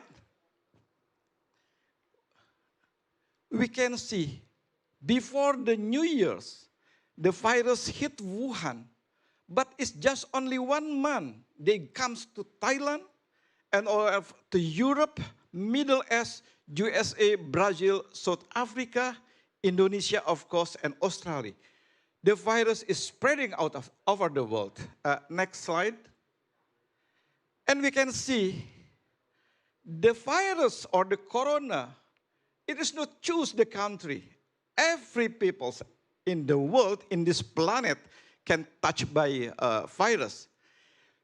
The big country, modern country, small country, the half country, all of the country touched by this virus. We can see the top 10 continuous infected. I took this data in 6 October. USA, India, Brazil, Russia, Colombia, South Africa. It is the top 10 of infected people by virus. Indonesia, meanwhile, is the 33rd rank with the more than 300,000 infected of this virus. This is for us a very big problem for all over the world. It's not just only one country. Next slide, please. We can see cases are continuing to rise until now. So we have to find how we can solve this problem. Total number infected until October 6 is already more than 30 billion. Next slide, please. We can see the country where cases are continue to rise. Argentina, Indonesia also, it is still rising infected by virus. Iraq, Ukraine. Next slide to give the pictures what was happening in this world. The threat of second wave, we have to be careful. We can see the number of confirmed coronavirus cases per day. Spain, France, UK, Italy, in May is already flattening. But nowadays, it's increasing again. So we have to be careful with the threat of the second wave. The corona is not in the end. And in non-European country, we can see in Peru, Canada, Israel, Russia. Next slide. The question is, have we experienced anything like this? Oh yes. 100 years ago, our planet has infected what we call the Spanish flu. At that time, it's worse than today. Infected 500 billion people, about a third of world population. The number of deaths is estimated from 17 to 6 million. And now the COVID-19 coronavirus from end of December is already 30 million. But the question is, next slide, why coronavirus is is a big problem for us? Because the coronavirus not only infected the people, they disturb all activities, starting by human well-being, socio-cultural, political situation, and also economic condition. Next slide, I would like to tell this story about. So this corona bring a global fear and panic. The long-lasting until today global pandemic that has not end in sight will certainly increase the vulnerability of all of us. The panic and the dilemma are felt globally. All nations are faced with the same situation. The mobility restriction, including social distancing, any policy that they apply will all result in economic crisis. So we will face with the economic problem. This dilemma, on one side we have to stop many activities in order to break the chain of infection. On the other side, we have to provide what our people need, such as decent healthcare, food, and also energy, which are highly needed in this time of pandemic. Meanwhile, economic growth slowed down and income dropped significantly. That's the problematic that we have to take to find the solution. Next slide, please. Here, so the COVID influence the dynamic of geopolitics. We can see before in this forum, we already discussed about world disorder to the new normal, but now become unnormal again because the infection of the COVID. Please, next slide. In my opinion, personally, now we face the decline of globalization and global leadership, what we call also deglobalization. COVID-19 pandemic is a touchstone for the strength of the structure of international organization as well as the national resilience of each country. Globalization is now crumbling and each nation is trying to find a way to survive and to protect its own people. And I think globalization loses steam. State management is returning to policy which focus on national interests. Amid all this protectionism and ultranationalism rise up, global market disintegrate and trust in supranational actors diminishes. Next slide. I think this is the question of us. From the humanitarian perspective, personally, I would like to say that now we are living in a world that lacks civility and appreciation of humanity. That's our big problem. So we have to find out the solution, go back to the aspect, the humanitarian aspect. Next slide. The question is, will the new rule game will coming? Will we can restructuring? We can develop the good relationship between all of the nation. Next slide. I think, for closing note, I would like to say it is undeniable that COVID-19 pandemic will speed up the shift of power from west to the east. Some ASEAN countries like South Korea, Hong Kong, and Singapore are able to adapt and control the pandemic well.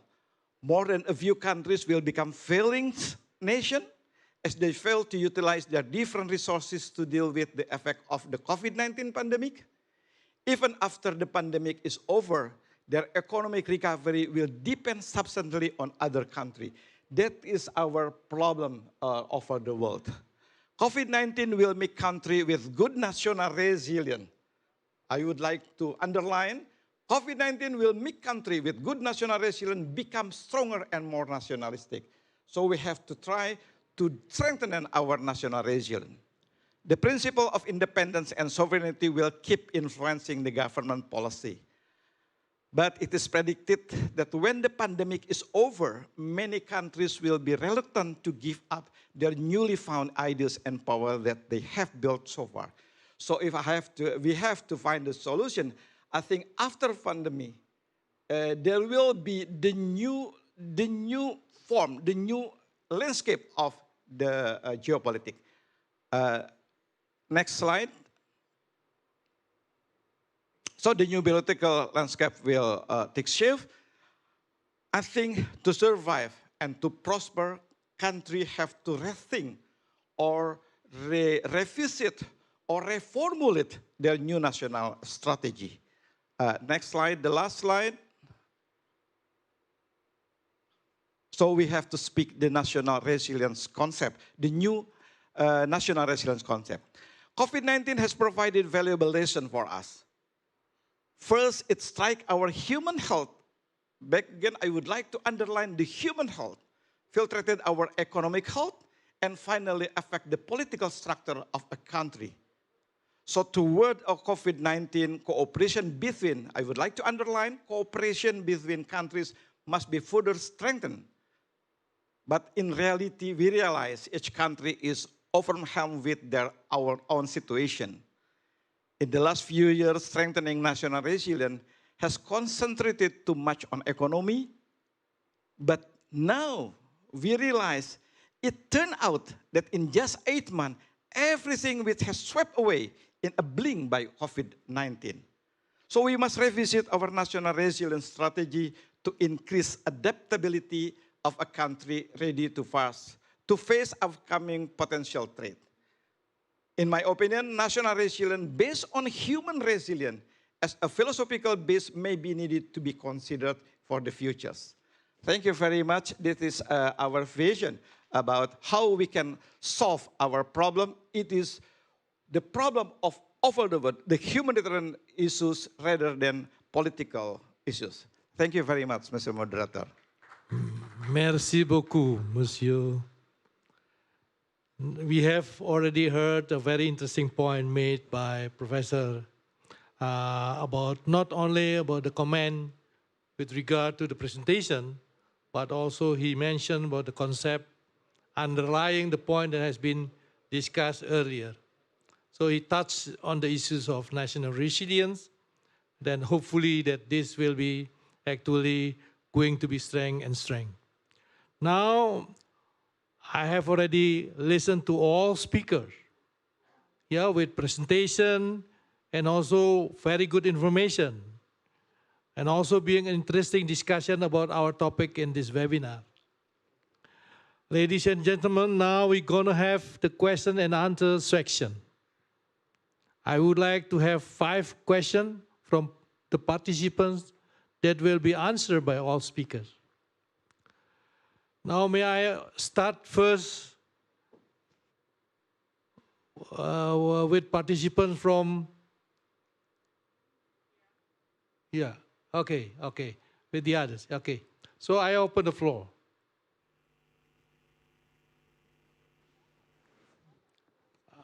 No, I think I open also the floor for the viewer, the viewer from outside. Yes, okay. You have the floor, sir. Yes. Please identify yourself.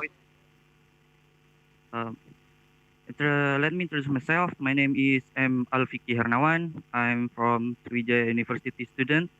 I have a question here for all the speakers. This is my question. Is how significant the violence extremism affect the post-COVID-19 geopolitics? Because I think it is no longer relevant to expose the extremism issue in the midst of complex pandemic. Because I'm very sure that extremist movement will be vanished or disappear as it go by the pandemic hit. That's all my question. Thank you for the opportunity. Thank you, Mr. Alfiki. I will give the floor to Mr. Mark Wilson and Dr. Judith for answering the question. You have the floor. Thank you for your question. Yeah, I mean, I think in this case, let's look at how militant groups have tried to manipulate the pandemic. And I think probably one of the key takeaways from my presentation and what I want you to take away is that for me, more than anything else, both in Southeast Asia and globally, I think for militant groups, the pandemic is a really big narrative opportunity. It's a chance for them to say, just as Judith has already explained really well, and Tony too, that this event, this pandemic, is a sign of the so-called end times, for example. So in this sense, I think militants can really try to use COVID as a morale booster for their groups, as a way of trying to convince themselves of their cause, for want of a better phrase. I think in another sense, as I covered briefly on my slides, militants are waiting for governments to slip up in the responses to the pandemic. And I think once this happens, militants will then, of course, be very quick to claim to their audiences that a particular government here or there, doesn't really care about its own people or doesn't really have the ability to govern and do its job. So in this sense, I think COVID is a good opportunity, a good recruitment opportunity on the part of militants. But also, I know this is really focused on COVID, but I do want to just make the point to say, let's not forget that COVID isn't the only thing at play here. Yes, of course, it is a key part of the current environment. Yes, of course, militants are focused on COVID, as we've seen in some of the brilliant presentations today. But aside from COVID, don't forget militants are continuing to promote all those other narratives that they did prior to the pandemic. So, for example, this means for them drawing attention to particular leaders that they might not like, or drawing attention to what militants see as particular abuses in particular countries. So they're chipping away at that state resilience all the time. And at the same time, I'd say, we've even seen some militant groups focus on completely new narratives that are not connected to COVID. So, for example, there's one particular group claiming that they've been the victim of media disinformation campaigns. So I think for these groups as kind of, as actors in this kind of international relations environment, it's very much a case of, yes, they are focusing on COVID if there's an opportunity to do so. Meanwhile, they're continuing to make sure they're pushing ahead all the other narratives that they were doing before the pandemic began. I think that will continue, and I think the reason why that continues is because at the root, militant organisations are trying to, really, their core interest is how can they, of course, on the one hand, achieve their political objectives, but in a narrative sense, it's how do they chip away at state resilience and try and kind of sow distrust, discord, directed at governments in the region. So that's my answer to the question. It's a little bit long-winded, but I'll leave the floor open for anybody else to agree, disagree, or add any other points they wish to make. Thank you. Thank you. Maybe Dr. Judith or Mr. Davis are interested to answer it? Yeah, I'll chip in there. I would say that I completely agree with Mark's assessment about the narratives.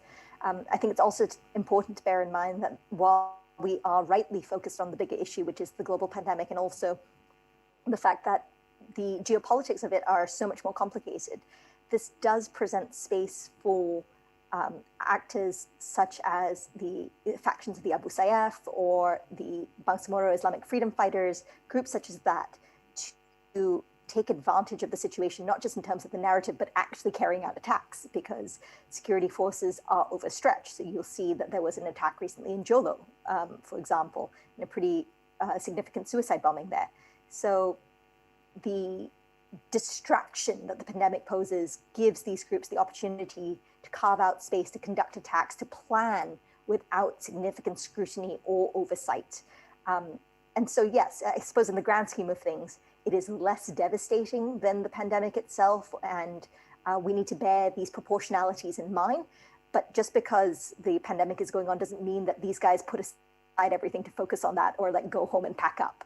They're watching, they're waiting, they are opportunistic, and that's what's driving them at the moment. Thank you so much. So I also have a question from the screen, from abroad. Please, the lady, please, the next.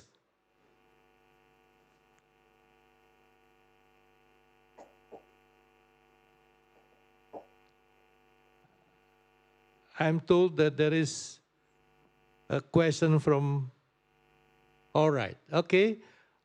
Please identify yourself and then please address the question. Assalamualaikum warahmatullahi wabarakatuh.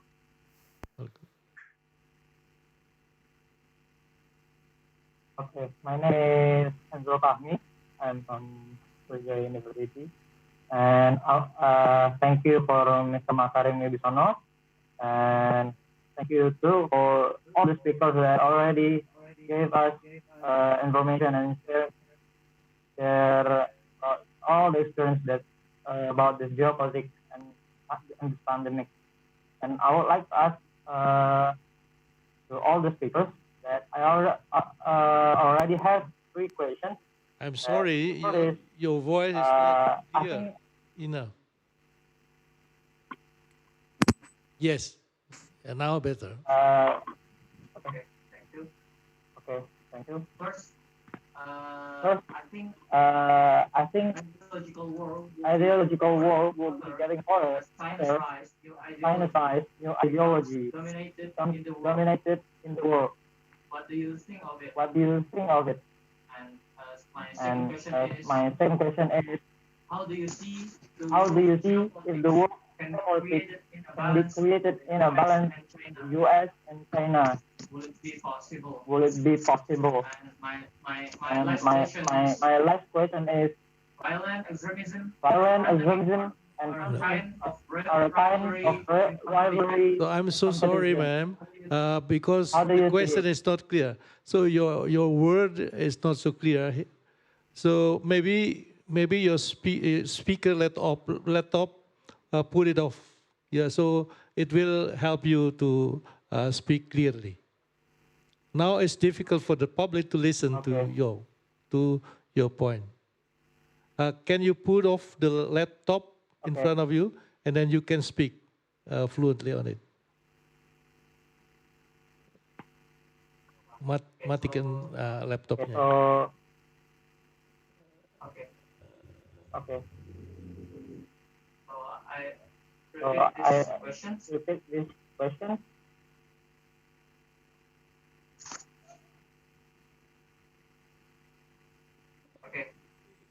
I will repeat my question. Yeah, I think we have difficulties with your communication line. Yeah, maybe we will give the floor to the others while you are preparing your communication lines. Yeah. Yeah. Okay. All right. So I will give floor to people who attend this room. Yeah. Please raise your hands. Yeah. Please raise your hand.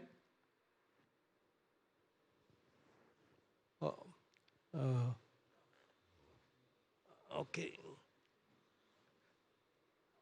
Oh itu tidak bisa kelihatan. Okay. There are questions that I will read it for you that I received from Miss Dian May from Indonesia Defense University. To all speakers, is there any chance that this pandemic caused by biochemical weapon system? This is the first question. The second question is, how is it possible that the militants feel responsible to disseminate health protocols in the areas of control? This is actually the stand for all of the speakers. So I start with Mr. Mark Wilson. You have the floor. Okay, thank you, Mr. Ambassador. Yeah, I mean, if I understand the first question there correctly, is there any chance that this pandemic caused by biochemical weapon system? I mean, in my opinion, you know, I wouldn't say that I'm a health professional. I'd say I'm more of a security analyst. Personally, that's not my view. I don't think it was caused by any kind of biological weapon. I think probably the causes were more natural, but I think there's a range of theories out there on that. And I think even that question you can link to violent extremism, you know, because maybe not so much talking about Southeast Asia, but talking about violent extremists in other parts of the world, particularly, you know, I'm thinking in terms of those who might espouse extreme right wing or white supremacist ideologies. There's certainly a lot of COVID has given rise to a lot of conspiracy thinking around COVID and what caused COVID. And within that conspiracy thinking are narratives like you see here.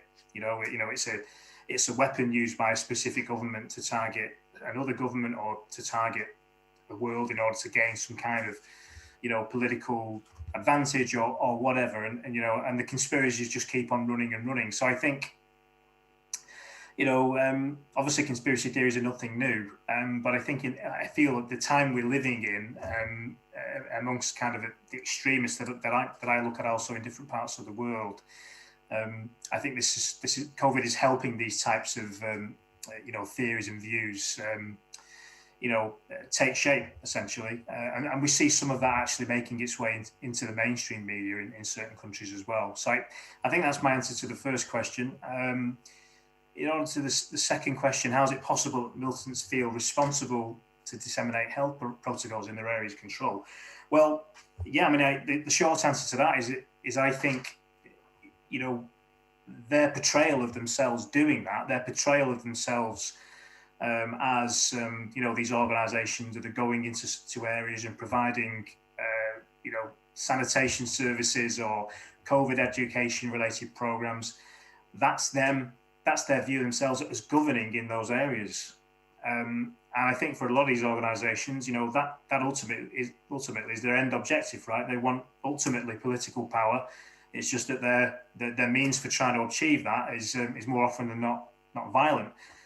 Of course, they're continuing attacks, but alongside that, they are, you know, they're trying to use any opportunity they can to demonstrate that, look, we can take care of these people in the areas in which we operate. And obviously what they're trying to do is juxtapose that with what they see as responses of the government to say, look, we are providing these services to you in these areas. We're helping you get over this pandemic. Look at what the government is doing. The government doesn't care about you. It's not sent any funding to these areas. It doesn't even have a presence in these areas. So again, this is about a militant narrative. You know, sometimes irrespective of what they're actually doing on the ground, I think sometimes more important is their propaganda and how they disseminate that online. And I think, yeah, this particular case here I gave in my presentation is a good example of how they're trying to use that pandemic to try and show themselves as these kind of credible organisations that can govern. So I'll stop there for now, and if I'll let anyone else add any details to that question. Thank you. Thank you, Mark. I will give the floor to Dr. Judith. Yeah, so I think that, again, I haven't read anything or seen anything about this being a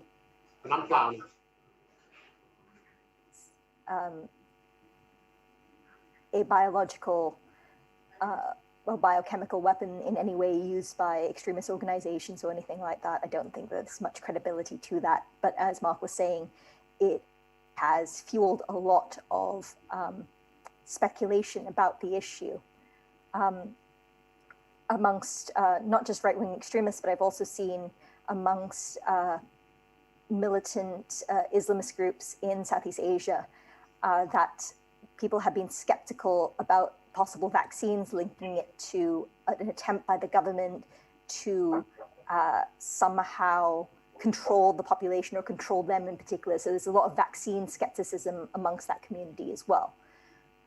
As to the second point about how is it possible that militants feel responsible to disseminate health protocols, yeah, I think that is a common tactic, and it's not unique to this pandemic. You'd see the same sort of behavior, for example, in the aftermath of earthquakes or the aftermath of other natural disasters in Southeast Asia. Militants have felt that this is not only something that they should do for the community because it is the right thing to do, and there's often a perception that the state has failed to respond, but on top of that, that it is a way into supplanting the state and winning hearts and minds that way. So yeah, I think that there is a definite argument there for it. Thank you so much. May I have another question?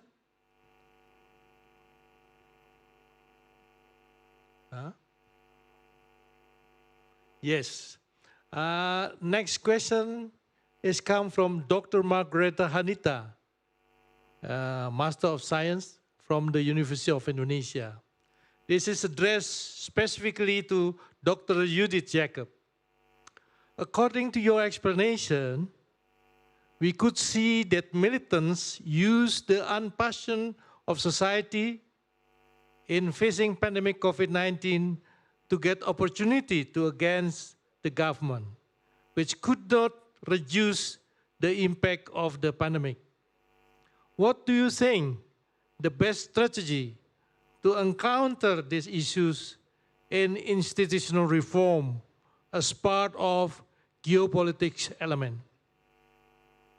Dr. Jacob, you have the floor.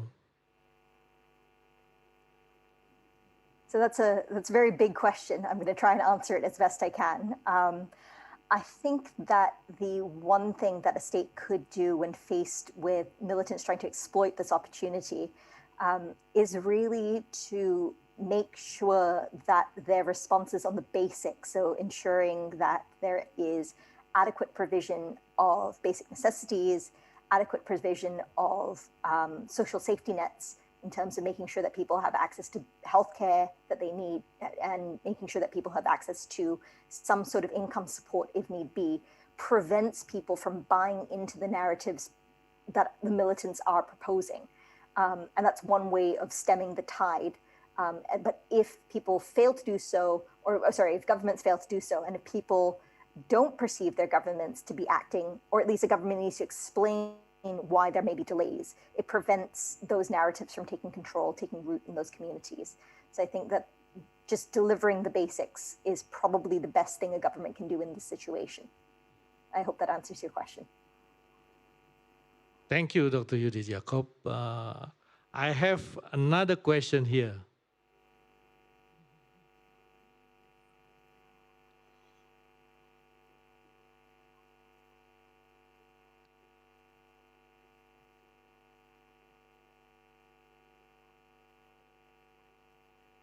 Okay.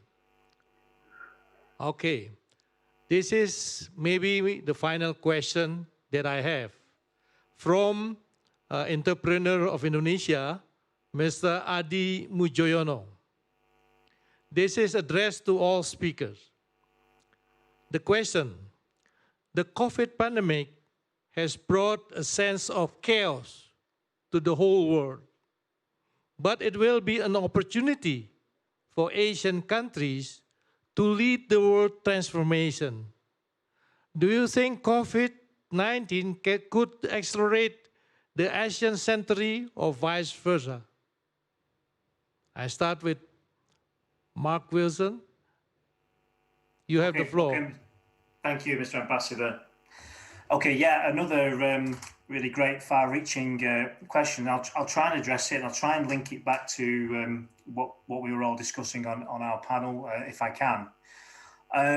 Short answer is, yeah, I certainly think there's going to be opportunities for the Asian region to demonstrate, if you like, international leadership qualities. Now, whether or not that leads to the acceleration of the so-called Asian century, I think that very much depends upon whether those opportunities to demonstrate leadership are actually taken, or whether perhaps more traditional routes to resolving issues are pursued. So, for example, let's get it back to that topic of militancy and violent extremism in the region. Since the pandemic began, I think there's been a range of new opportunities to try and pursue peace and to try and bring some of the conflicts in the region, if not to a close, and to try and edge them further to some kind of negotiations and resolution.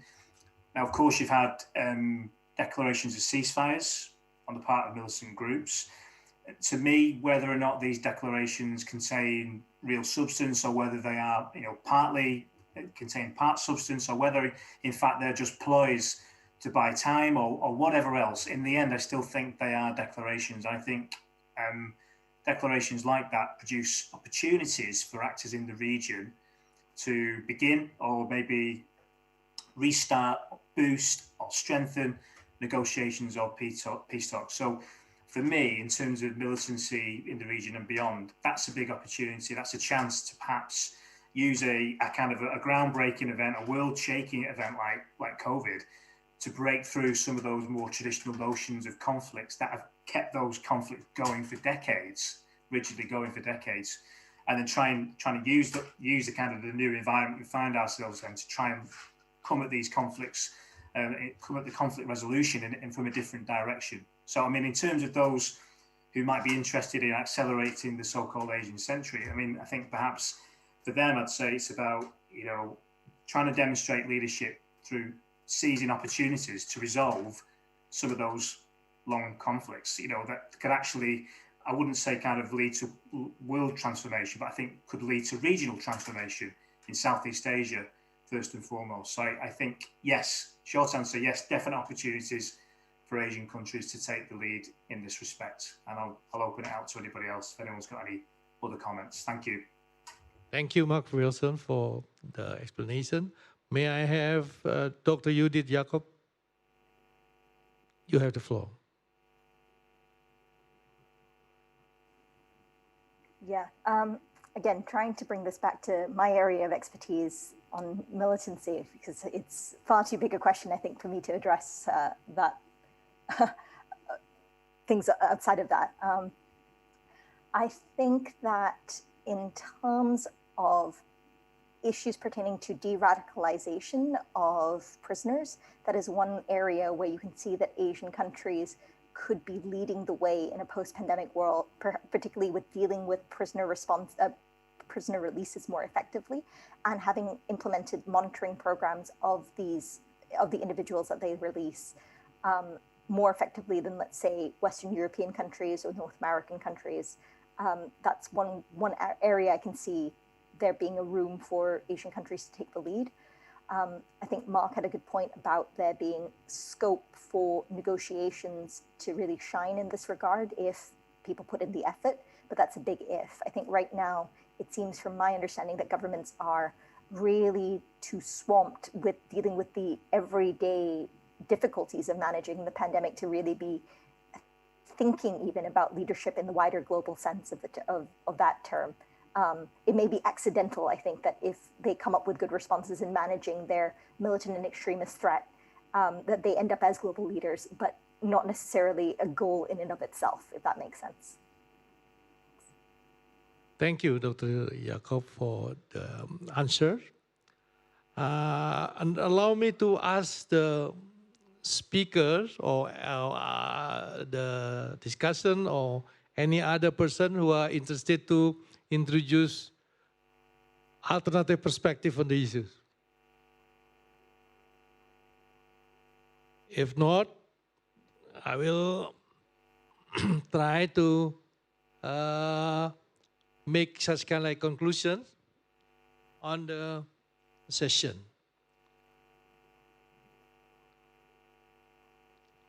Ladies and gentlemen, now we are at the end of our today's seminar. Before we close, I would like to take the conclusion from what the speaker have presented. First, COVID-19 is unprecedented to all of us. It brought impact to all aspects of life. So there are also facts that this also influence on the aspect of the social as well as security aspect. Therefore, we have to support any good idea to consolidate it and cooperation among countries in Southeast Asia as well as Asia to work together to address the problem of COVID-19. The pandemic disease need a cooperation between countries. The virus does not have passport or visa. The virus can go anywhere without visa. So therefore, it is a must for us to work together to address the problem, including also be alert of the possible militant groups that will utilize the opportunity given by this pandemic that should be also addressed by all of us. So by saying all of the points that has been raised, allow me to express my deep appreciation to Mr. Mark Wilson, Dr. Judith Jacob, Mr. Anthony Davis, Professor Dadan Dailani, for your valuable contribution to this discussion today. I hope we will be continuing to discuss this, and I hope that the problem of COVID-19 will disappear soon, and then we'll enjoy a normal life, normal discussion, and maybe we can organize the next discussion, including you, in a better opportunity. So I would like to give the floor back to Ms. Dasuki, the Master of Ceremony of our. Thank you, Mr. Makarim Wibisono. Thank you, Prof. Dadan, and thank you for all the speakers and discussant for sharing the knowledge. Hope it will be beneficial for all of us. And I would like to ask to all the speakers and discussant not to go anywhere. Please stay online because we'll have a little chat about the Jakarta Geopolitical Forum 2020. And I would like to ask Professor Dadan first. Professor Dadan, what is your impression during your talk taking part in the Jakarta Geopolitical Forum? My impression is I think we have to discuss about something important for us, and we can learn a lot from others, expertise from Europe and American, etc. So it is very beneficial for us, for Lemhannas, etc. And hopefully our traditional Lemhannas to conduct the geopolitical forum will be continued, and we will find the actual and strategic issues to be solved in our problem. Okay, thank you, Prof. Dadan. And I would like to ask Mr. Mark Wilson. Are you still here, Mr. Mark Wilson? Yes, loud and clear, I can hear you, yeah, thank you. Okay, Mr. Mark Wilson, what is your impression during your taking part in the Jakarta Geopolitical Forum? Yeah, I think events like this, as has just been said then, I think events like this are really important in terms of trying to, excuse me, look ahead as much as we can and trying to kind of anticipate what kind of issues might be around the corner in 1 or 2 years. And I say 1 or 2 years because I think I want to go back to one of the points made by Mr. Sean Corbett in his presentation earlier, where he was talking about there's always going to be a 2-year lag before we see the real impacts of things like the pandemic on issues such as violent extremism. So yeah, if we look at it like that and say there's going to be a 2-year lag, I mean, there's no better reason to start to plan for that now. And I think events like this are really key to that. So thank you again for your time and your attention. Thank you, Mr. Mark Wilson. And next, Dr. Judith Jacobs. Same question, Dr. Judith. What is your impression during your taking part in the Jakarta Geopolitical Forum? I think that it is a very good opportunity to listen and learn from people with a wide variety of backgrounds and expertise. I certainly learned a lot from the first panel that I would never have thought about if not for the forum. So it's good for opening up people's minds to different ideas in that regard. Thank you, Dr. Judith. Next, Mr. Anthony Davis. Still the same question. Mr. Davis, what is your impression during your taking part in the Jakarta Geopolitical Forum? Yeah, I found it a really exceptional opportunity to hear a wide range of ideas, and particularly for me, as somebody who's based in Thailand, it was really valuable to gain from at least 2 of your speakers some insights into Indonesian perspectives on what's been happening. So I think for me, that was the biggest takeaway, was learning more about how an Indonesian forum and Indonesian participants and speakers view the problem more generally. So thank you again for making this opportunity possible. And I look forward to perhaps participating again in the future.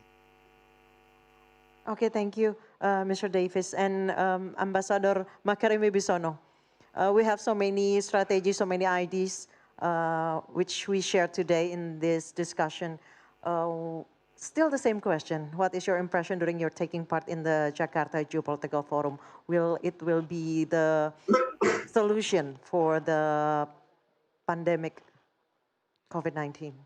I thank you for the question. Yeah. First of all, I would like to express my appreciations to the organizing committee, because the participant of this meeting composed of several figures or actors that come from a different background.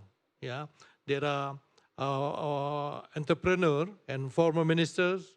There are also people who are dealing with the issues, and also the expert in, for example, on the militants or terrorist group. Yeah, so we discuss something important. Yeah, from a different angle. It will enrich us to understand better what should we do together in order to address the problem of the pandemic. Because pandemic right now is different with the pandemic 100 years ago. The impact of pandemic right now is very fast and spread at a very fast also. Yeah. So we still remember 2 months ago, we got the issues from Wuhan. Yeah, but now it's already spread all over the world. More than 100 countries all over the world already suffer with the COVID-19. So therefore, this opportunity organized by Lemhannas is really very useful, not only for the student of Lemhannas, but for all nations who listens to our discussion today. Because this touches not only from the perspective of the business, also from the academician, but it is the perspective of all Indonesian. So thank you so much. Okay, thank you, Ambassador Makarim Wibisono. And I would like to ask to the speakers and discussion online, Mr. Mark Wilson, what things that you know very well about Indonesia's COVID-19 prevention? Sorry, could you repeat the question? What things that you know very well about Indonesians' COVID-19 prevention? Not very well, I must admit. Maybe some of the other participants know better than me, and it's a better question for them, or maybe someone in the room there can educate me a little bit more on those COVID responses. I must admit I wouldn't be able to answer that question. Apologies. Okay, and what things that you know very well about Indonesia at all terms? Have you been here, Mr. Mark Wilson? Yes, I have. Yeah, I used to live there for 4 years, quite a few years ago now. I was based in Jakarta, and yeah, the takeaways for me are you know, great people, very rich culture. You know, the cultures are unbelievable. You know, when I compare it to my own country, the cultures in Indonesia seem that much more colourful and rich. And of course, when you combine it with the great food, you know, you can't go wrong. So I think, yeah, it's a fantastic country, a country I miss very much. Okay, is there some memorable moments here when you're here? Well, I got married in the country. That's probably a little bit too personal for this conference, but I got married there in Sumatra. So very memorable moments, yeah. Okay, thank you, Mr. Mark Wilson. Next, Dr. Judith Jacob. Same question, what things that you know very well about Indonesia at all times? And I heard your bahasa is very well, Dr. Judith, thank you. Yeah. Yes, so I guess I know the country very well. I did my doctorate on Indonesia, and I lived there as a child for nearly a decade, actually. Wow. In the 1990s, in Jakarta itself, in South Jakarta. So okay. You got used to the macet. What memorable moments you have here for a decade you lived here? Well, I remember being quite small and watching the demonstrations when the fall of Suharto happened. So that was something that stuck with me my entire life. Okay. What things that you miss about living here, Dr. Judith? I miss the food, which is fantastic. The food. The food is fantastic, and the people are really wonderful and really kind. Have you tried to cook Indonesian food there? I've tried to make rendang. Okay. So, how is it? Yeah, it needs some work. It needs some practice.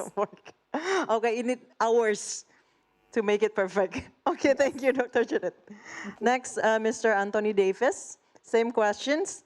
What things that you know very well about Indonesia at all times?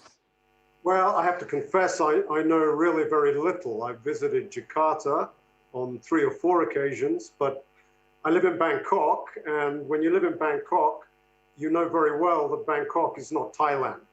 So if I say I visited Jakarta and I know anything about Indonesia, you're going to laugh at me. So the fact is I know really very little, and that for me was one of the great positives about this exchange today, was hearing less from other Western talking heads and more from your participants and speakers from Indonesia itself. So that was a great opportunity. Thank you. And after COVID, I look forward to returning to Indonesia and getting out of Jakarta. Where do you want to go, Mr. Davis? If I say Bali, you're going to laugh. So I'm not going to say Bali. I'm going to say I'd like to go to Sumatra and travel up Sumatra and visit Aceh. Nice. Because working in southern Thailand, I've heard a lot about Aceh. So I'd like to see what's been happening there. So that would be my preferred destination, Sumatra and Aceh. Is there any specific destination you want to go to in Sumatra? In Sumatra, well, Medan, obviously, and then Lok Sumawe and Aceh itself. So, yeah. Do you want to see the culture or taste the food or see the sights? You know, what I would really like to do is cross to southern Sumatra and hire a motorbike. I'm a motorbike enthusiast. On a motorbike. Yeah, and then I would like to travel up Sumatra on a motorbike. That would be go up one coast and come back on the other coast. That would be my ideal Indonesian holiday. Okay, thank you, Mr. Mark Wilson, Ms. Judith Jacobs, and Mr. Anthony Davis. We're looking forward to meet you here in Indonesia. Thank you very much. We hope the COVID-19 really gone real soon, and we'll have a normal life like before. Thank you, Professor Dadan. Thank you, Mr. Makarim Wibisono, for all the information, for all the insights. We hope that today's event will be new strategic for us. So the COVID-19 will be gone soon from this world. Thank you.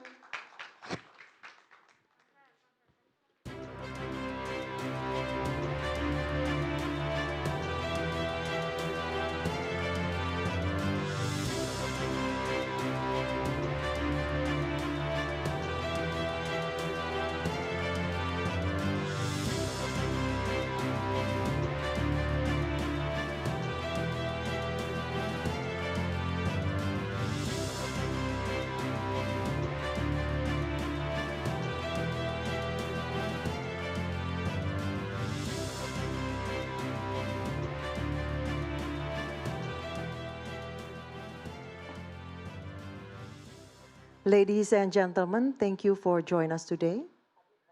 Since 8 a.m. until now, 1:25 p.m. We hope that today's event will bring something for us today. We will bring new information, will bring new insight about geopolitical landscape in the COVID-19 era. And ladies and gentlemen, before we end today's event, let us listen to the closing remarks from the Governor of the National Resilience Institute of Republic of Indonesia, Lieutenant General Retired Agus Wijoyo. To Lieutenant General Retired Agus Wijoyo, the floor is yours, Pak.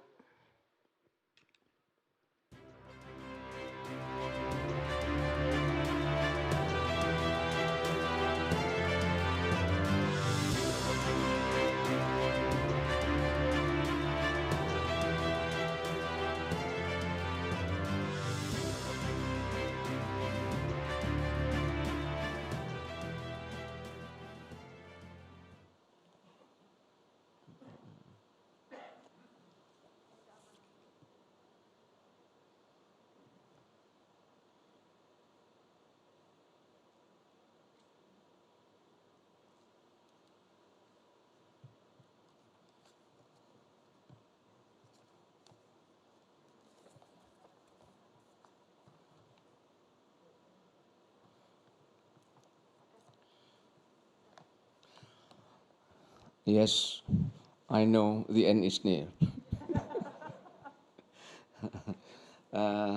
Distinguished speakers, discussants, moderators, and participants, ladies and gentlemen, allow me again and again to extend my sincere high appreciation to all of you, the speakers, discussants, moderators, and participants, for your continued commitment and resolve to stay awake and steady during this forum.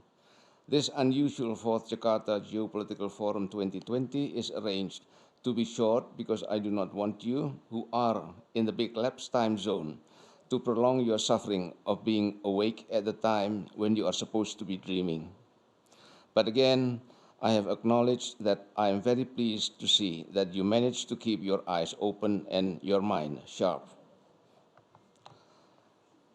Hoping also not to keep your stomach hungry. I followed closely all the thought-provoking presentations by Professor Budiono, Minister Marsudi, as well as by the speakers with great enthusiasm. At the same time, I enjoyed much all the deliberations as well as the interactive discussions among the participants, which for me are amazing and stimulating. This institute is so fortunate to have you all actively participated and substantively contributed in this forum. For this, I must profoundly congratulate you all. Dear participants, as we are now approaching the end of this forum, it would be pertinent to take note and underscore important points made during the conduct of our interactive discussions. Among those salient points are: the COVID-19 tends to further spread and the victims continue to rise. While the end is not in sight yet, the damages it causes has severely affected wider spectrum of human life, as well as interstate relations and beyond one's control. As national growth drops and recession glooms, at the same time globalization declines and regional conflicts mount, fear of pandemic combined by the extreme nationalism, unilateralism, and protectionism may create the world into a more complex and influx environment and leading into a decoupling era. The impacts of the pandemic to economic, security, and defense dynamics will be the acceleration and polarization of global political setting, including at a strategic regional level. To the global geopolitics, the pandemic is a game changer. At the time when the international community needs a global collective leadership, the attitude of the big powers under the current circumstances represent a zero-sum game. The world is supposed to keep away, since it may bring the world into a new Cold War.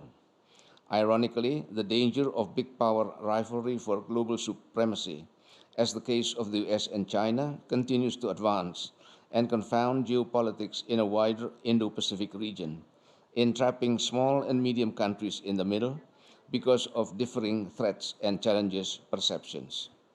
In Southeast Asia, extremism, militancy, and radical activities remain in place, but showing trends to lessen. As the government response to the disease is considered to be inadequate, they might consolidate their legal propaganda and activities as well as provoke unrest and renewed violence. When its determined role is desired, multilateralism is inclined to be ineffective and its role eroded and making it risk. Therefore, international community needs to be awakened and multilateralism collectively be strengthened. In this situation, an adaptive capacity is required and regional groupings such as ASEAN needs to be reactivated. In such an uncertain geopolitical landscape, each state is required to adapt to the change and to look for effective ways and means to survive the COVID-19 and its multiple threats and challenges. In this case, the pandemic must be addressed particularly from a humanitarian perspective. National resilience needs to prove as being able to confront geopolitical, economic, and technological challenges and future critical uncertainties. A strong national resilience will not only pose the key to prevail the pandemic, but also to counter domestic disturbances, as well as to confront changing geopolitical landscape. New and or revised through national economic, security, and defense strategic policies needs to be carefully crafted in order to have far-reaching perspectives, as well as to be able to anticipate another unexpected disruption. There will be a prerequisite to get through from these multiple threats and challenges, and that is strong, I repeat, and that is through working together. However, international cooperations need to be all-inclusive and working smoothly by respecting international law. This pandemic experience teaches the world community a very priceless lesson, and that the world post-COVID-19 will be increasingly more complicated. Therefore, a room for optimism remains wide open as long as countries commit themselves to common goals, information sharing, and avoid bilateral disputes. In short, to anticipate future global disruption, a stronger national resilience combined with a more collaborative, empowered multilateralism would need to be sustainably promoted.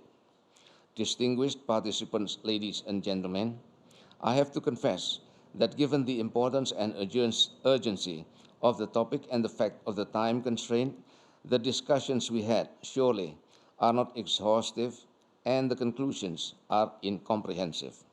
But I personally hope all the deliberations of the forum will give you different perspectives, ideas, and recommendations to consider in your respective capacities and future endeavors. The COVID-19 the world encounters thus far certainly gives us invaluable experiences. Besides, based on what we have endured, we have learned to always stand ready to anticipate the recurrence in the future, although I will cross my fingers that this will not happen. I am confident that it is our hope, and surely the hope of this particular institute, that we should keep the dialogue open to learn and share more on issues of common interest in the next forum. Distinguished participants, finally, once again, I wish to extend my deepest gratitude to all of you, Honorable Professor Budiono, Her Excellency Minister Marsudi, the distinguished speakers, discussants, moderators, and participants for your participation on contributions to the success of the 4th Jakarta Geopolitical Forum. I will remiss myself if I do not take this opportunity to thank the Janes and the sponsors, particularly MNC and its excellent team, whose collaborations have made this event a big success. Finally, to the organizer, colleagues, as well as friends, I thank you all very much. Your hard working pays off.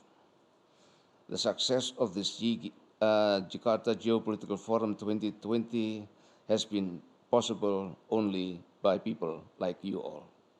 With these words, permit me now to officially declare the 4th Jakarta Geopolitical Forum 2020 closed. Looking forward to seeing you and greeting you personally in the next 2021 forum in Jakarta in a much better ambience. Thank you. Thank you, Lieutenant General Retired Agus Wijoyo, for your closing remarks.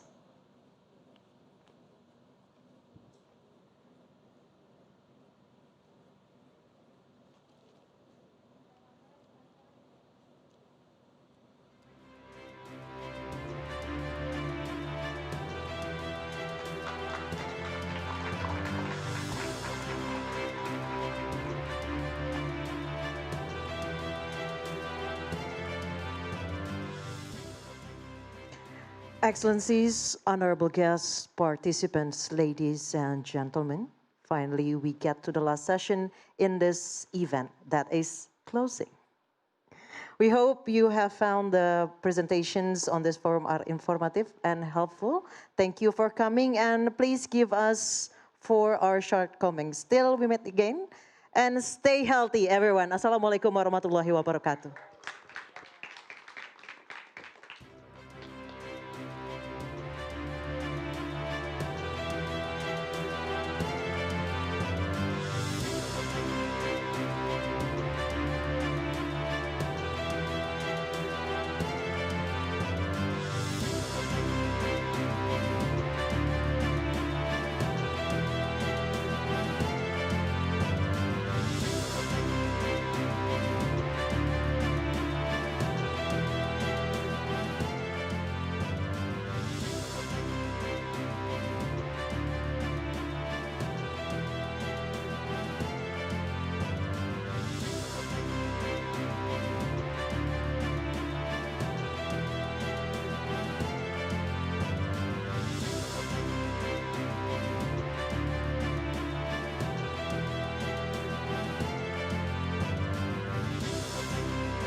Bapak Ibu.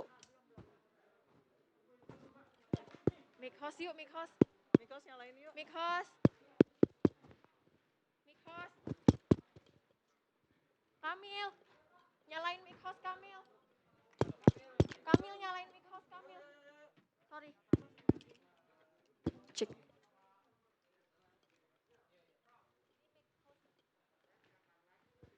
Teman-teman dari MNC semua yang ada di atas dan